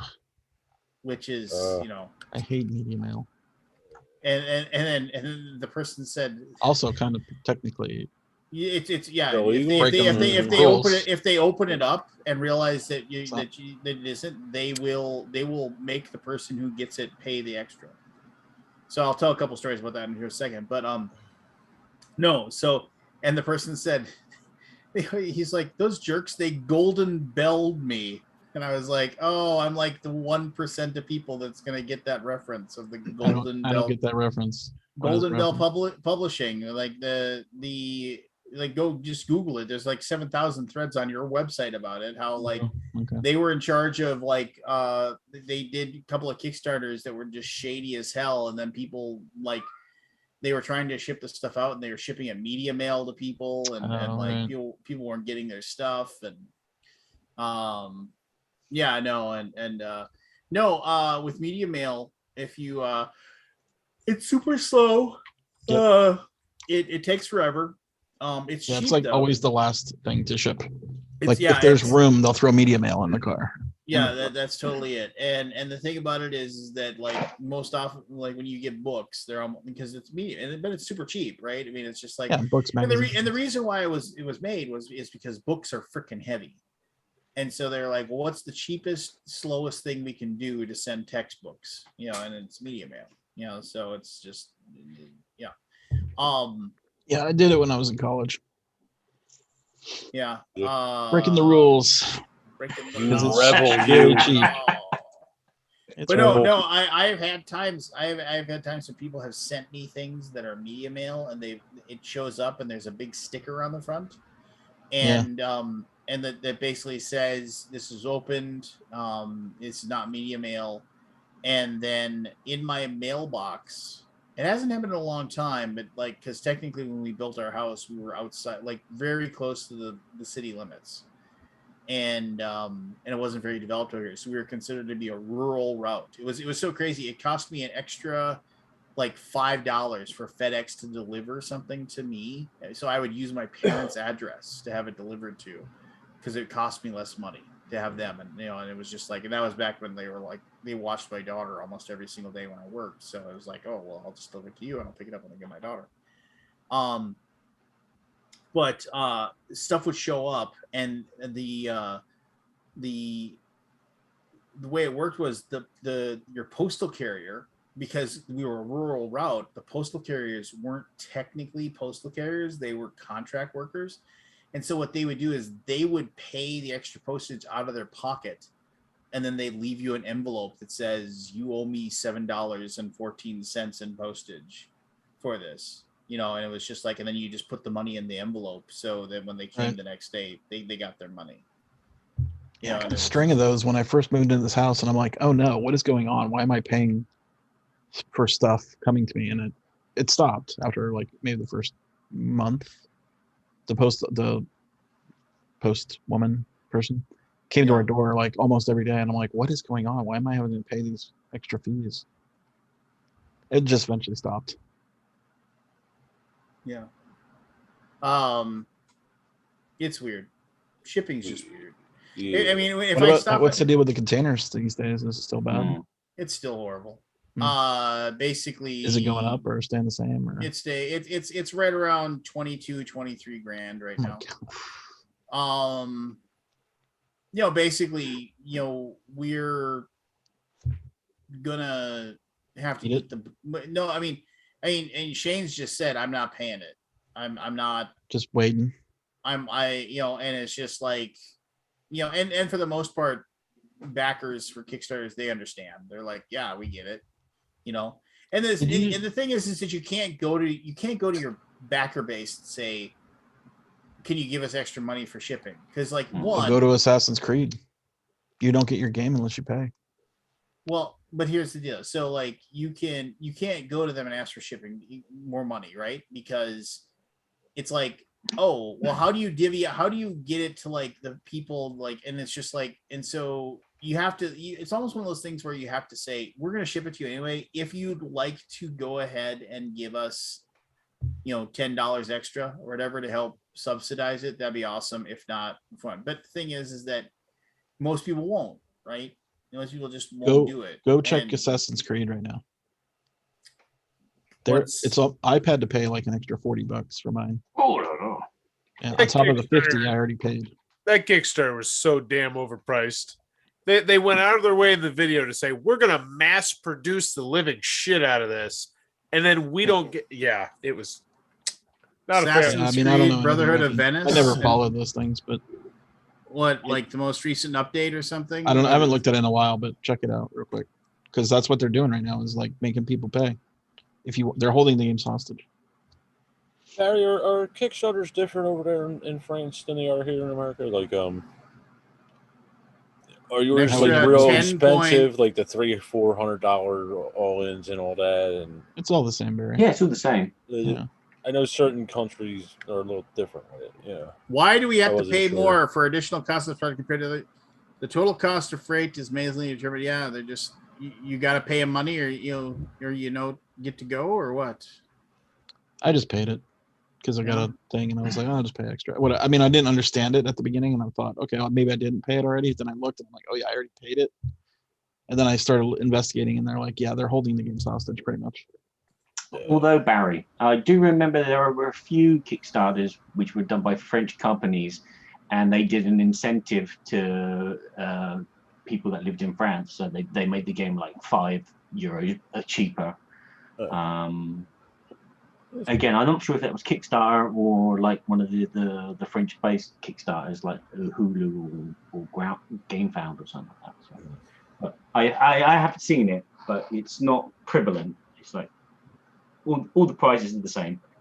Okay, that's what I was curious about. Yeah. Even like retail, or well, you wouldn't. No. Yeah, you wouldn't know. I could ask. What was the other one you mentioned, Barry, aside from GameFound?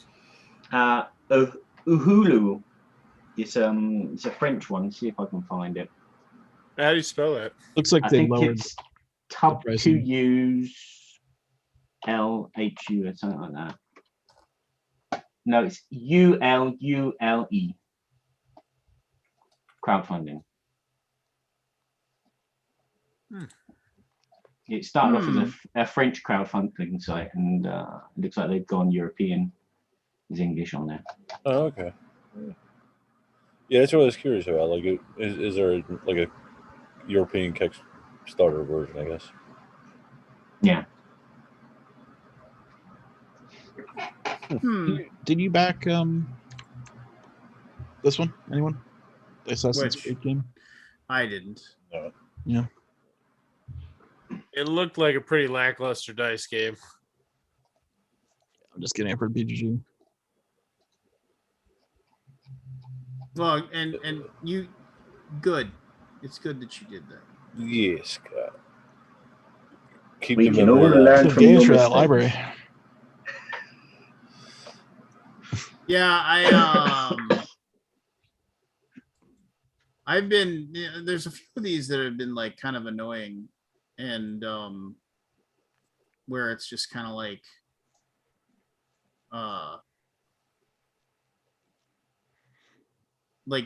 you're wondering when and if like you're wondering what the full story is of this, just like that. Yeah, they posted something else where they overcharged everybody, and then Yeah. they're giving the money back.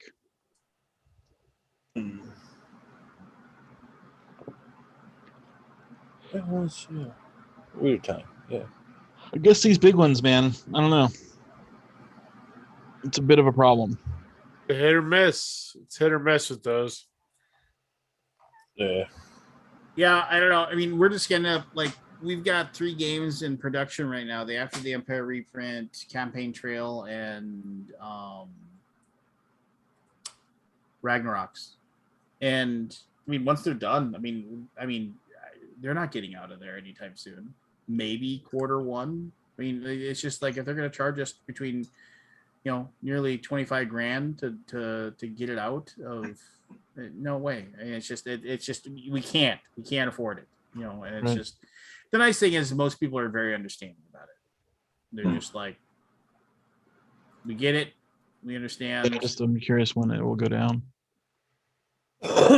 if ever. Yeah. Eventually. You guys see that game? Maybe Lance, did you see that game, Tribes of Midgard? Video game. Oh, yeah, I saw the thing or whatever. It looked cool. Yeah, it's pretty cool. A little close to the Our Champions of Midgard. yeah, it's a little. A little close. I mean, I- obviously Midgard is not a name that could be protected in any way, but We should be able to, but well, you can protect Champions of Midgard Yes, we can. for board games or games. Is that on Steam? But how do you? Yeah, it is. I have not. I've not played it. You say it's fun? I don't know yet if it's fun. You don't It's know. painful. It's a survival game. You have to last as long as you can. You're constantly being My problem with it was when I saw it, I was like, that looks like the font looks. It's totally the same font. It looks really close. It's identical as far as I can tell. I mean, I didn't go side by side, but as soon as I saw it, I was like, it must be a font that you buy, right? Well, I'm sure. I don't think You guys can. didn't invent a font for that game. Yeah. But even the art style looks. That's what I was saying. I was like, whoa, is this, wait. There was a little weirdness there for a minute. So, yeah. But what are you gonna do? Exactly. Consider it an homage. Yeah. Have you played it? Yeah. It's fun. Played with Keith. It's not fun. It's sort of fun, but then you get destroyed, and then you're like, oh, this, you play for like an hour or two building up, and then the game just throws so much at you can't beat it. It's a 10-player game, and we were playing 2-player. And I don't know if I don't know if it scales based on 10 players or not. If it doesn't scale, then it would be totally easily more playable with 10 players than 2. But we didn't know. We don't know if it scales or not. It's like a tower defense game. You have like a town in the middle of the map, and you're harvesting. You're it's like a Minecraft type thing. You're harvesting, trees and rocks and ore, and then building up the town while minions come at night. So there's it's a day night cycle, and at night all the minions come attack your tree, your Yggdrasil tree. And if you lose the tree, you lose the game. So they send wave up, every day is a wave, right? You have to go harvest, build stuff up, and then protect the city at night. However, that would probably be okay, except after every once in a while they throw these Jotuns at you, giants, that have 50,000 hit points or something crazy, 50, 60, 70,000 hit points. And it literally takes 10 minutes of beating on it with 2 players to kill it. And if it gets to your town, you're basically dead. It'll kill you. So, is that fun? I found I don't really like tower defense games. It's not a classic tower defense. It's more of a even in the defend the town, you build up stuff to defend it. But it's not like where you have to route. With tower defense, you always have this path of stuff where stuff's coming in. It doesn't have that. It just everything comes at night. On your 3, you have 3 doors. You have a northwest, northeast, and a south. You're protecting those areas of the town. So you run around and go kill all those monsters, pick up all their stuff, and then build more weapons or increase your defenses. Try to survive each day. And then these giants come and they kick your ass. It sounds like fun. Or you sit there and fight them for a good solid 10 minutes and maybe you'll kill it. Or you'll die a couple times. So I don't know. It's not fun yet for me. Well, the dying. But I don't know if the leveling up of the characters offsets the pain at the beginning. You know what I mean? It's one of those progression games where every time you play it, you unlock a little something, makes you stronger. And I don't know if I have the patience or the stamina to play it that much to get stronger. If that makes sense. And I feel like it is a 10-player game. There's enough to do in there. 10 players would basically make it a lot easier. But I don't want to play with randos. Yeah. I just want to play with friends. And I don't have 10 friends that will play this game probably. Oh, I thought you were gonna say. I was gonna say. Poor Scotty. I'm not complaining. I don't even know if I would be into it that much to play with. To get 10 people into this game where they all have to pay $20. No. Yeah, they play it once. Yeah, they play it once and be like, "This game's too hard." And then they unfriend you. Yeah, well, I don't like to get people to buy into games that if I'm trying to get someone to play a game with me, to make them commit to buying the game. Anyway. If it was free, different. Yeah, if it was free to play and you pay to upgrade, then yes, it would be different. Yeah, it's not free to play. Yeah. Yeah, I understand. I can get that. What did Keith think of it? I'm not sure. It's too bad Keith didn't come on tonight. He's not cool. Oh no. He's not cool. So I played Paleo again. That game is really good. Paleo? The one with the woolly mammoth on the cover. Yep. All right. Is that part of that evolution or not evolution? No, there's no evolution in it. It's just a co-op set in the primitive era. Okay. Caveman times. Whatever that's called. Okay. And you start with almost nothing, and then you have to explore. The deck exploration mechanic of it is really fun. You have a deck of cards that you deal out to all the players, right? So each player has a tribe of people, right? So, and then each day you go out and you explore this deck. So you get the deck of cards, you split it up amongst everybody. It's a simultaneous play, so everybody draws 3 cards, and you pick one to explore. Now the backs are all different, so you get to kind of learn you don't exactly know what you're going to get, but I have an idea of what you're going to encounter. So if you flip over a mountain card, you might get stone, and you're probably going to get maybe food. If you flip over a forest card, you're most likely going to get wood or food, right? There's multiple cards like that. There's also threat cards that are red.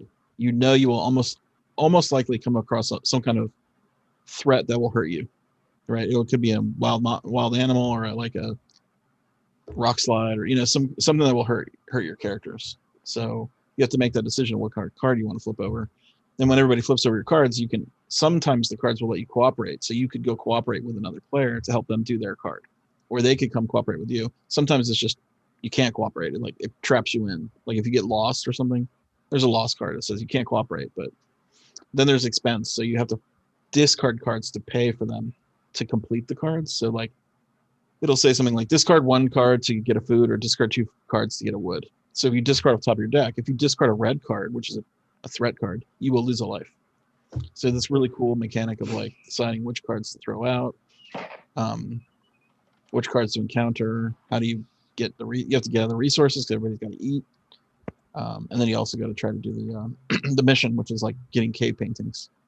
So in the first mission, you have to hunt woolly mammoths, and every woolly mammoth you hunt, you get a cave painting, and if you get 5 cave paintings, you win. But to hunt a mammoth, you need like a bunch of strength, and you have to have fighters. So if you don't have fighters, then you have to build tools, build weapons, right? So it's got this cool build up part, and then you fight, and then you try to accomplish your goals. It's really good. Sounds cool. And the decision to cooperate or not is really fun. How long is it, Scott? Like an hour. Okay. Maybe an hour and a half. How many? More than an hour. What'd you play with? 4? Your 3. normal group? Yeah. 3? Yeah, 4 is really difficult. They suggest in the game to have 2 groups with 2. Or okay. We did 1 group. Each of us had a group. It was 3 player. Okay. Yeah, they're looking at this. What's it like playing with other people? I know the thing that sucks is I got COVID scare this weekend too. After all that. Oh, you're still.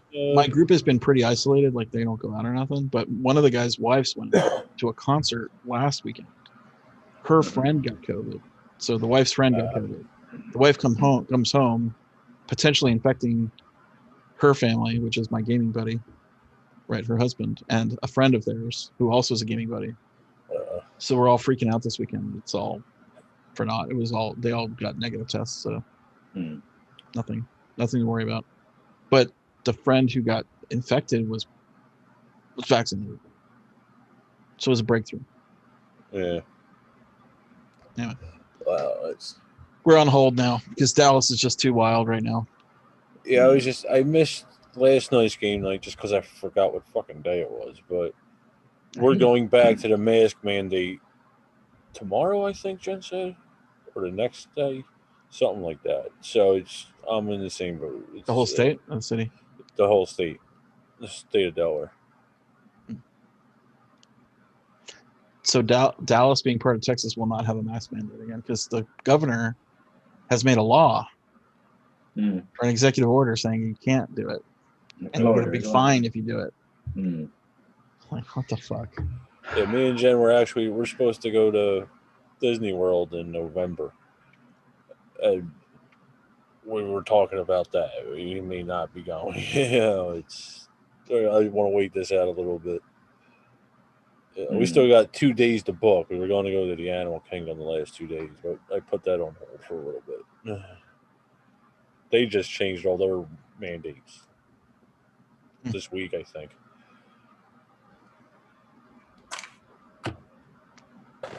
So can I complain about a thing that's like really is just annoying the piss out of me?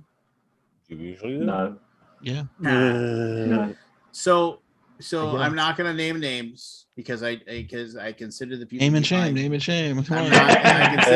I consider the people behind this company friends, but it's just like they posted an update saying you should have your book. They were like, oh, we're gonna send out all the books, and then like some people got them, some people didn't. And then they were like, oh, it's because you're supposed to get a DM screen with it. So we're waiting, and then we're going to send them out with, like, some people are going to get their books, but you'll get your DM screen later. Some people are going to get your books and the DM screens later at a different date or whatever. But, like, everybody was supposed to have them in the first week of July. There's a bunch of us that don't have them. So they're like, and the thing is they're like, oh, well, if you haven't gotten it, go and send us a support ticket by going to our website. And so if you go to the website to send a support ticket, you have to set up an account on their website just to send them a request for help. Like, I can't just send you an email that just says, look, where's my stuff? I can't send you an email. I got to set up an account. I don't want to set up an account. I don't want to set up anything that has my personal information on somebody's website. But all I need is an answer as to where my shit. Can you is. send them a Kickstarter message? Maybe they'll. Well, then the thing is that, and then it's just one of those things too, where it's like, okay, fine, I'll set up the account. So it has one of those CAPTCHA services where it's like, if I could show you this, I would, where it says, okay. And then one of the things is grab the scissors. There's like 5 things, grab the scissors and drag it over to the circle and drop it. And then, and then click the login. And I pick the right thing. And it just keeps saying, you didn't pick the right thing. It's like, I know what a clock is. That's a clock. That's not a pencil. It's not a scissors. That's not a butterfly. That's a clock. I'm setting it up and they're like, that's the wrong thing. No, that's a wristwatch. It's not a clock. Yeah, I just like, and I'm like, motherfuckers, just all that's I really want annoying. to do, all I want to do is send you a letter saying, look, you need to help me. You know, just like, where's my shit? Where's my stuff? Yep. You know, oh, well, you need to set up an account to ask us where your stuff is. Okay, I'll set up an account. Sorry, you can't set up an account. Yeah, no love for you. I have that problem with Sirenscape sometimes. They have the old creature and you got to set it the right way around. And I'm a bit trigger happy with my mouse button and I always push it a bit too quick, the login button afterwards. Yeah, and it resets. And it's like, fuck, oh, come on, I want to work. Let me in. Modern life is difficult sometimes. Mentally, yeah, I guess. Can be. But then we all then cry about broken nails, don't we? Yeah. Oh, broken a nail again. Yeah. It's one of those things where it's like, just. Oh, I read this article where the guy was like, what life was like in the 90s. Like as a person, you know, like it was so great. How old see if I can find it. Did it bring back some It would memories? be fun to read it. Gosh, I hope I can find it. 90s were okay. Yeah. So these people were friends of yours, Lance. Yeah, it was. This company was friends of yours. Don't you have them as friends on Facebook and you can message them there? Pester them there instead of trying to set up this account. Gone. Hello. Gosh, I hope I can find this.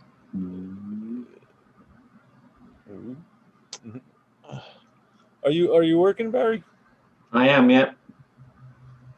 Yeah, lots of work. I am currently making sounds and music for that. I'm expecting an email next week for the next part of Chronicles of Crime. I've just finished doing recently finished the music and effects for, was it Divinus from Lucky Duck, which apparently are not in the app. As long as I get paid, I don't mind. Yeah. And obviously there's the 7th Citadel as well, which I've started on as well. So That's cool. It's go, go, go. And I may even do a video preview, which I haven't done for like 10 months. But it's a good friend and I've got a good game coming. So make sure you got a disclaimer. Yeah, disclaimer. My whole life is a disclaimer. Ah. Did you find you this wait. guy? Was on? Did you find it? Oh yeah, Oh, good. still looking. Yeah, I'm at a point where it's just like I don't Life even think I before want to back smartphones. anything on Kickstarter anymore. Here you go. Mm. You want to read this, Lance? Which from what? Life before smartphones. I'm sending a link. So you're not even going to back the Skyrim game when it comes out? Who's doing it? What was it? Oh God, it's one of those companies which do all the big titles. Yeah. Morpheus or Modifius. Modifius, that's one. What is Have this? IP games gotten any better? In Some like the are. last Just 5 read years this, or Lance. so? It's not. It won't take that long to read it, but it's actually pretty interesting. Life before smartphones. Oh, I used to get lost all the time. I'd ask for directions, look for landmarks, fold maps, carry a bag, keep an atlas in the glove compartment. I remember keeping maps in my glove compartment. I had one of those maps. I still do. It's a book. I memorized phone numbers. Mm-hmm. Yeah. It annoyed me that I didn't know my daughter's phone number. I finally just made myself remember it. Like literally, like I would just, it's just like I in should, your head. yeah. I looked at it until it was like, because like seriously, it's like most of my friends, I know their phone numbers. I just know them because I just type them in. It's like I didn't know my daughter's by heart. I had a Yeah. super hypocritical moment where we made both of our sons memorize my phone number, and they're like, "What's mommy's phone number?" And I was like, "Well, I don't know. Why would I need to know that?" Me and Jen went through that. No. She knows mine. I was like, I remember my childhood numbers, but I don't remember your cell phone number. I don't remember my cell phone number half the time. And like It's my like, sister's cells, forget it. This is pretty good. I memorized phone told number. you. Here, I'll just read it Read it. outside. I was not. It's like I was not alerted. I used to get lost all the time. I'd ask for directions, look for landmarks, fold maps, carry a guidebook, and keep an atlas in the glove compartment. I never knew when the next train was coming. I waited around a lot. I memorized phone numbers, jotted things down in notebooks, had conversations with taxi drivers, talked to random people at bars, wrote checks, went to the bank, and daydreamed. I was grossly inefficient and terribly bored. I rarely got what I wanted, and when I did, I had to wait at least 8 to 10 days for it to be delivered. I was not archived, nor was I searchable. Things I said just disappeared forever. I had no idea how many steps I'd walked or stairs I'd climbed. My desk's height did not adjust. I just sat in a chair and took it. I tolerated unstapled stomachs, breasts which subjugated themselves to gravity, and butts that were incapable of functioning as shelves. I had no influence and never disrupted anything. Strangers did not wish me happy birthday or like me. My personal brand was invisible. I operated on hunches. I browsed bookstores and fearlessly entered restaurants on a whim with no knowledge of the party of 8 who traveled all the way from Connecticut to dine there and who, despite the reservations for 8:45 p.m., were not seated until 9:30 and then had to endure a server who was extremely rude, unprofessional, and tattooed up on his neck. I did not eat gummy bears, worms, or any other gummy species. I never charged my weed, microdosed, or took pills to help my focus. Only doctors took my temperature, and masks were for parties. My life lacked motivational quotes, nutrition tips, workout device, and my wellness ran dry. I did not take photos of myself. I was not filtered, and I had no idea what I looked like as a bunny rabbit, a puppy, or a unicorn.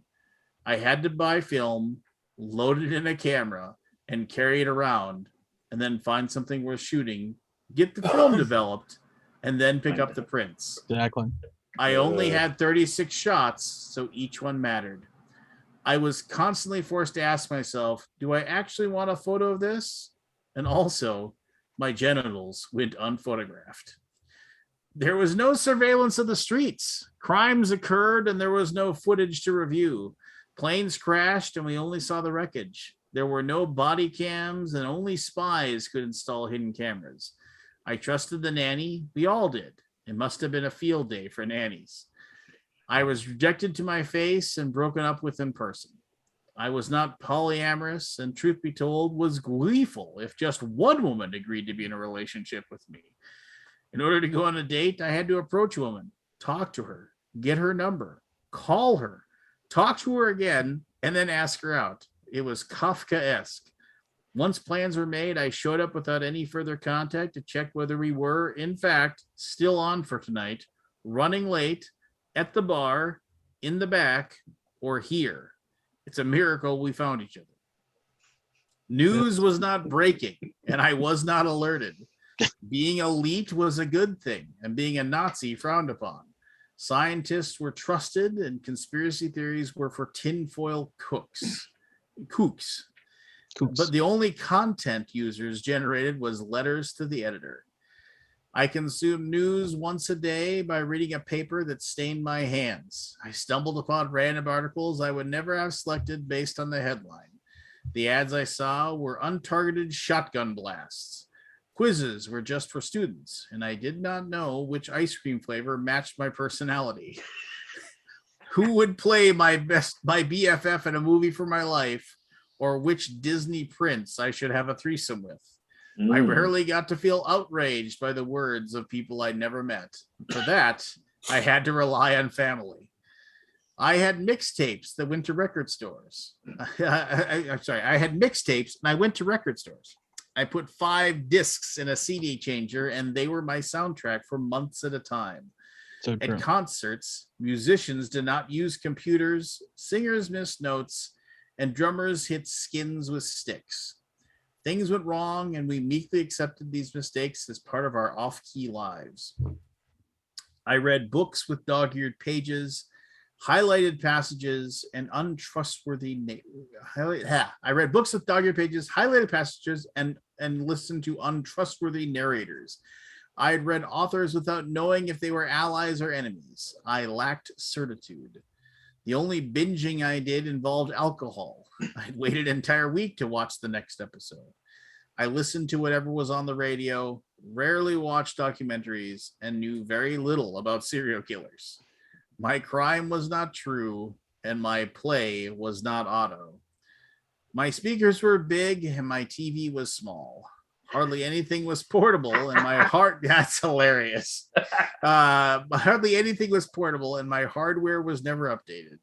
My elevator and taxi rides were devoid of television screens. I read cereal boxes while eating breakfast and shampoo bottles while sitting on the toilet. I never talked to my watch. My phone did not correct me, and acquaintances never asked me to finance their independent film or back surgery. My refrigerator and toaster were incapable of communicating with each other. The war was cold. Also, I was the default. No one called me toxic or problematic. Things weren't fluid, and there was no spectrum. I assumed the police were telling the truth. I was unaware of how frequently powerful men answering the door wearing nothing but a... I was unaware of how frequently powerful men answered the door wearing nothing but a towel. There were a lot of questions I never had to ask. Complaining was frowned upon. I was told to walk it off. Therapy was for people with real problems, and things stayed unsurfaced. I didn't think about wage gaps, redlining, gerrymandering, or the intricacies of romantic encounters. There were a lot of questions I never had to answer. Were those the good old days? It's tough to say. We didn't rate things back then. Stars weren't doled out, and our feedback was not appreciated.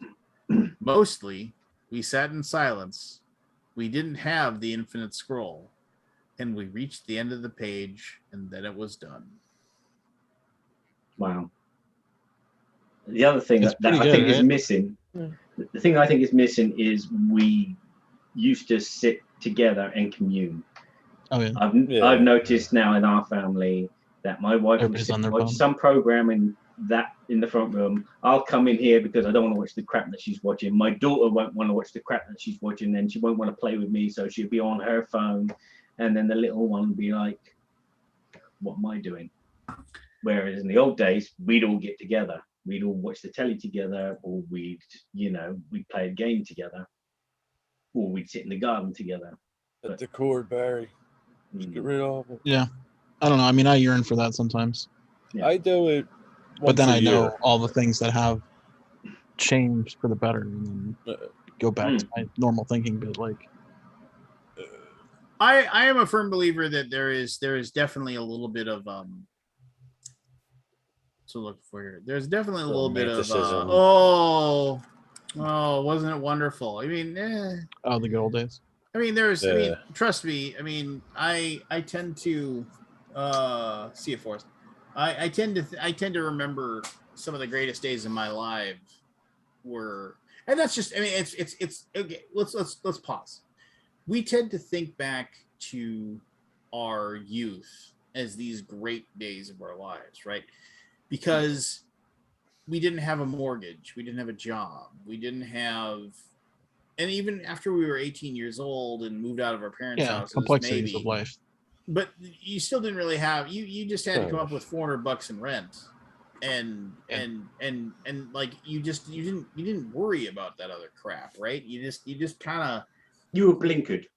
yeah, you flew by the seat of your pants. I mean, some of the greatest days of my life, I remember like in junior high, where like, it's like jumping on my bike to head over to Darren Birch's house, and me, him, and Scott Bilstead would head to the mall just to walk around the mall for a couple hours, because that was just something fun to do. Look at stuff we couldn't afford to buy and go to the Pirate's Den and play some video games in the arcade. I mean, it was just like, and that was awesome. It was like a fun time. It was like, cool, we did that. And then, it was just like, it didn't mean anything in the grand scheme of things. I mean, but we tend to romanticize it just because, like, yeah, we all. Oh yeah, like, I mean, I remember tons of times where I was bored or Yeah. doing yeah. nothing, and one, And- and also, no way to do anything either, right? There's definitely a trapped feeling when you're a kid, like, or younger. If now I have instantaneous friends at a moment's notice, right? Like at whatever you want at any time of day. Well, and I've said this before. It's like, Yeah. I can remember in the summer being told by my parents to go to bed, and it was still light outside. I'm just thinking, God, like, this sucks. Just like, like Funny how there's a cool night breeze coming in, so the windows open. You can hear other kids outside laughing, having fun, and I'm in my stupid bed, having to go to stupid sleep. Yeah, yeah, I mean, it's one of those things where it was just like, it was, and it's that whole, I remember like having to like make sure I had to call somebody at a certain time and being near a phone where I could make that phone Right, call. or having quarters to use the payphone. I remember there were so many times where it was just like, the girl would say, well, give me a call by 8, and then, maybe I'll see you at the bar later. And it would just be like, and I'd be stuck on a pizza delivery and I couldn't get back in time, and call her like 8:15, and like the phone ring and ring and ring and ring. And she'd answer. I'm like, mother. Yeah. And having literally zero idea where she was, no idea. Like I can remember like, well, she could be at any one of these 3 bars. So I'll drive to this one, see if she's there, drive to the next one, see if she's there, drive to the next one, see if she's there. Because you didn't have a cell phone. You couldn't, there's nothing, I don't know. Like I said, we tend to think, but here's the deal. What I've discovered in the last year or so of my life, like with my wife working from home and being able to see her every day, and just, even though it's like we don't really interact, she works down the hallway, we talk a little bit, complain a little bit about our day, but it's nice having her home. And all the fact that like she thought she was going to have to go back and work in September, and now it looks like they're going to move her department so she can just work from home permanently. And I'm really happy about that, because I really like to be around her, even if we don't say anything. It's just nice to be around my wife. Sure. Yeah. And it's just kind of neat to when you get that 20 minutes to eat lunch and just sit there and it's just kind of like a nice quiet time. And I've loved having the kids home this summer and seeing them all the time. And and the one thing that I've had this kind of epiphany is definitely with my son. Just like he's, maybe it's me realizing, well, this is the last one. I mean, he when he's 9, he's hitting double digits this year. I mean, this is the last time I'll have a 9-year-old, and he is just super jazzed about video games all the time right now. So we've been playing tons of video games together, and I'm just I gotta hold on to this. Unless my daughter can go get knocked up when she's 19 or something, then I'll have a grandbaby that I have to deal with. But it's just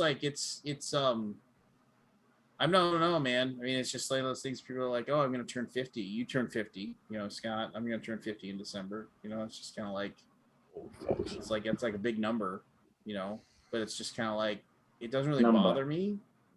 It's just one of those things where it's I find myself more just I find myself really happy that my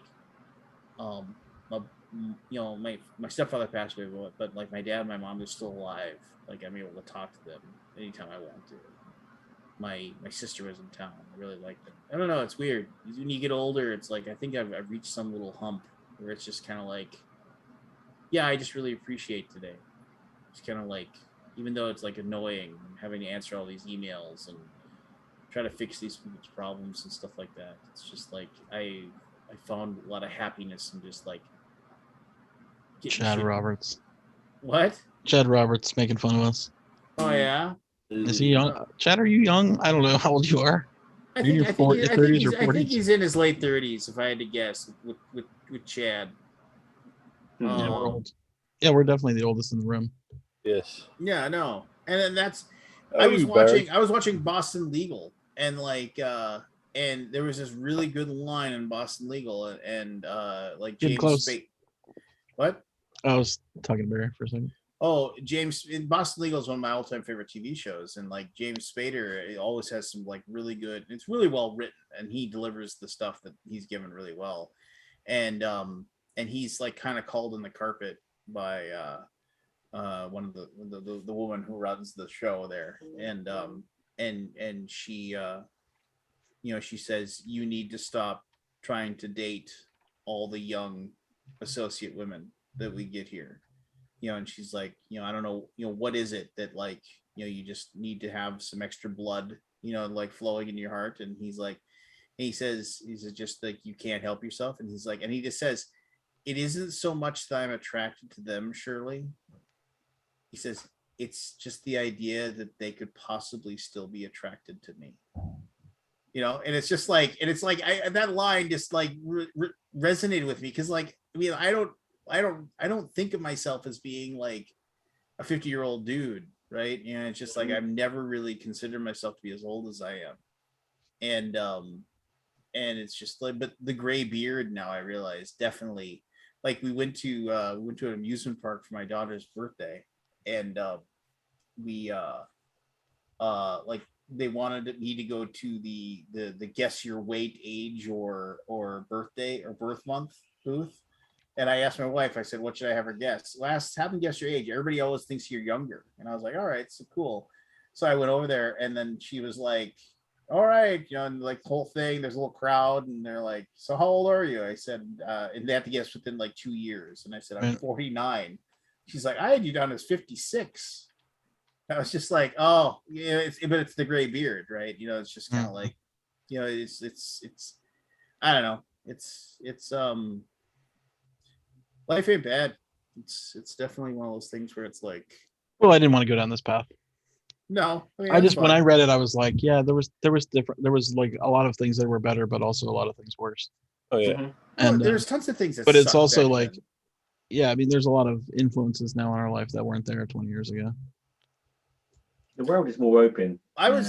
We've got less chance of being naive about, or, as I said earlier, blinkered to things because everything's out in the open. You can find anything everywhere. Yeah, I was talking to Forrest. I kind of went off on a rant today with him about a lot of things like within the gaming industry that are like annoying me. Forrest. And he was like, "This sounds like a good video you to make." And I said, "There's absolutely no way I can actually say any of the things. I can never repeat them." He can. I said, when the day comes when like I leave the industry, I said there will be a final video. There will be a final, reckoning. No, I mean, I don't want to make it sound like there would be like some big giant like, Do you think that when you leave the industry, you're gone? No one's ever going to see you again. Like, no. But like, where like I wouldn't care about like bridges being burned, right? It's just like, I mean, like perfect example. It was like, there was a recent email that was sent out by Tasty Industrial Games to like. Oh, yeah, I heard about that. Did you get one of those? I didn't get one. I didn't get one because I'm not technically one of the people that invested in the company. So did they only send that to those investors, or did they? I think they sent them to that, and I think they also sent them to people that backed Emperor's Choice because they basically said if you backed Emperor's Choice, we're just. I backed Emperor's Choice. Maybe I missed it. Then you should be able to go and like see like you can probably. I was very curious why. I mean, I don't understand keeping the company afloat. But he said you can get a refund. He's going to get refunds to the backers. So I mean, but anyway, and so they I guess the Dice Tower like discussed the email that was sent out. I think you were right because I saw something on. I think Bonacor was on with them, and they jump to a lot of conclusions, but who knows? Well, I mean, and that's just and the thing is that I probably have more inside baseball on that than a lot. And the thing is that when I heard about it, it was weird. It was like I guess the people, they said we've laid off all of our employees. Yeah, that happened like a year ago. Exactly. I was like, this is not news.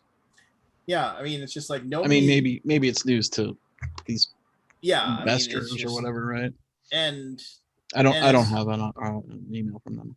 So I mean, well, you might want to check their most recent update on the Emperor's Choice. Yeah, I don't care. He don't care. I don't really. I mean, I know He's you know the we know what $80 happened. million man. Well, no, I mean, No. Well, I mean, I'm Yeah, I curious know, from a but- business perspective. I mean, obviously, I'd love to talk to Michael, but just curious of why to keep the company running, even if it's like, because keeping a company running is still work. I mean, you don't just get to do nothing. You still have to do all the work of keeping a company running. So my understanding is that they're going to try, because like he's still selling some things. He's got some dice and things like that, and they're gonna still be involved in Dice. Well, yeah, they had the Dargon's dice or whatever. Yeah. That, and then that kind of helped them out a little bit there in the end, and like they're gonna try to, basically, build themselves, or at least try to get out of the red, and then but they don't. He doesn't really foresee it happening, and if it does happen, it's going to take years to do it.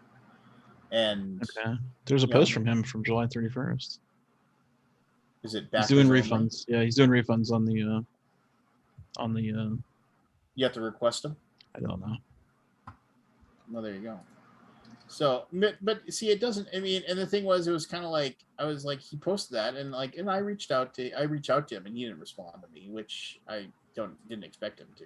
I mean, it's just like he probably was like, yeah, this is probably a shitty pill to swallow, so I just don't want to have to, deal with somebody else. Hey, how's it going? This horrible thing that you had to do. Are you okay? I wouldn't really want to I don't really want to talk about it. I mean, that would be my attitude about it. It's just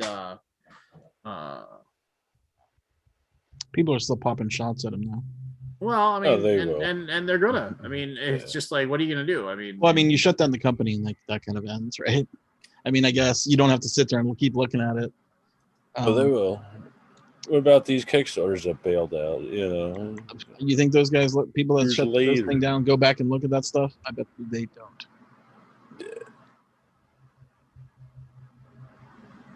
Yeah, I think they're. Yeah. They just want to bitch. Yeah. It's what we came to. Yeah, I'm just curious of the thinking of why keeping the company alive if you're basically bankrupt.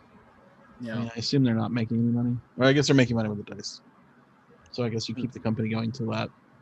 We use the dice money to refund people, maybe. How much was Emperor's Choice anyway? 713 backers, 70 grand. So that's kind of a lot.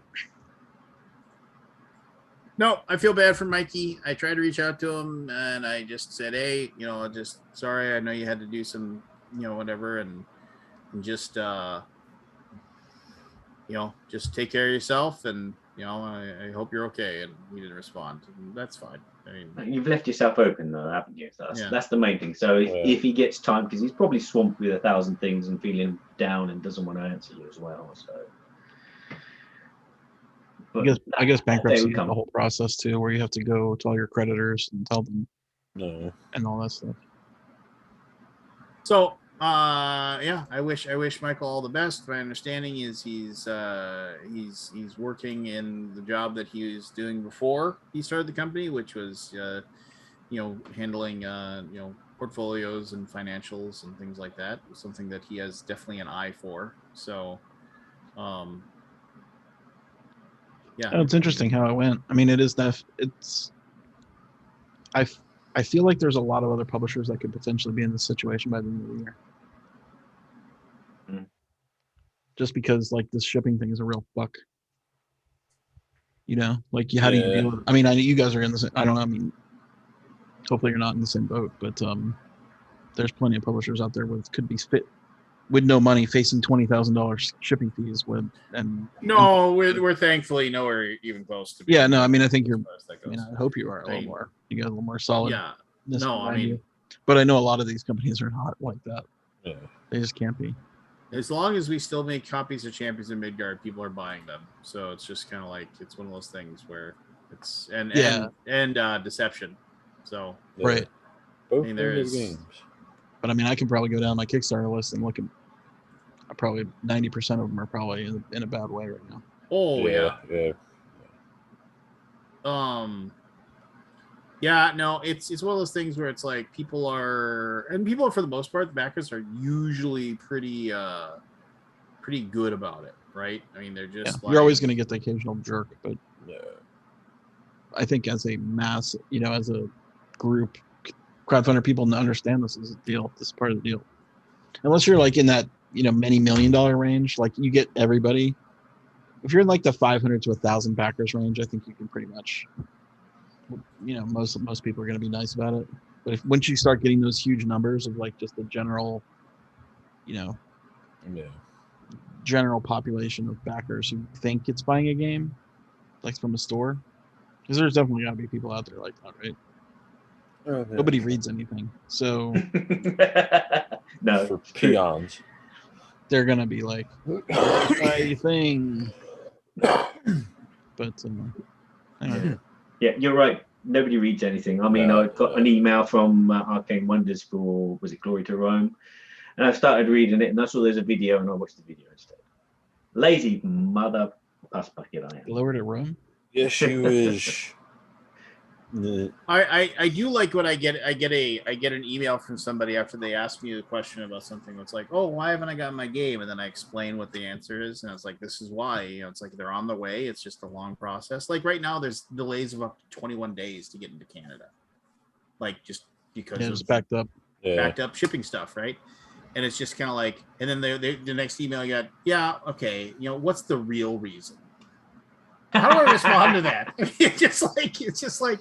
Shits and giggles. It's like it's one of those things where it's like I have to give them some answer, but my answer I want to say is, so let me get this straight. Either A, I'm lying to you, in which case I'm going to continue to lie to you, or B, I'm telling you the truth and I'm going to continue telling you the truth. So I guess you decide. You get to decide which one I'm doing, and I'll just say the exact same answer again. Do you get people saying that you're lying? No, but I've gotten emails like, "What's the real reason this is taking?" You can just tell me it's secret, private email. I believe you're lying, sir. I will never back your Kickstarters email again. that'll be permanently saved forever that I can take screenshots of and post anywhere I want. Yeah. What's the real reason? Okay, well, you should build up a dossier of websites and news articles to prove it. And that's what then bore them to death by sending them a 600 page. There have been people that have like emailed us with like a specific request that have just gotten like nasty with us, and I eventually just said, and I don't like doing this. I said, I've given you our answer. We're not changing our mind. I'm going to ignore all further correspondence from you in regards to this problem. Mm-hmm. And it's just like, and then they'll email back. It's like, why aren't you answering me? Why aren't you answering me? Why aren't you answering me? Didn't you read my email? And then like 3 weeks later, they'll send like the same request through another venue to me. And I was like, I'm the only person that handles customer service. I have your email. I know what you're asking. It's like, I'm not going to respond to you. I'm always interested in the kind of person that would go through that. The time. Somebody who's very upset. And it's just like, and I get it. But I just like, how do you have the time? Like, I have to carve out time to do the things I really need to do, right? I'm like constantly doing stuff. It's like, I mean, I know obviously it's, who knows what this person's situation is, but why are they backing games if they don't understand this kinds of stuff? That, yet again, nobody reads anything. Yep. I know it. Nobody reads. And then they bitch. I want to say this. I started watching. I got a Paramount Plus subscription, and I started watching because they have the CBS movie shows, including all the Star Trek ones. Star Trek Below Decks is fantastic. It's both canon, like, so it is part of the Star Trek universe. It is animated, and it is It is both funny and very well written stories. It's like drama and comedy, and it's very well done. Star Trek Picard is good. I think I wanted to be better than it was, but it was still pretty good. Yeah. But the first season of Star Trek Discovery was good, but the second season was amazing. What's Star Trek Discovery? That's like it's the it's in timeline. It's right before Star Trek the original series. Right. Oh, so it's old. It's with So, what's his name from Quantum Leap, yeah. No, that's Star Trek Enterprise. No. Oh, So Star Trek Discovery is Walking sandwiched Dead, between right? Enterprise and the original series. Yeah. The Federation of Why do they Planets has find that started. the? Why do they put so much effort in the old stuff? I think because the future stuff has all the Kelvin storyline, timeline, and they don't want to present a different story, a different timeline to like the movies and stuff. Oh. Yeah, that makes sense. Because technically, the Kelvin timeline is different from the original series timeline, and so they don't want to continue on from the original series future. And it'll just kind of muck makes it all sense. Yeah, they'll screw it all up. I think they're going to kill this Kelvin thing. Though. You think they're going to go back? Yeah, I think they're going to get one more out of Chris Pike or Pine. Yeah, Chris Pine. Yeah, one more out of him, and I think it's done. I'd like to see the Tarantino Star Trek if he ever decides to do it. I would. They're never going to let him make a Star Trek. Nah. But it would be nice. He should just make his own thing. Mm-hmm. Yeah. Build his own universe. Does he even want to do that? I know he's basically said he's only going to do one more movie. Which is pretty sad. travesty. I don't know. There was talks about another Kill Bill, the third one. I'll take another Kill Bill. I think that might have I died love off. Kill Bill. I think him and Uma Thurman had some issues. Yeah, they had an issue where he made her drive the car really fast and she almost died. He pressured her. Yeah, that's what it was. I don't know. It's an interesting article on New York Times about that, actually. Yeah, I went back and watched Kill Bill again. I'm like, man, this is so good. I mean, I didn't think it was that good at the time, like, because I was wanting more Pulp Fiction type stuff, or like the standard stuff. But this one's like, it's so good. Yeah, makes me yearn for that more of it. The premise of the third one sounded pretty good. This has been around for a while, but it was the girl, the young girl, the daughter went after Thurman. Yeah, that makes sense. I never saw Kill the Bride. I never saw the last Bride, one. yeah, I couldn't think of the name. Hollywood. The Hollywood, whatever. It was okay. What? It's so good. You got to watch it. It's fucking awesome. This from a guy who hasn't seen like half of the movies we're talking. I've never seen Glory.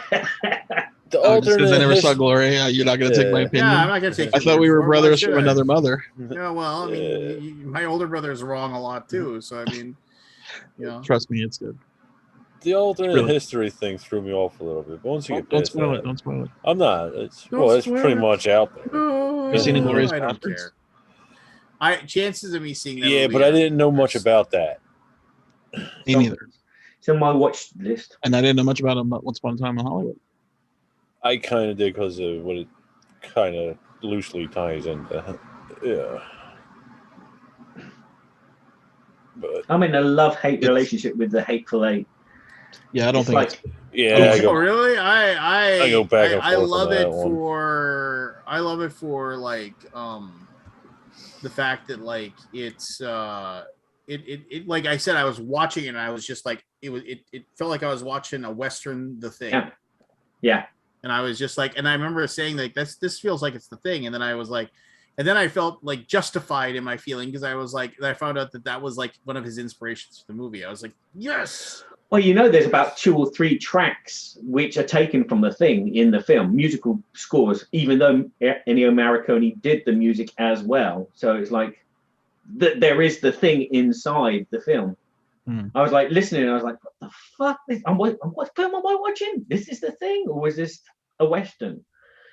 But there's that juxtaposition that Tarantino does of like going back in time, and that threw me. And then there's that bit where he narrates, and that threw me, you know, just detached me from the film entirely. And it's like, oh, for fuck's sake, if those two bits weren't in there, this film would be the best Hey, Evan. Western horror film. The thing that interesting side note. So the guitar that he destroys, Yeah.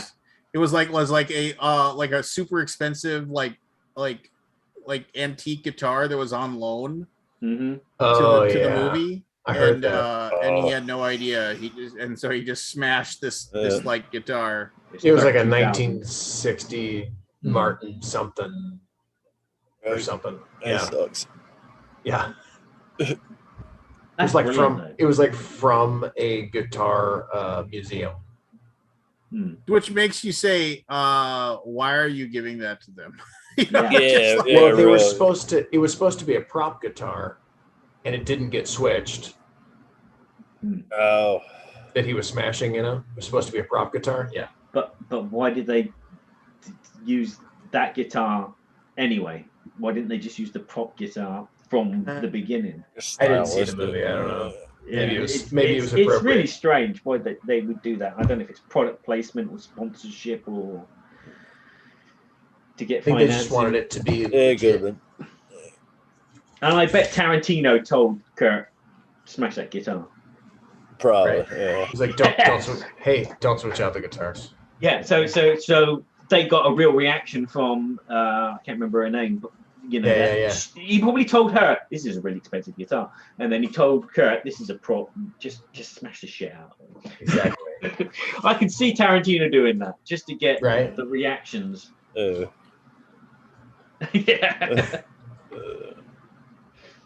Exactly. Where'd Scott go? He just vanished. He said he'd be right back. He said he'd be right back. Well, I'm gonna have to go because I need to start working. Oh, I've got music to make. Music to make. Yeah. This is definitely the time to start work. Yeah. Well, he's in France, so Yeah. Oh, 9 okay, a.m. all right. So, All right, that's fair. That's fair.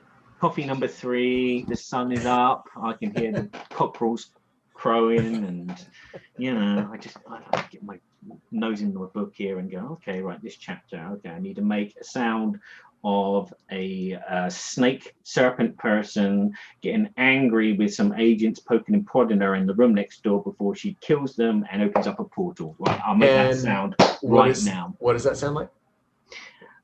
I would show you, but I've got it somewhere. I don't know if you'll be able to hear it though. Where is it? Right, documents, Cubase, Sirenscape, Call of Cthulhu, effects. Which chapter was it in? Chapter 4. Mixed down. This is riveting. Yeah, good. Riveting. Reading the spreadsheet. I can't even remember what I called this sample. I'm sorry. Now he's got to put his specs on so he can see it. My bad. No, it's not. Isn't that chapter? I can't remember which chapter it's in. Chapter 3? It might be Bolivia. I think it's chapter 3. Bolivia?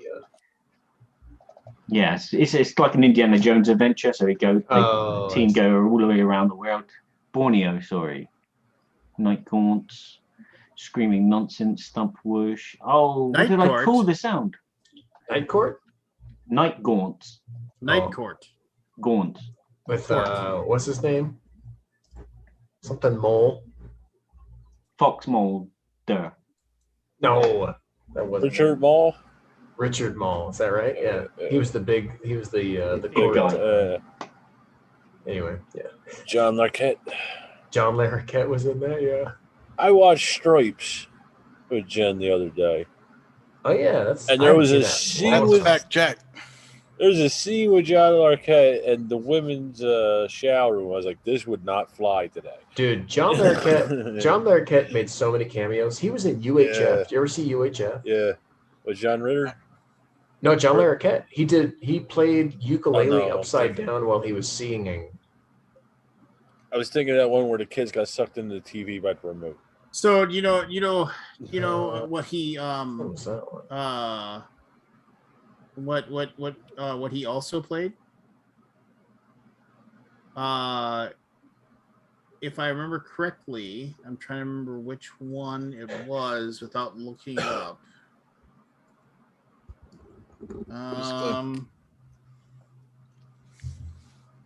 Dang it. I mean, he wasn't everything. He was in Jeez. everything. Yeah. And he was in Star Trek 3. Yeah. Was he? Yeah. He played a That Klingon. shouldn't surprise me. Yeah. He played a Klingon and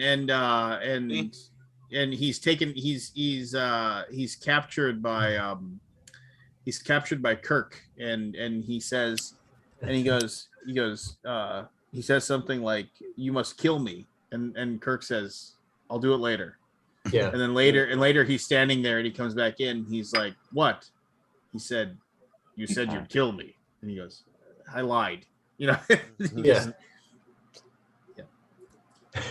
But yeah, he played a big old Klingon.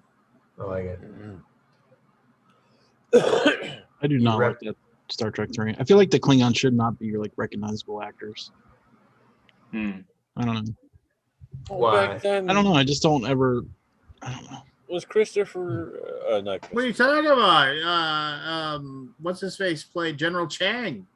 Exactly. What's Christopher his face? Plummer. Yeah, Plummer. And Christopher then, Plummer. yeah, no.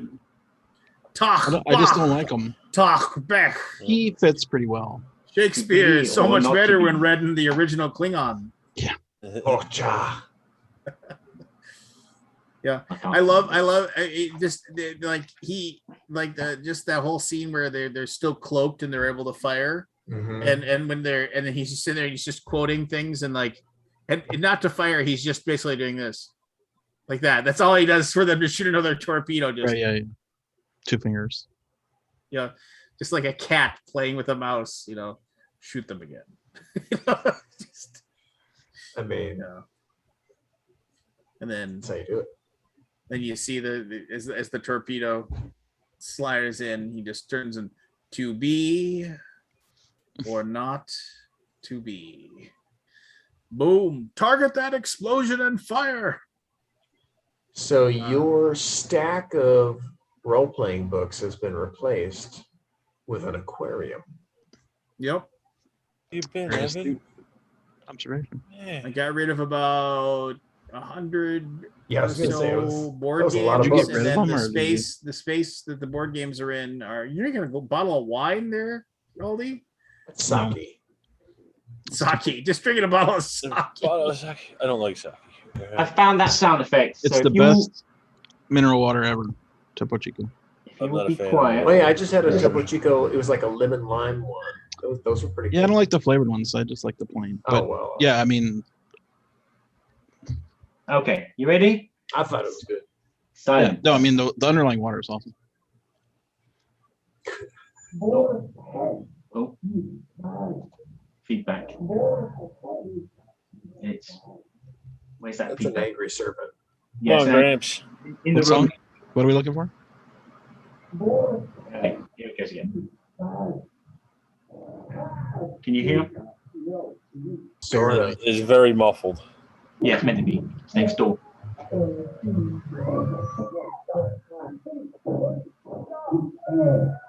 What are you listening to? Like, What is is it the neighbors arguing?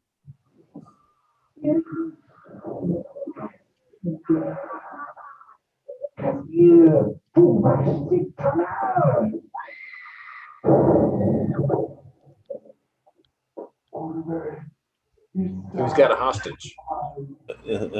I have no idea what I don't know. It sounds like somebody's like next door is having an argument and a fight.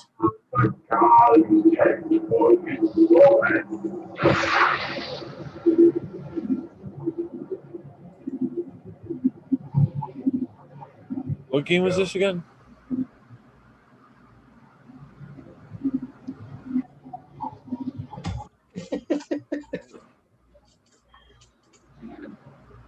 I don't remember. That is that. It's the two-headed serpent. Yeah, The servant. Okay. on Sirenscape. Oh, So okay. Why is it playing in your other room? that's the idea. The investigators are in a room having a briefing. Oh, where this- and then they this hear serpent- that. They hear that through the wall. Oh, I see. So that's why it sounds muffled. Okay. Because otherwise you'd have like. So is that supposed to like give you like some puzzles to solve or something? Yeah. Oh, that's Yeah. cool. Neat. There you go. So immersive. So immersive. I've now got to make like bodies being thrown from a cliff and landing in a soggy splat, and then these other creatures come along and eat them. So that's gonna be an interesting sound. Yeah. You could watch that Midsummer. Get a Midsummer. good sample. Me and Jen were talking about that. Midsummer. There's I think there's a body that goes off a cliff at one point, or maybe two. What's the name of that in movies? Is that Gaffer? Gaffer. The Gaffer. Does the Gaffer is the light, like they. Like. Oh, who's the one that does the sounds. sound effects? That's Gaffer, right? No. No. You're thinking Foley. Foley. They do the live. They do the live effects, so they watch. Yeah, and then they do that.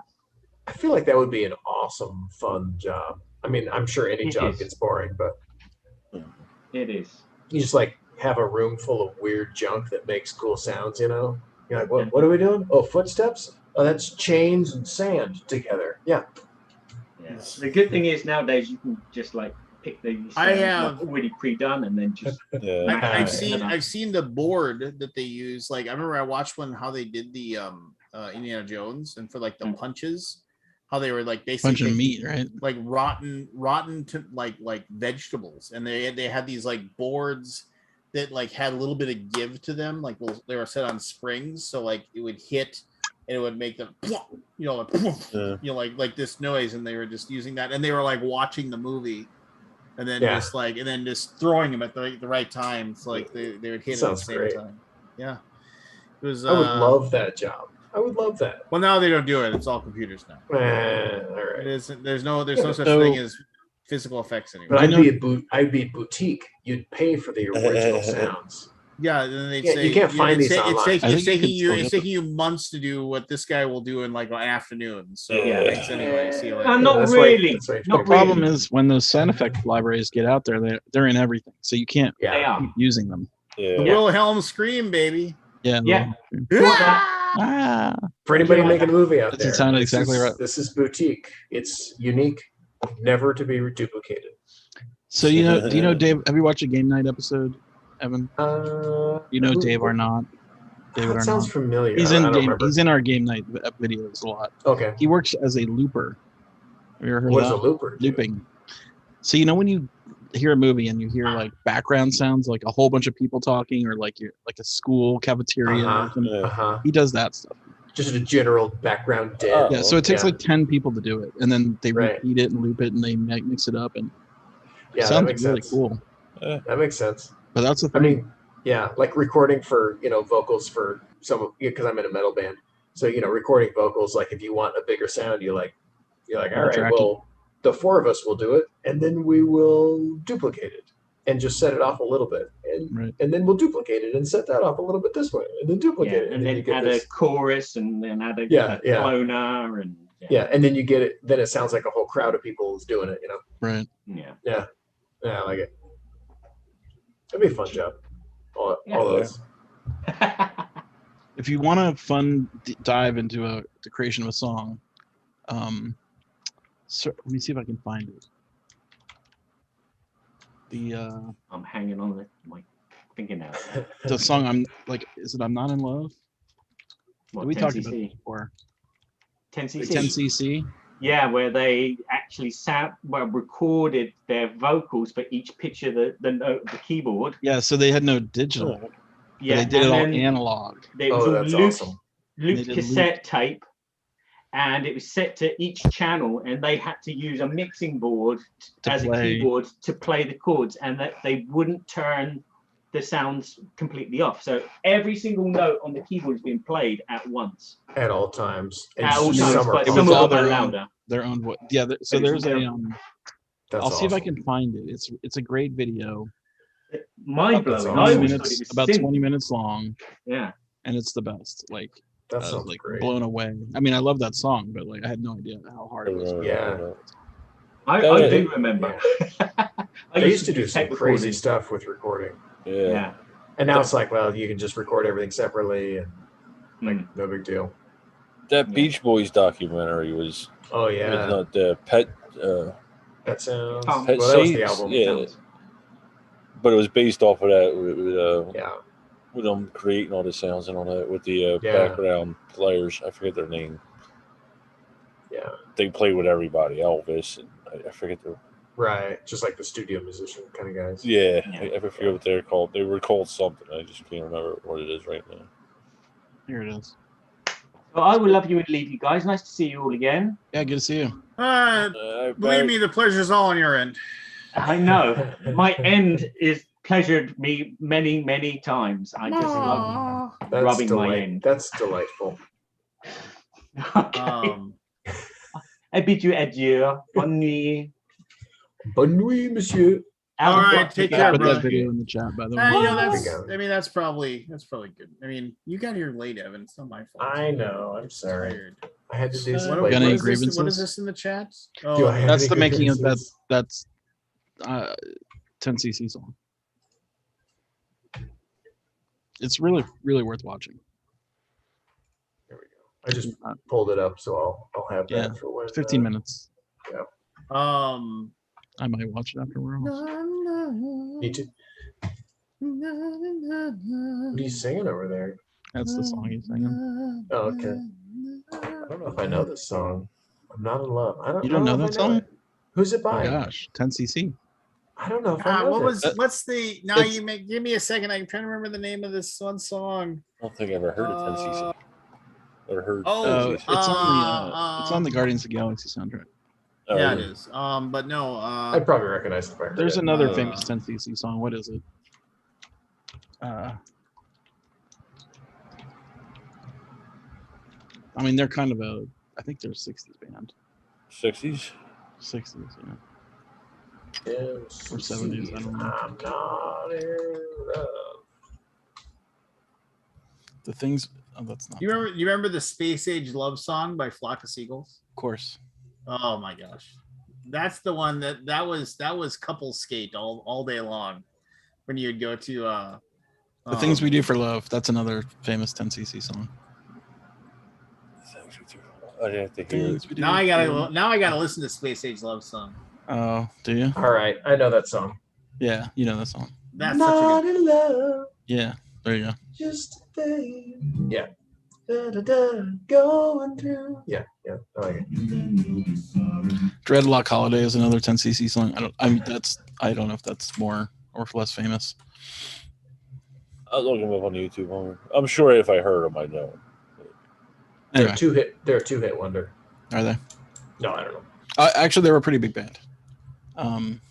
Was that 60s you said or 70s? I don't know. Feel like I knew you'd be a fan of this band. Who couldn't like a No, Flock of 72. Seagulls? 72. So they're 70s. Flock of Seagulls. Maybe that's why. Okay. All I remember about Flock of Seagulls is the hair. It was a little before my time.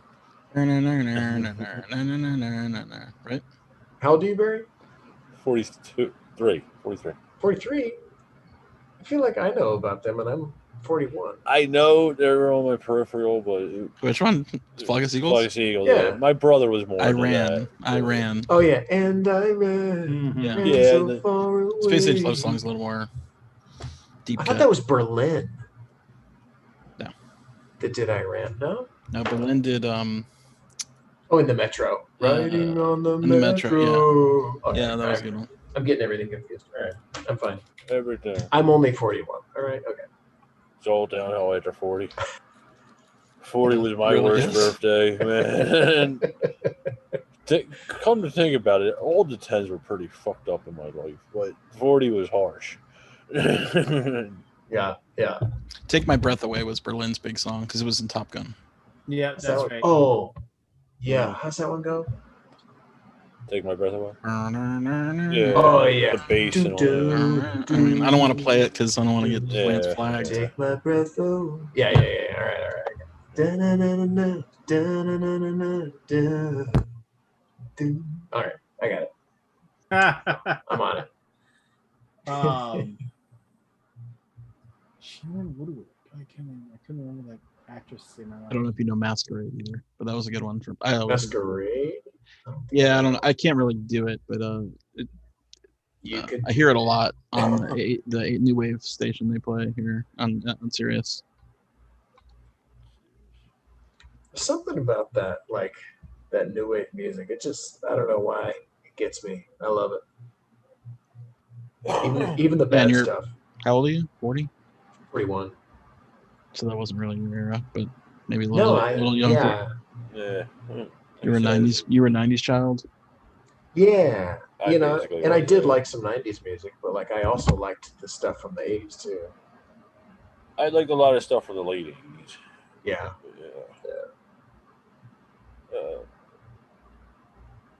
I think what happened was I got really into The Cure because they were Oh, yeah, around in the Cure's 90s. awesome.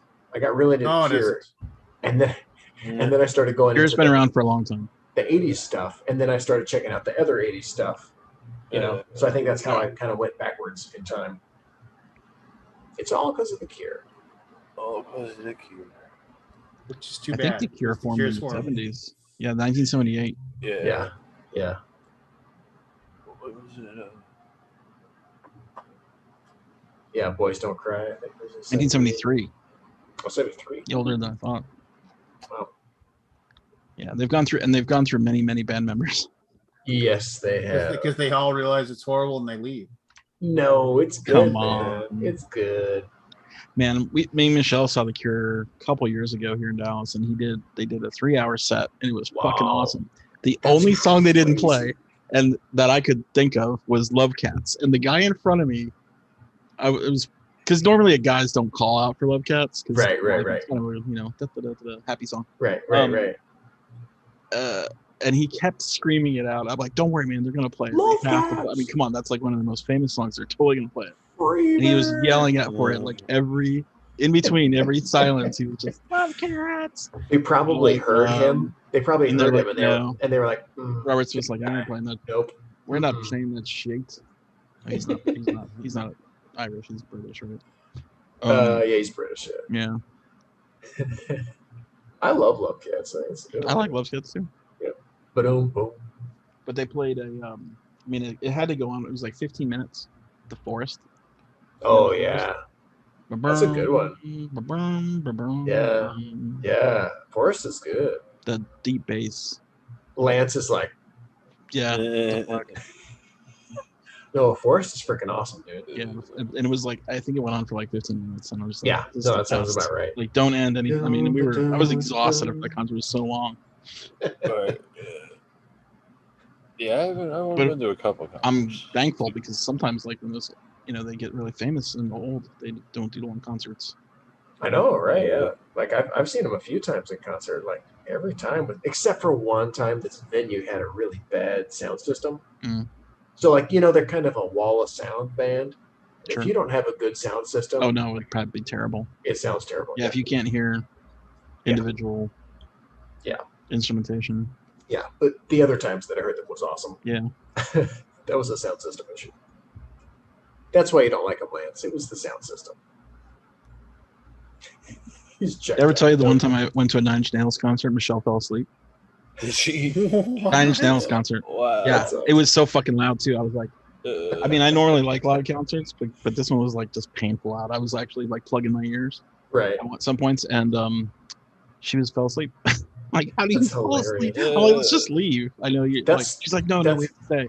That's I'm like, that's one of those you're not concerts even watching it. that I wish I had gone to. I've never seen Nine Inch Nails, but like, So God, we went when I moved here in the 90s. It was 94. Yeah. He came to this place called the Bomb Factory. Were you Dallas, right? I'm in Dallas, yeah. Yeah, moved from Florida. So a couple of my friends had already moved here. Almost anybody who graduated at the University of Florida in computer science came to Dallas to work at Northern Telecom, Nortel, DNR, which is a Canadian company. And so all my friends were already here, which was great because it was like college after college. We just kept going. So we went to these guys were like super into the local music scene and like, oh yeah, Nine Inch Nails coming to the Bomb Factory. I'm like, what's a Bomb Factory? So it's only like 200, 300 people. I'm like, okay, let's go. We got tickets. We get there. It's literally like, you cannot move. Yeah. And then this thing started, and it like the whole floor just moved, and you could not Yeah. stop moving. You were just like caught in this huge. It wasn't Yeah. mosh pit, but it was No, definitely. it was a smush. Yeah, like a Yeah, surge. yeah. I bet. And I it was, remember yeah. I got separated from my friends. Never saw them again the whole rest of the night. It was awesome. And then the keyboards caught on fire. Oh, wow. And I'm watching them pour water on these. Oh, no expensive those no. goddamn keyboards are. Like thousands of dollars worth of keyboards. They're all going up in flames. Like, Oh my how is gosh, that possible? that's How did amazing. how does a keyboard get caught on fire? You don't ground the circuit, I guess. I don't know. Maybe. Yeah, I'm not sure. Yeah. Man, I wish I had my cell phone. Something overheated. It was pre smartphones. That's amazing. I mean, so I've seen them a few times, but that was was the set done at that point? No, they kept going. It did not stop. I mean, That's awesome. even after, remember Great White, Yeah, yeah. that band that Oh, like, right, they 'cause set the everything place lit on on fire, fire. and Yeah, like, yeah, everybody died, or half, like a bunch of people died. I opened a concert for Great White once. Really? Yeah. I had like an '80s tribute band, and so like Sweet. the touring bands that came through, like occasionally we would open for a Nice. quasi famous band. So we opened for like Warrant and Great White and Berlin and a couple not Berlin. Anyway, yeah, a couple other bands. Neat. Yeah, so I don't remember if Great White concert was that before or after that, but I remember thinking, I remember that fire at the Nine Inch Nails concert, and they did not stop for nothing. I mean, you'd expect could all that, die. right? You'd expect because that. we were just crushed. I mean, it was a crushed. Right. You can't go anywhere. Yeah. If it goes up in flame, you go up in flame. Yep. Yeah. Or get trampled. Yeah. Jeez. But I remember I didn't want to move, but because I was with my friends, right? Right. And we're all getting tossed in different directions, and I'm like, okay, well, I guess I can't stop it. Just going. Yeah. Totally. That was the best Nine Inch Nails I ever seen. Oh man. I mean, I saw bet it a few that's times, so but awesome. like every time it gets bigger and bigger, and it's like less, less awesome. Right, and you're less and less a part of you're it. less, you're less in the show. I remember I saw them. Who did I see them open for? It was the most incongruous opening. David Bowie?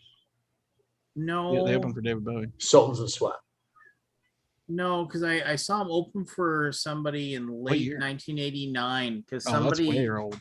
Yeah. Red Hot Chili Peppers. It was almost as weird as when I saw Stone Temple Pilots open for Megadeth. I think I remember that. Yeah. My friends definitely went to that show. Yeah. They were in the Megadeth. They didn't care. I mean, I liked Stone Temple Right. Pilots, but I didn't want to go see Megadeth. I was planning on leaving, but I was like, what the hell? I'll stay for Megadeth because peace sells, but who's buying? Anyway, we went to man. one Nine Inch Nails con, all in Dallas here, and it was at the Reunion Arena, which is right where the BGG con is now. Yeah. Except there's an arena, but it's been torn down. And the Melvins opened for them. Oh. For Nine Inch Nails, and they Interesting. tore the floor up. There was a cardboard floor on top of the ice rink. You know, the surface. Yeah. The whole fucking floor got torn up and thrown at the Melvins. Because Melvins, I don't know if do you know them? I mean, they're like bad punk, right? It's a bad punk. I mean, I didn't like them, but like. I mean, they were like throwing the floor at them. They're in the vein of Ramones, but not as good. Yeah, right? If I recall. They weren't anything I liked. Yeah. But apparently the crowd really didn't like them, and they basically tore the whole entire floor up and threw it at them. I thought the concert was going to be canceled because, like, if you destroy the venue, right? Why is the show going to go on? Right. But it went on anyway. It didn't. It went on. So violent back then. Right. So I've seen them. Was Melvin? Metallica. It was Jesus and Mary Chain. I saw them. So open for Jesus and Mary Chain. Where was that show? Oh, that sounds awesome. I think it was like in Chicago. I was gonna say Jesus and Mary Chain's like not that far out. I went to go. It wasn't that far out, but they were like more alternative and not like that. I remember I was visiting a buddy. It was either in Milwaukee or Chicago, I forget. And then like we saw there was a concert, and we just bought the tickets the day of. And then snuck down to the floor. And snuck down. It wasn't me, Kid. I was not on the floor. I did not tear up any floor. I remember. I went to a Nirvana concert and I had floor seats. Yeah. And it was in Minneapolis. And I'll always remember this because we were sitting there, and I forget who the openers were anymore, but I I would've remember it loved was to like see everybody them. was just kind of watching the openers and doing whatever. Yeah. And the thing is, there was assigned seating on the floor, Right. right? And we were like in like the 50th row on the floor. But they actually, and they had taken Sign seeing at a so this let me tell my Robotic story. concert? So like literally, and I have seen these because when I worked security for concerts, I've seen these since, but they actually had these tacked down strips that basically the chairs lock lock into Yeah, them, I've seen those. right? And then you basically need a key to unlock them, and then you pull them up. So we found our seats, we sat down, and it was like, okay, cool. And like the opening bands, 2 opening bands, or whatever they were, I don't even remember what they were. They weren't anything interesting.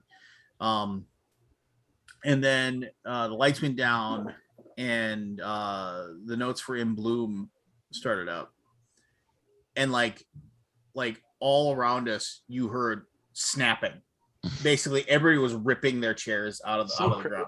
What drives people to be animals at concerts that just like they want to And it tear was the just shit out of everything? and like literally it was like it was What just is- all agreed that there was a section off to the left chairs where have been everybody was torn going to out. throw their chair over there. Yep. And everybody else was going to race forward and just beat the piss out of each other for the entire Nirvana. Yep. I was just sitting there. I was like, we heard this snap, snap, snap, snap, snap, snap, snap, snap, snap, snap, snap, and I was like, all right, rip one out. Chairs are I flying. wanted to go to a Ministry concert, but as soon as I heard that yeah. like it was like mosh pit only, I'm like, no, Yeah. I don't want to get beat up. I No, saw. Watch a concert. I was never always in right the in the mosh middle of the pits. mosh pits. Of course. I just doing helicopters. Yeah. Yeah, that's I have my no idea. desire. Getting Yeah, the shit no, kicked just- out of you while watching it. No, I remember I saw Ministry once. That guy was, and then I and to this day, we still I mean, I haven't done it in a long time, but I ran into him at a bar. I ran into Elaine Jurgensen at a bar, and I said, "What are you drinking?" I said, "Can I buy you a drink?" He's like, "Fuck yeah!" He's like, I said, "What are you drinking?" yeah. He was so skinny. He was. I mean, the guy is just skin thrown on a skeleton. I said, "What are you drinking?" And he said, is he into drugs? Was he into drugs? "Oh yeah." Yep, sure. Yeah. And he said Merlot and Jack. What? Nice. Yeah, he just like I was like, what? And he's like, yeah, give me a Merlot and Jack. And I said, get this guy a Merlot Like and Jack. combined or like Yeah, one of like each? literally he. How does that taste? They I don't know. Like so shit. Oh so my he got God. a wine glass and they put Merlot and then they Dropped a shot. dropped the shot in it. Yeah. So disgusting. Like a car Simpler bomb. times, Scott. Yeah. And every once in a while to this day, like if there's a bottle of Merlot lying around, somebody will say, give me a Jurgensen. We still say it. Give me That's a Jurgensen. amazing. And I invented I it. I wanted to invented a see- drink. Ministry before they awesome. changed their band. Yeah. But then I I think- still like the mind is a terrible thing to taste and all that stuff. So That's it. Yeah. You were the one. You were the one that. I'm liked not it the before. one. There's plenty of people in my camp. There's that's three the old- others. the old You and Yeah. the four. No, man. I remember the first. Yeah. A Mind is a Terrible Thing to Taste is a fantastic album. Jesus, go Rob. That's true. I remember Skinny Puppy. Oh yeah. Oh yeah. Yeah, I didn't like that. Too hard. What? They were a little intense. See, at this time I was listening to like Depeche Mode Right on. and Nine Inch Little Nails. motherfucking Yeah. Depeche Mode. Does Skinny Puppy fit into that? No. That's at the upper end. Yeah. I mean, you hear it at those clubs, but definitely it was not Right. my No. jam. Yeah, when you go to the goth clubs, it's like, yeah. It's not No. those. Yeah, Tony Bosca says, I almost died at a Rage Against Machine concert. Over 40 people left in an ambulance. Oh, Jesus. Wow. I Trampling was incident. I was at a Yeah. Rage. I was at a Rage Against the Machine concert. That was pretty good. I bet. The only time I remember Lollapalooza. Did you ever see Ozzy? Did you ever see Ozzy? Yeah, I went to Ozfest. I've never saw Ozzy. That'd be awesome. The only time I ever got hurt, there's 2 concerts where weird things happened to me. The only time I ever got hurt, I pulled a groin muscle in a mosh pit at Lollapalooza 3 or 4. Like Gosh, too hard, man. Well, no, and the thing was, I was just completely hobbled up, and I met a girl there, and I was like, hey, and she was all like, you should come home. And I was like, no, I'm in way too much pain. I'm not going anywhere. I still feel bad about that. Missed opportunities. That was before cell misconnections. phones. You could have wrote. You could have wrote on a Craigslist. Like, were you that girl at the Lollapalooza? And then I was at a White Zombie concert. This was White Zombie. They had not become Rob Zombie before. Right. And it was and Marilyn Manson opened for it. Oh wow. It was a really good concert. And I remember I was there with a girl that I was dating, and she didn't want to mosh, and I was like, that's fine, but she wanted to get close because she really liked the zombie, and I really wanted to get close to Shauna Zoe because she's beautiful. And I was like, what was I? God, I was like 21, 22 at the time. And I remember I was standing there, and this is when I had dreads, and just like, and we were like, and I got her right. Do you have photographic evidence? Of there's I'd have to go find it someday. I showed it to my wife a couple of times. She says gross. You look like the Offspring guy. Yeah, pretty much.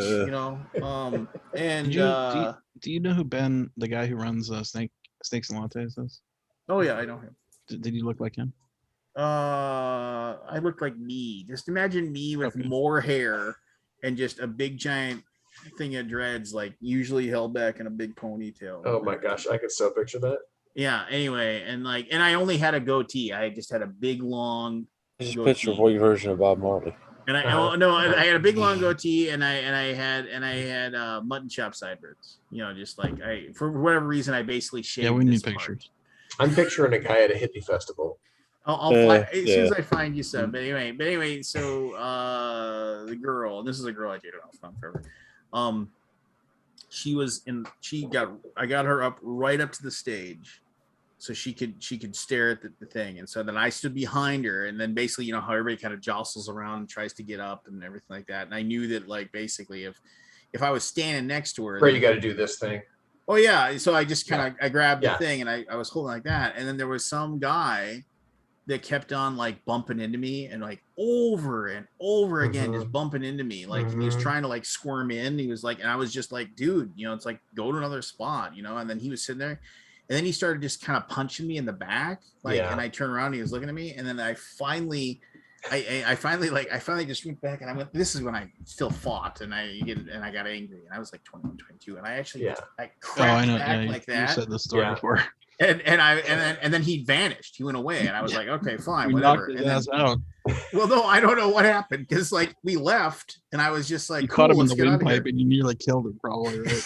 And we were leaving. I don't want to take a shot from Lance. And she said, oh my God, are you okay? And I was like, what are you talking about? And then she's like, your shirt, and the entire back of my shirt was just stained red with blood. Oh my God, you probably popped him in the nose. And then he just bled all over you. Yeah, I was just like, oh, and I feel bad now. I mean, it's funny, and I don't know what happened, but oh my gosh. I was like I said, I was 21, 22 at the time. Does that stuff happen nowadays? I can't even imagine. I doubt it. I know. I mean, now nobody plays music anymore. Well, I mean, not like right now, but I mean, like late. I guess if you go to the One Direction concert or whatever. I think there'd be too many lulls. Yeah, but nobody's like, doing any of this stuff. I think I did tell you about this. The one promoter, the last promoter that I worked for, like he owed me like $200, and I never went and got it. I want my $200. Yeah, it's like for a show, and then the thing was, it was like, and I haven't, obviously I haven't done security for concerts in decades, but I went to some like local little indie show, and he's still a promoter, and he was there watching it. I felt like going up, hey, Jade, where's my $200? Just like, like he'd remember, right? But that's the first thing that came out of your mouth when you saw your friend. Yeah. Where's my $200? Where's my $200? $200. And that was like, because I did setup before, and it was like, and that was a Bob Mold concert of all things. That was like the easiest money I could have made ever. I don't even know who that is. But you need to go find out Bob Mold. Yeah, you need to find It's about awesome. Mold. Apparently. Yes. Like I had to do setup, sound check, and then I did the Bob Mold concert, and then I did backdoor security, and then tour bus security. And I ended up being there forever because Bob Mold had like a certain number of people that just they wanted to talk to him. And usually those are quick. It's like, oh, hey, I signed this thing and signed that thing and on there. But no, he just wanted to have big, long 45-minute conversations with every single person. And so I was just basically the person to stand there to make sure nobody like tried to attack Bob Mold. Right. Okay, so if you know the band Sugar, he was the lead singer of the band Sugar. Okay. If I have to watch one video, would it be American Crisis, Siberian Butterfly, or Hold On? That might be too new. All right. Let me see if I can find. Yeah, I mean, if you're talking about Bob Mold, you need to go back to Husker Du or go back to Sugar. I remember Husker Du. Well, there you go. All right. You can go back or. All right, so he was the singer for yeah. See a Little Light is my favorite song. What's it called? See a Little Light. All right, I'll look down. SEE a Little Light. Really, really nice guy. Really, really nice guy. That's like my favorite. Cool, I'll check that one out. Bob Mold was. Listen, the only people that were jerks would be the people you'd think they would be, right? Like like Cinderella, they were all jerks. Really? Yeah. Yeah, I mean that's not surprising. No, they were all. We used to do one of those cover tunes. God, what was their big hit? It was like "Shake Me," or right? The coolest thing that I got to talk to Bob Mold about was the fact that he was so we ended up talking and like afterwards and like I knew that he really liked professional wrestling. And me and Bob Mold ended up talking about professional wrestling for like an hour, like just trading stories and stuff. And the fact that he actually got to write for WCW for a while. Oh, that's rad. Like he was a booker for a while. That's awesome. Yeah. And so he and I were just, and I was like, did you meet this guy? Oh yeah, I met that guy. Did you meet this guy? Oh yeah, I met that guy. It was just fun to ask him all these questions. Great. Yeah. Yeah. Super cool. Yeah, my buddy met all those guys. He did like local Portland wrestling for some odd years. Met all those dudes. God, what can I remember? And then I'm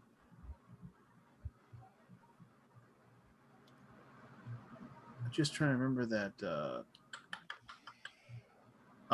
Vanilla Ice was super nice. He was like a super nice dude. He was super cool. Actually surprises me. Yeah, It doesn't surprise me. He was just, he was super down to earth. Like there was meet and greet afterwards, and he was like, and he told, hey, security guy, if there's anybody else who wants to meet me or wants something signed, just send them back. And I went, and there was still 60 or 70 people still milling around. I said, Mr. Van Winkle would like to tell you that if you'd like to come back, he's happy to sign anything for you if you want to come back and say hi. And so they all lined up dutifully, and he gave them all their 5-6 minutes. And, yeah, that's great. Yeah. Dick Dale, may he rest in peace, was probably one of the nicest guys ever and had a million stories. He talked about how he toured with Elvis for a year. Had all these stories about Elvis. Cool. And things like that. I mean, it's just, and he's another guy too that would just sit there and talk to everybody. And they all lined up nicely, and he just would have conversations. Even if they didn't want to say anything, he would just be like, oh yeah, just, I really like this, that, and the other thing. You like that? Oh, thank you so much. Just fantastic ice cream. Do you like ice cream? I like money. We should hang out.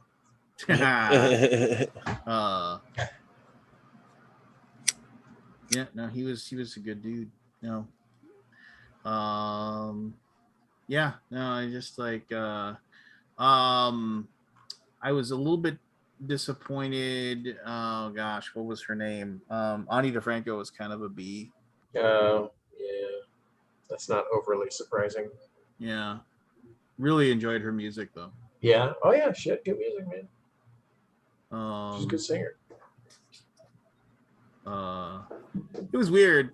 Metallica guys were just there, they They didn't even see that we existed or anything like that. That sounds about right. Yeah. Yeah, I mean, what do you like? Millionaires several times over. They're not going to care what Joe Dude by standing next to the stage is. No eye contact. No eye contact. Yeah. Oh, Jesus. Stop beating that cat. I'm not doing anything. I don't even know if you guys know who this guy would be, but there was a dude. Do you remember the band AFI? Yes. They're from the 90s. They were like kind of punky. I remember the name. I don't know if I would remember it. I was at one of their shows. Oh, Miss Murder. And yeah. It's just a small little show, and I was wearing a Bauhaus T-shirt. And the guy was like, "I love your shirt, man." I was like, "You talk to me." Oh my gosh! Just these stupid cats. And the thing is, as soon as I move, they're like, "Oh, we're in trouble." He sees us. He sees us. Yeah. Oh, we didn't know you were awake. We thought you died. We were just gonna give it another hour before we started taking nibbles, man. Yeah. Just like,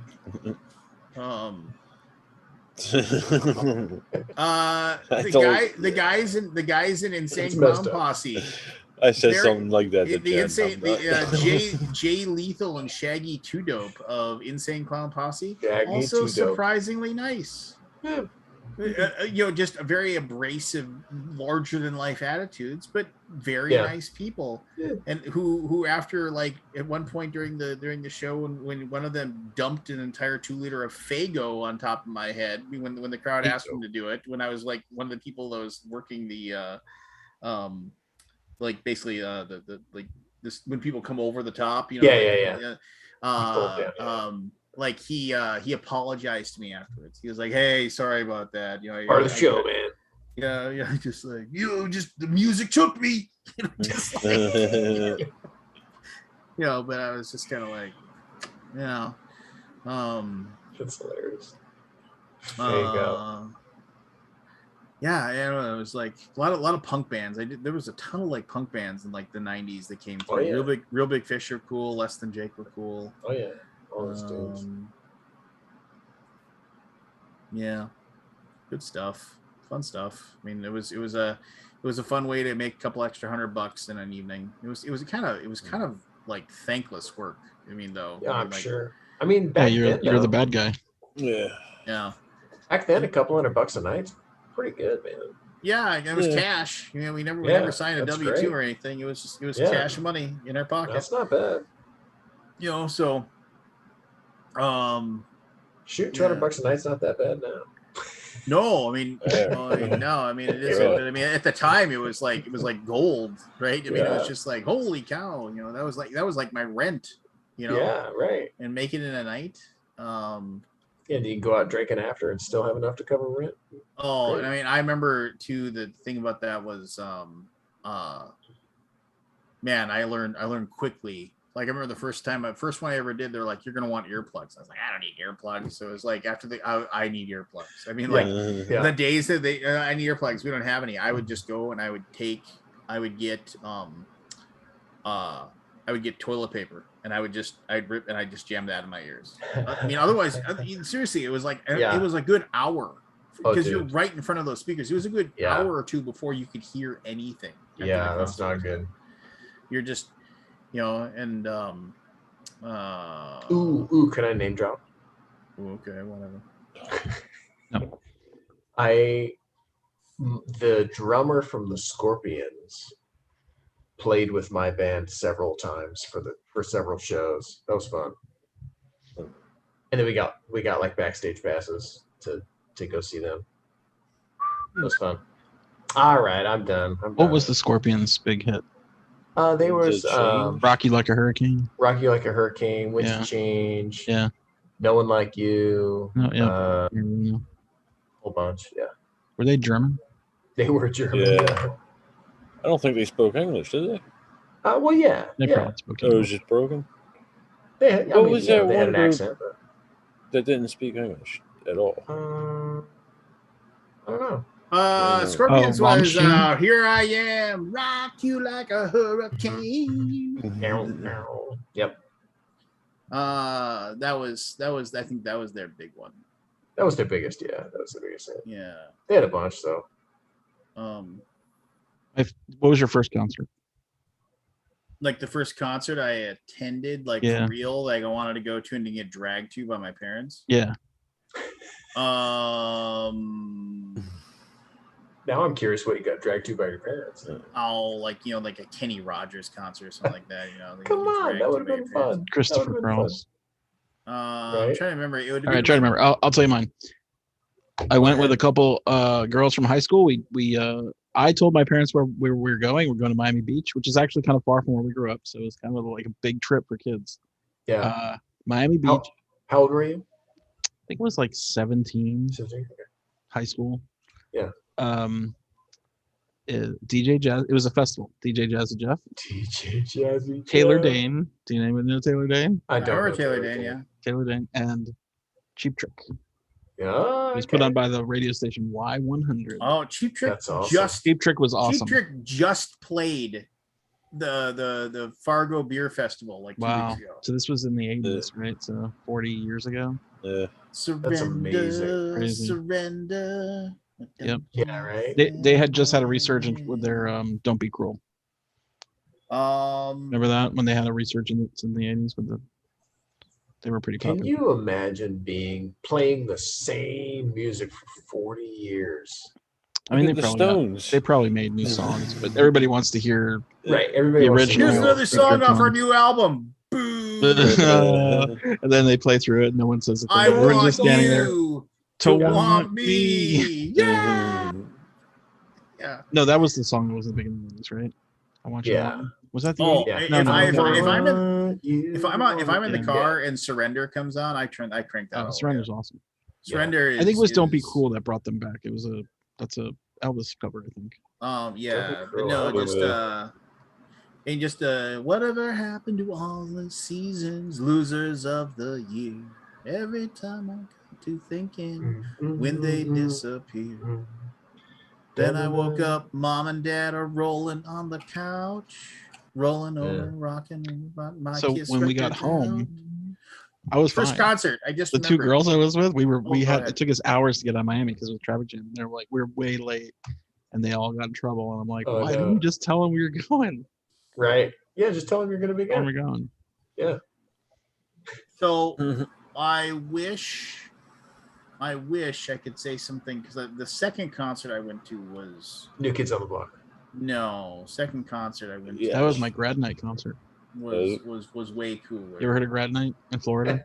That's awesome. So they opened Disney World just that night for high school grads, Okay, yeah. That's amazing. and it was New Kids on the Block, Information Society, which was fucking awesome. I do love Information Society.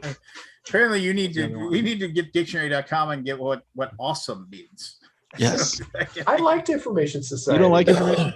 No. Man, they were awesome. They What were was so that? What was cool. that hit? What was the name of that hit? It was like Pure doesn't Energy. exist. What was it? All their songs were good to me, yeah. but I don't remember the names of them. But New Kids on the Block was actually kind of awesome because it was cool back in the day. It was like they were the big group. Yeah. What else was there? Midnight Star. I don't remember that. God, That why sounds can't I familiar. remember? I'm trying to remember, like, because I was 16 or 17. And I 16 went or with my 17. brother. No, You went I with can't your remember. It's brother. one of what, but I do remember the second concert I went to. I drove up to Grand Forks, North Dakota, and I watched The Cult. Yeah. But they were just the opening band. I didn't really care about them. I watched The Cult open for Metallica, Justice Yeah. for All tour, baby. You That would have know, been cool. I'd like to see them. oh, that was a good concert. That would have been cool. Yeah. Just I've seen Metallica in concert like 5 or 6 times. I've never Yeah. seen them. Oh Me yeah, either. no, I mean just Ozzy either. I came close, but I got stuck on a derailment. Oh man. yeah. I was into the emo. So all the concerts I went to were like The Cure, Depeche Mode, like all that stuff. Samantha Fox was also. I just remember I remember the when they started playing Creeping Death. I just remember like Hetfield coming out, and I mean, I'm like 17. I'm like, with my friends, you know. I'm just like, we drove like an hour to go to this concert, and I don't know if I'm supposed to be. You know, and all of a sudden, you know, and Hetfield just comes out. He had the full Lemmy, you know, mustache beard thing going on, and he's just like, and then they get to the chant of, you know, die, die, die. You know, I creep across land, killing first for man, and he's like, everybody on your feet, you chant with me, and he's like, die, die, die, motherfucker, die. It's just like, and we're all like, yeah. I was like, yeah, no, I was. I mean, I probably, if he had said, no, I need you to kill the person next to you, you got it, buddy. Okay. Atlantic Star, not Midnight Star. I found the set lists: Atlantic Star, Information Society, New Kids on the Block, Samantha Fox, and Will to Power. What's that? Information Society song. I wanna know. Yeah, no. Oh, look at Something that. on. There's something on your mind. I wanna know what you're What's on your mind? Tell me what's on your mind. And walking away know and running. What you're feeling. There are some things you I remember. can't I mean, hide. I remember the very first time somebody like played a Metallica song for me, and I was like, they make music like this. This is amazing. And it was Damage Incorporated off of God, I can't, their third album, not Ride the Lightning, not Kill 'Em All, the third one, Ride the Lightning, Justice and then for All? no, and Justice for All is the fourth, and then the third one is God, why can't I think of the name of this stupid album? Red cover. Not, oh man, Master of Puppets. Thank you. Oh yeah. Just like, yo, man, but I was just like, I was like, I should have known that. I was sitting there. It was like, it's like, it's like just super fast speed thrash metal, and I was like, well, I guess I'm never listening to any other kind of music ever again, because this is all I need. This is fast and loud. Yeah, just like, I'm 16. This is great. Yeah, just, and I was just like, I immediately went out and got the album, and yeah. And it's weird. It's like, if people ask, well, what's your favorite Metallica song? It's like, my favorite Metallica song is Bleeding Me, which is off of like the Load album. But it's just this sledgehammer of a song that just doesn't relent. It's like, and it's not fast. It's just heavy. It's ponderous and just like a, oh yeah. I've I will say this. There's one thing I miss about my wife not working from home. Like when she was gone, I would listen to my music super loud, and I haven't been able to listen to my music super loud. Headphones. No, It's not the same. It's not the same. I have a pair of speakers over there. Oh, you can do some damage. That I have a pair of speakers over there that like I like literally if I turn it up, I can shake the pictures off the wall upstairs. So it's just like, and I will just sit down in front of it, and I will just sit there and listen to Metallica, and I'll just you can feel it like in your chest. Are you going to be at BGG? Well, if he has it, I'll be there. I thought it was definitely happening. We are planning on it. Yeah. Oh, I guess with Delta, maybe that's the question. I mean, hopefully it doesn't get taken out of my hands. Yeah. Well, Kabuki, it's the one song off of Load that's good. What? Bleeding Me. Oh. Caught on the wheels rolling. Well, I'm going to bring you one of my CDs of my band, and then you can be like, "Hey, this isn't that bad." A CD. What am I going to play that on? Yeah. I don't have a CD player. Actually. You don't have a CD player anymore? Who has? I don't have one. If it ain't digital, baby. I have a PS4. I do in my car. See, there we go. But it's a 13. Yeah, so. I think I have one in my car. Because we play. I mean, it's kind of more 80s inspired metal, but I don't know. You might be into it. I mean, it's like, to be fair, like, I mean, I spent most of my 20s delivering pizzas. So like that's a lot of radio listening.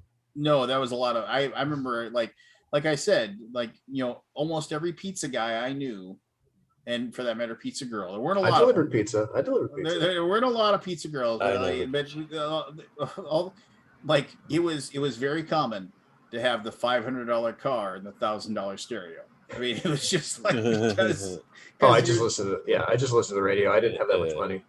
Oh yeah, I mean that was really that was just the thing, man. It was like I had the $200 car with AM radio. I do remember the one time that like when I had to buy my next $500 car and Where do you find $500 cars? No, all the time. Yeah, ain't anymore. I mean, not anymore. But Not I mean, anymore. Back then. Yeah. Back in back the then, 90s. that would last you a few years. Yeah. Oh yeah, back in the $500 90s, it car? was Oh, like yeah. why buy a new car? I would just go, Yeah. oh, Chevy Cavalier. It's got 145,000 miles on it. Yeah, it's great. Just take it for one test drive. Just like runs. Just like see if it leaks oil. Oh, dude, I still the I guy still say, drive guy, and I took the advice of my grandfather. He said, whenever you're dealing with anybody with cash, have the cash in your hand when you make an offer. And I just it's always and true. they'll It's take it. Oh no, they will. take It's it. like I want $600 for it. No, Here's four. Yep. I got 400, and they'll It's be cash, like, cash money. yeah, cash money. $400. Yeah, so it's just like, yeah, and they'll take that for just because it's now they have it, But yeah, but no, it was like that was, and then I would drive a car, and then if it, don't worry about give the oil change, but don't do any other maintenance. Who cares, Right. Yeah. Yep. Drive it right into Don't the need ground, brakes. and then go out and get another one. I But still no, have a Honda Civic, like a 2006 Honda Civic. Like I still drive POSs. Yeah. Yeah. No, I remember I sat there and I actually had a car without a radio for like 3 months. Had one of And I them. remember and I was just Headphones. I just drove around without any noise. And I mean I remember it was like summer and I was delivering pizzas, and I would this is probably 90. I mean, that sounds nice to me. I'm guessing like the roll the window down. Yeah. And I just sit there and like it was so amazing. Like you'd be driving around like delivering pizzas to college. You could hear the people, like you're stopped at the stoplight. You hear the people's conversations as they walk by, because nobody was staring at their phone back then. So they're talking to each other as they walk down the road. That's weird. Yeah. I remember it. I was just like, wow, this is really weird. And then I went, and that was like when the best place to have your stereo installed was Best Buy, because if you bought the car stereo there, they'd install it for free. Right. And so like you go there, you pay whatever it was, and you put some money together, go there, buy a $300 or $400 CD player and amp, and then you just so they work a couple hours and putting a $800 sound system in your $400 car. I gotta hit it. You guys can I stay gotta on hit there. it too. I think it's time for bed. Good talks tonight. Next week, like I said, I don't know. Stop reading those lists there, Aldi. Don't ruin it for everybody. What am I supposed to do? What do you want to do next? I think I'm not going to tell you, because then you'll go look it up. Well, then I can know what to stay away from. I don't know, like 90s TV shows. Let's do 90s TV shows. Okay. Oh, did you win all the contests again this week? No. Or did I? No. We tied. We tied. Okay. Initials. Yeah, you tied initials. We tied. I'm so bad at that game. It's amazing.